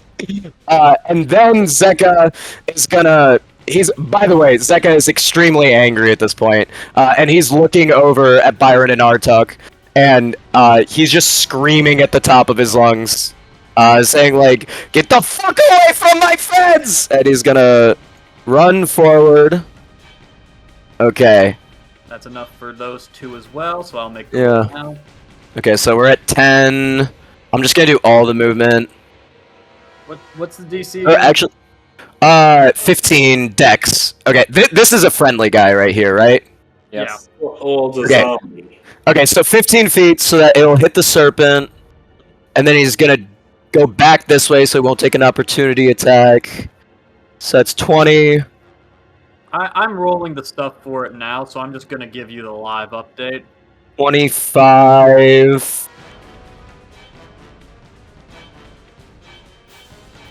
And I think he's gonna stay there. So, I mean, well, all of them die. This one succeeds on its save, the one immediately south of Artuk. so he takes 6 points of damage. Yeah, he survives. The serpent succeeds as well. Okay, so he takes 6, and then this guy saves as well. Oh, does he? Hold on, I haven't rolled for him yet. Natural 1, he fails. How much was it? 12. And he needs a concentration if he still I has am lightning. spread. Let's see. Wait, so it was 12 damage, right? Damage. DC 10. Bastard. Got 9 total. He drops concentration. Okay. And the last storm is down. The question is, can he recast it? If I were to move here, David, would he have line of sight on me, or would the portal kind of block it? Would this guy be within reach of me if I was here? Who? This guy. Not that you can tell. He also Okay. still has Artuk in the mouth. Yeah. It's hard to tell for the priest with the portal, but the serpent would not be, at this current moment, in range of you. Well, I feel like... I mean, if I go through the portal, I'll be here, which is bad news bears. Or here, or here. So I feel like I should just go here. So I'm gonna move right here. And Zeka's just screaming incoherently. Okay? Anything else? Nope. Byron. All right. Oh, Zachary, you appeared out of nowhere. Oh God, you're looking awful close to dead. Oh God. And he'll just be like, heal, and he'll cast mass healing word. Good. Very good. Bold choice. Which it's everyone. You alert. Dirty him. 7 hit points. Thank So, you. You will take 7. Artuk will take 7. Massive. Zach 7. Morak will take 7. Captain Lady will take 7. We should shoot Maiva. people. I think you just got healed. But I did. Can he see Kezia?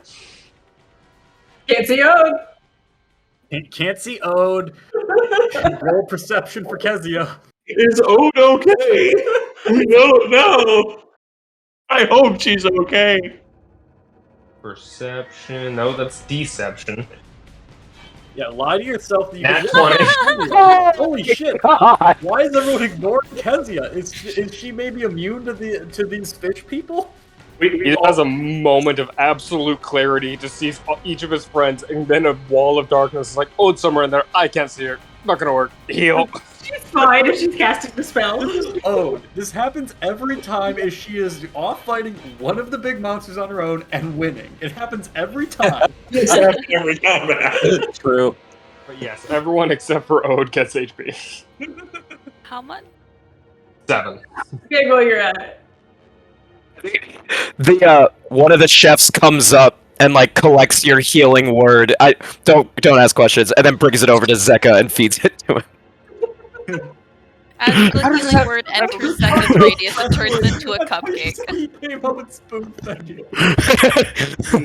Nom nom nom.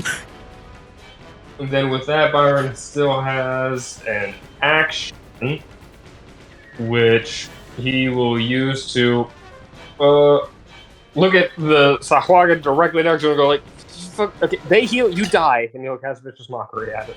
Which one? The one that's already injured, or the one to your left? Already injured. All right, let's see it.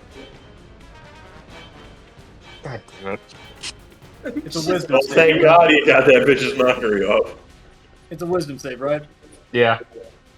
These things don't seem wonderful. Actually, it was like a decent damage roll. Vicious Mockery is just a bad spell. Yeah. Byron, as if it finally understood your instructions, it just drops dead. Oh, fuck, that worked? You got a kill.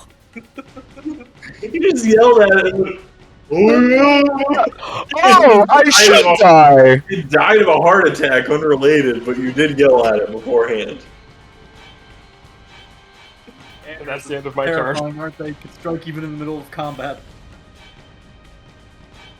Maiva is going Before to... you do Maiva's turn, Eric pointed this out, and I think it's really delightful that Will is putting so much emotion into Zeka with like protecting his friends, and it's like, oh, it's good emotional fighting, good emotion in the fighting, but also his chefs are going around and like,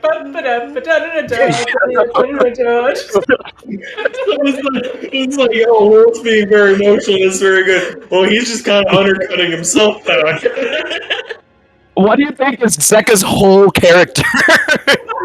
Fair enough. It's true. No, okay, how about this? The chefs have angry eyes. The brows are... They're like Gordon Ramsay chefs right now. Like, it's fucking raw! Maiva's gonna see between Morak and the dark cloud that just swallowed the other end of the snake. They probably have this in control. So she's gonna pull out her warhammer and dive bomb from the second story onto this Sahuagin and Cool. destroy it.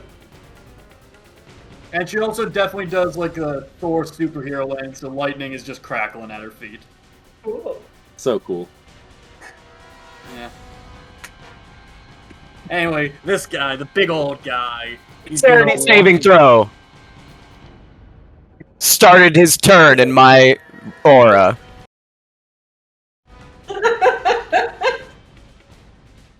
What's the save? DC 15, deck save. Kill him. Kill him. How much damage? Find out. Yeah, tell me. 15 damage.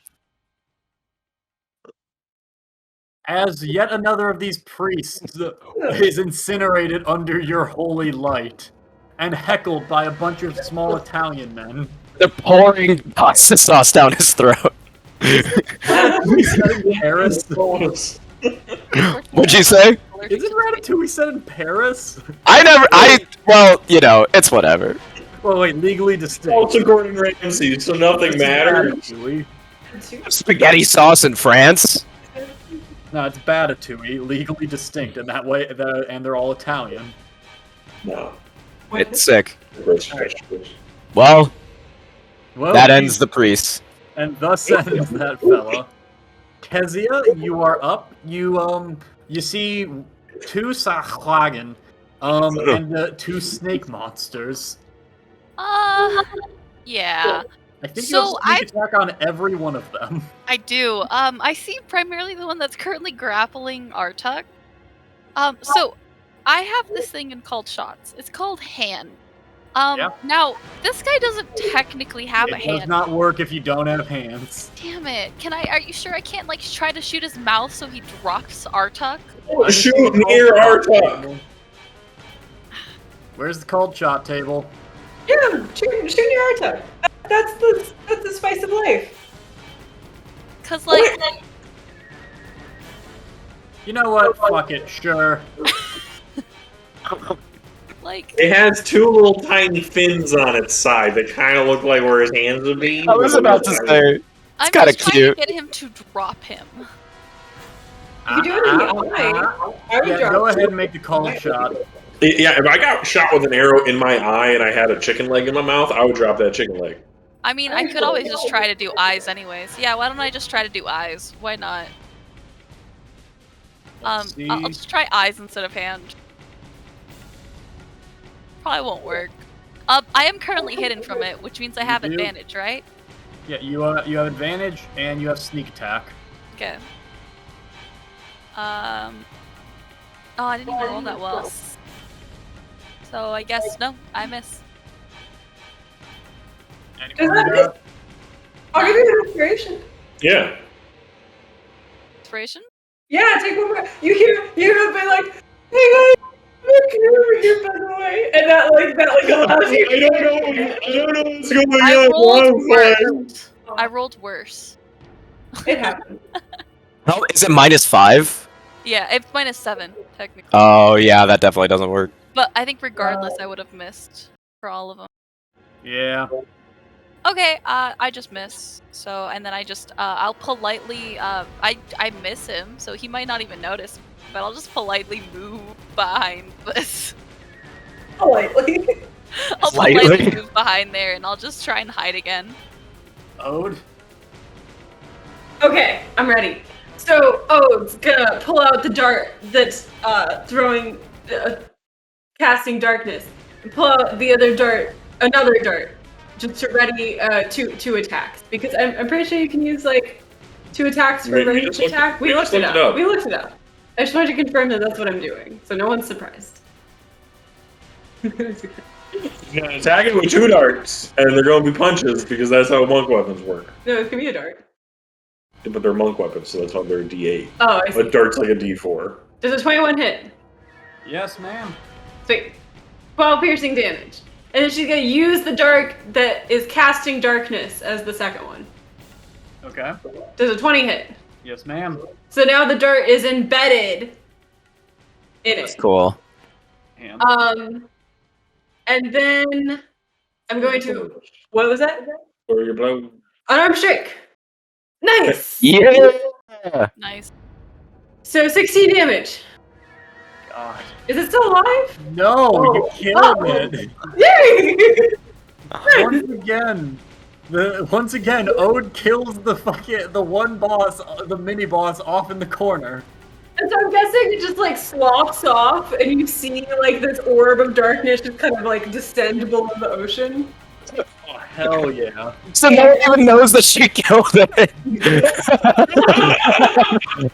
Yeah, Morak's over on its tail, like, huh? Why'd it go under? Wait, I killed it. With the Morak's like, I killed it. Use my bonus action. Yeah. What was that? I killed it with the unarmed strike, right? Like Yeah. I needed to use my bonus action. Okay. And then I guess. Went over there before he blows that one, can you? There is this guy right here as Can well. I use the second King's Flurry of Blows to hit him? I mean, if you walk over, then yeah. Okay, sure. And then you'll have advantage because he'll be blinded. I no longer have the darkness up because I Oh, used. right, because you buried it in a snake. Well, it served its purpose. I mean, it's pretty kick-ass. Okay, so Yeah. regular. Let me pull up that again, and then normal, and then one more unarmed strike. That's one way to track a character. Okay, 13. That does not hit. All right, I'm just standing next to this guy. All right, that's my turn. Morak. Okay, Morak. I've got to mark my key. Oh, okay. Here, give me one. Mary's marking her key. Mary's marking her key. Everyone, guys, Mary's marking her key. Okay, Morak. Very confused as why the headless tentacle monster just slops away. It might have just been a delayed cut. He turns around, sees his friend in the jaws of a serpent, having a weird flashback to an alternate reality where he's always stuck inside the jaws of the monster. No matter what he does, that's how it ends up being. I really do always end up this way.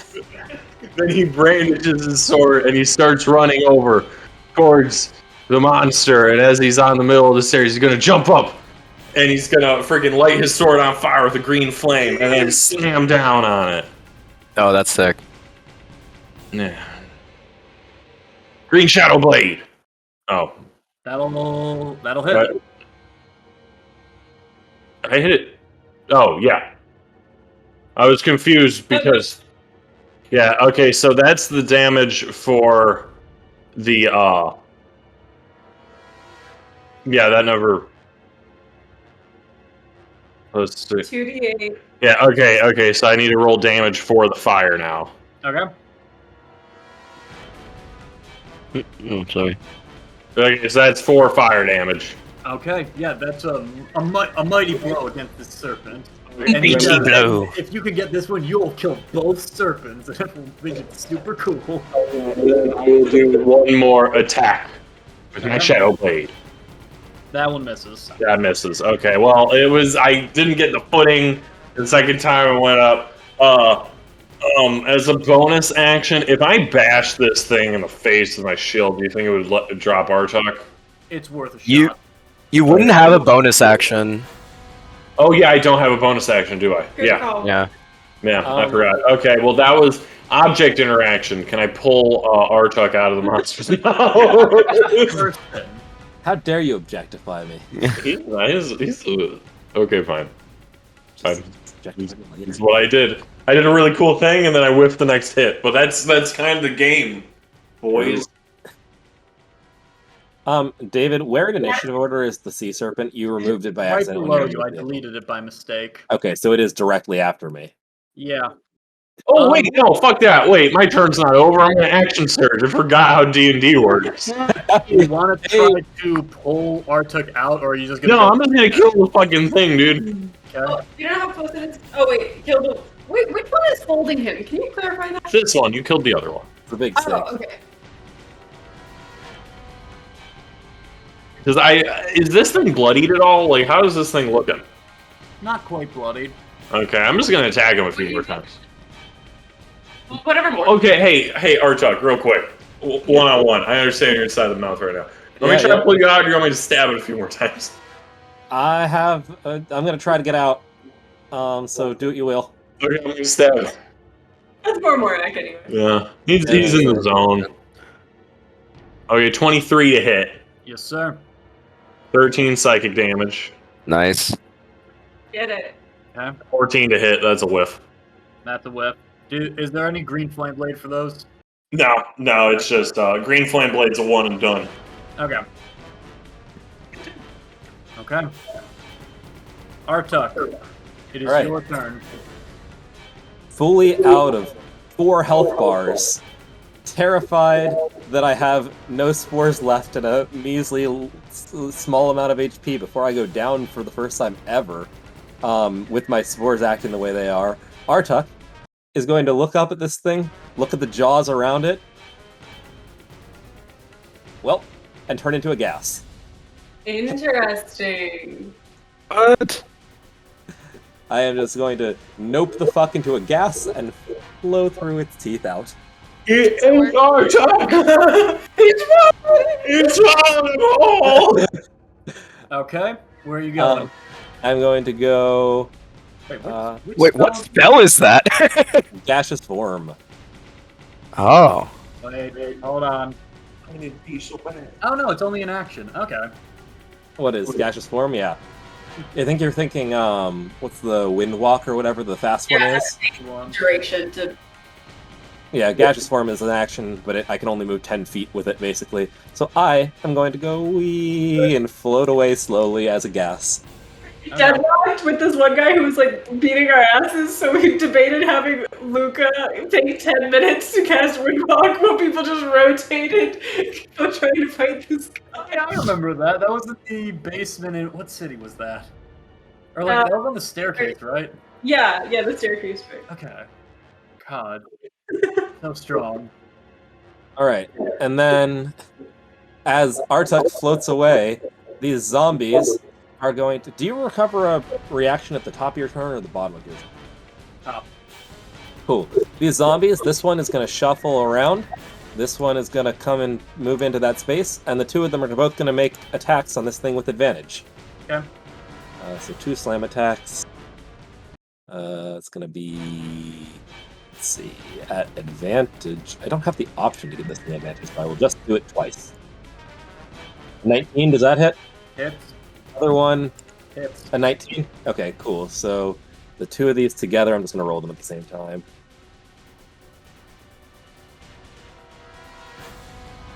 $12 points of damage. Fuck. Still alive. Is it really? Oh boy. Well, wouldn't that be You guys had it 14? on That one actually. What? Wouldn't that be 14 because they both get +2? No, so that was rolled 2d6 plus 2. Oh, they're each +1 normally? Yeah, they're each +1. Yeah, I did all the damage. I see. Gotcha. Still alive. Still alive. Barely. Okay. Well, yeah, that's Artuk's turn. He got out of the mouth. Serpent's turn. Dexterity saving throw. That'll be a 17. Yeah, that saves. So he'll take 8 points of radiant damage. Okay. It's looking bloodied. It's How gonna long bite. does that Ah, last? fuck. Who does it bite? Morak or Byron? Because they're both in front of him. God, it would be so funny to kill Carson again. I mean, the more I can. Carson, you gotta be okay with the goof. It's just so funny. But Morak's such like a big hunky piece of man meat. Yeah, so why would he pick the tough meat? Alright, let's see. You win this time, Carson. It's going after Morak. Yes. Go for the juicy man meat. Alright. I think Eric's peeing, so I can tell you. Alright, well, first of all, it is going to just launch a bit of poison spit at Morak and only Morak. Because it works in a straight line. Wait, Morak will Yeah, try yeah. to hit the shield. I can't... I mean, I'm fine if it only hits Morak, that's cool, but like, what line can it just hit Morak with? This one. Oh, That can you also not hits do that? that thing. I don't care about that thing. And Okay. it doesn't either. You also do notice that it actually does come out of the gateway and land on, I think that was Frank earlier. Anyway, Morak is going to need to make a dexterity saving throw, I believe. Here, Hold I'll on. just know he's getting hit in case. Oh no, it's a constitution saving throw. Hey, Eric, you're getting attacked. For you. Okay, I can't find this. Constitution saving throw? Yep. He succeeds. 20. He takes 9 points of poison damage. I don't think he has anything like evasion. He has Shield Master. Fuck, But he has it's a Shield con Master. save, isn't it? Oh wait, yeah, it's a con save. That doesn't apply to this. Okay. Yeah, so he just takes 9 points of poison and is going to try to munch him. It's one of the worst 8d6 rolls I've ever seen. That's pretty good. Hey, Yeah, imagine being the Adam, one to do you it. run the stats on that one. Sure, real easy. 8d6. And I'm just going to go ahead and say it whiffs on a biting Morak, too. Oh, wait, this guy. Let's see if he survives. Nope. Well, he's dead. Okay, Morak holds his shield and looks triumphant, like, yeah, I knew that was gonna be fun. Oh, wow. No, this guy's going to try to punch Ode with a spear. Not stab, punch her with a spear. Oh, wait, hang on. Before anything else, even as a gas, you watch spores move out from the gas and make that last guy into a zombie.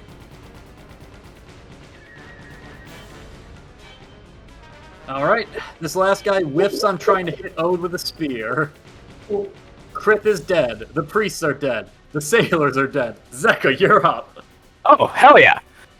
Alright. I'm gonna move back a square, and then move forward a square. He has to make a dexterity saving throw.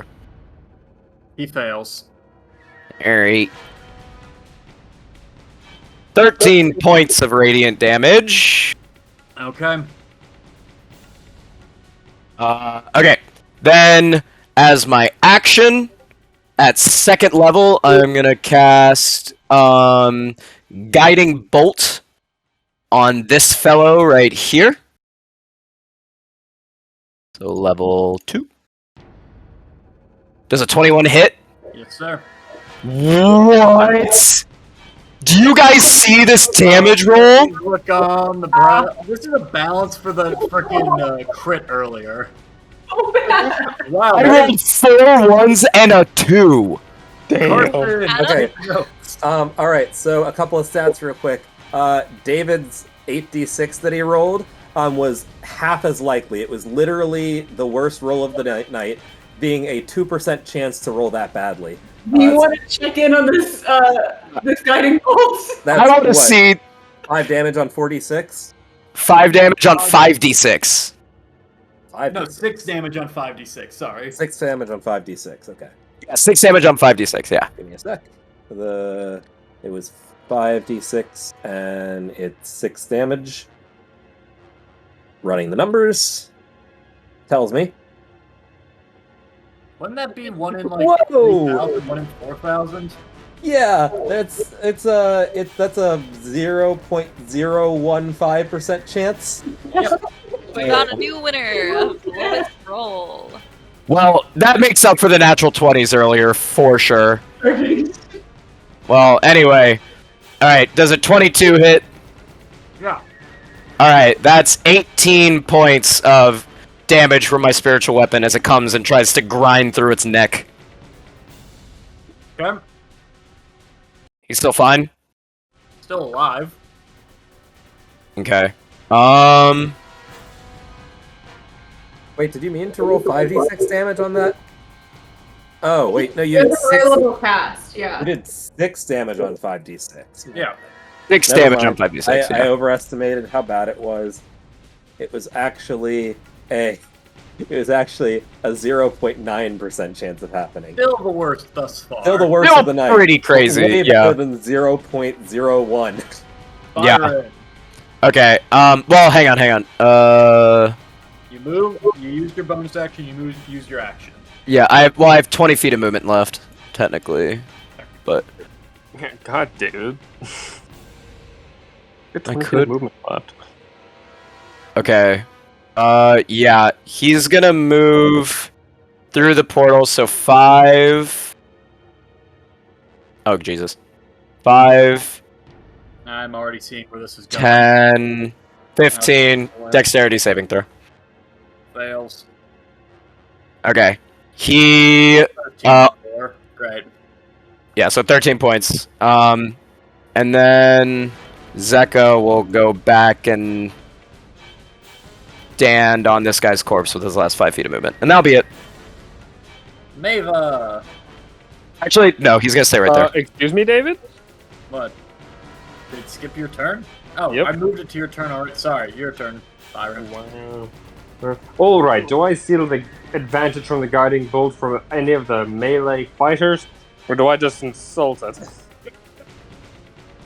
Oh, I already used the advantage on my spiritual weapon. On average, which is more, 2d4 or 1d8 plus 2? 1d8 plus 2. Alright. Byron will be like, he'll take out his river and go like, well, I guess I'll try this again. And he'll try to stab it. That hits, remarkably. He goes, yeah! And stab up into it. You don't have any spells that's better? I'm a support caster. Yeah, I mean, I feel that. I feel you. Maiva's just gonna whip a guiding bolt at it. Whoa, whoa, whoa, whoa, whoa! I still have a bonus action. I will bonus action look at the cloud of smoke that is Artuk and go, oi! Nice. Give me a healing word. I appreciate that. Anything What else, is that first level? sir? Holy shit! You got Nice. Mac! Nice, that is useful. No, nothing else. Maiva's gonna hit it with a guiding bolt, potentially. Oh wait, I have that. Here already. What is her modifier? I'll just use this. Oh, don't have that prepared by accident. Whatever. Plus 7. She hits with an 18. What level guiding bolt is it? Just first level. Oh shit. Oh shit, that's 22. Oh my god! Okay, that's hugely frustrating, actually, what that was. Kezia, you're up. Please tell me it's dead. Aww. Kill it! Yeah. I'm just gonna shoot it. Take the shot. Did it see me with my 21 stealth? You have advantage because of guiding bolt. Either I have way. advantage anyways. And you have sneak attack. Yeah. Sharpshooter. Sharpshooter. I'm not risking that again. 20. Yeah, that might not have hit actually. How much damage is that? That is, sorry, I have like things popping up. 25 points of damage total. I want to point out, it was on after Maiden's attack. It was on 1 HP. Wow. Wow. You brain it. You brain the fuck out of it. I'm overkilling it. Excellent. And this one does collapse not into the ocean, but just onto the ship, kind of dragging it a little bit onto the side. It just shoots up through its mouth and out the back. Yep. Ode, you are up. Would you like to just say, use my turn to kill the one Wait, next to wait, me? I want to hide again. Oh my god. Yeah, Sorry, we can do 27. that, because that'll save a minute. Yeah. Plus, my spirit guardians are there too, so even if she doesn't kill it. He's done. This lets me move into the next thing more easily. Artuk, Yes. what are you doing right now? Floating. Oh god. You sure? I thought it was floating like 10 feet above, 5-10 feet in the air. Everyone look upon Artuk floating in the sky. This small cloud of dust hanging in the air. And then you just see all around him from the different bodies. You see just little bits of decay and rot begin to kind of cycle and circle around the air and kind of surround him. Artuk, what are you doing for this second? I watched the serpent go down. Right? Yeah. Drop the zombies, contain the spores as much as I can. Oh, but Artuk. Oh, but Artuk. You try.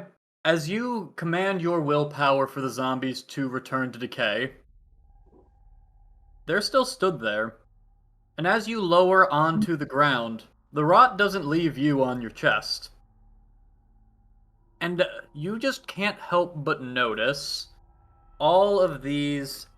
Second. All of these just delightful corpses. All around. God damn it.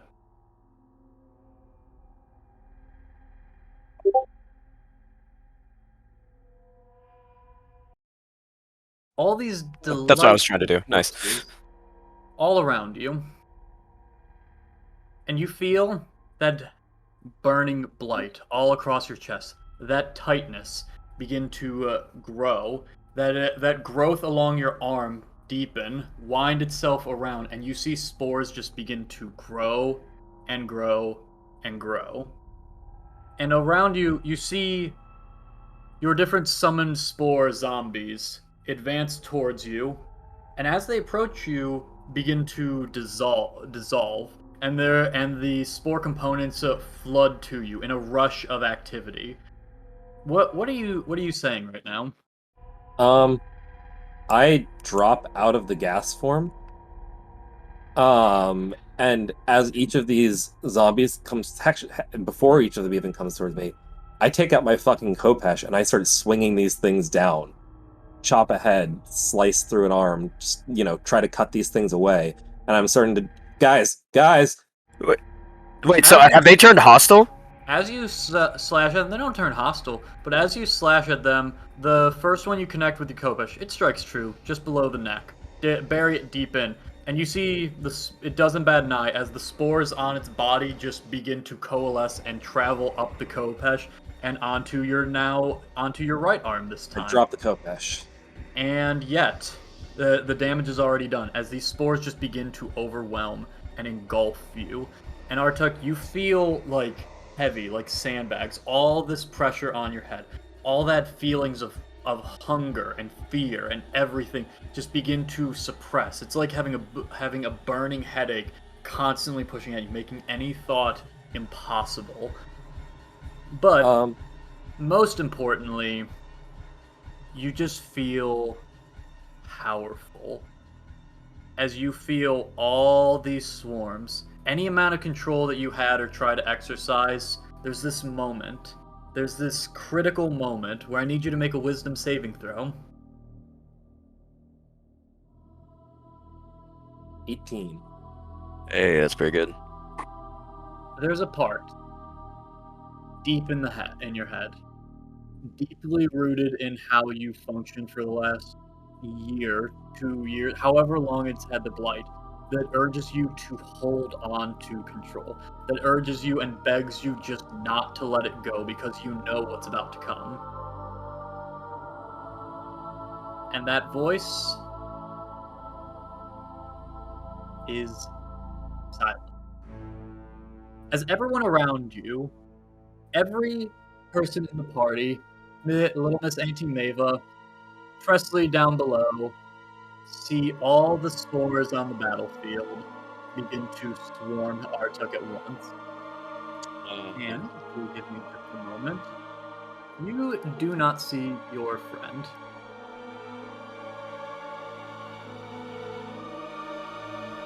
The fuck?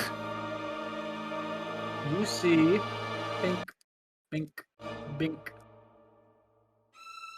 Bink. You see this massive spore abomination before you, where Artuk once stood, vaguely bipedal, but looking at all of you with this ravenous hunger. And we'll pick this up next time.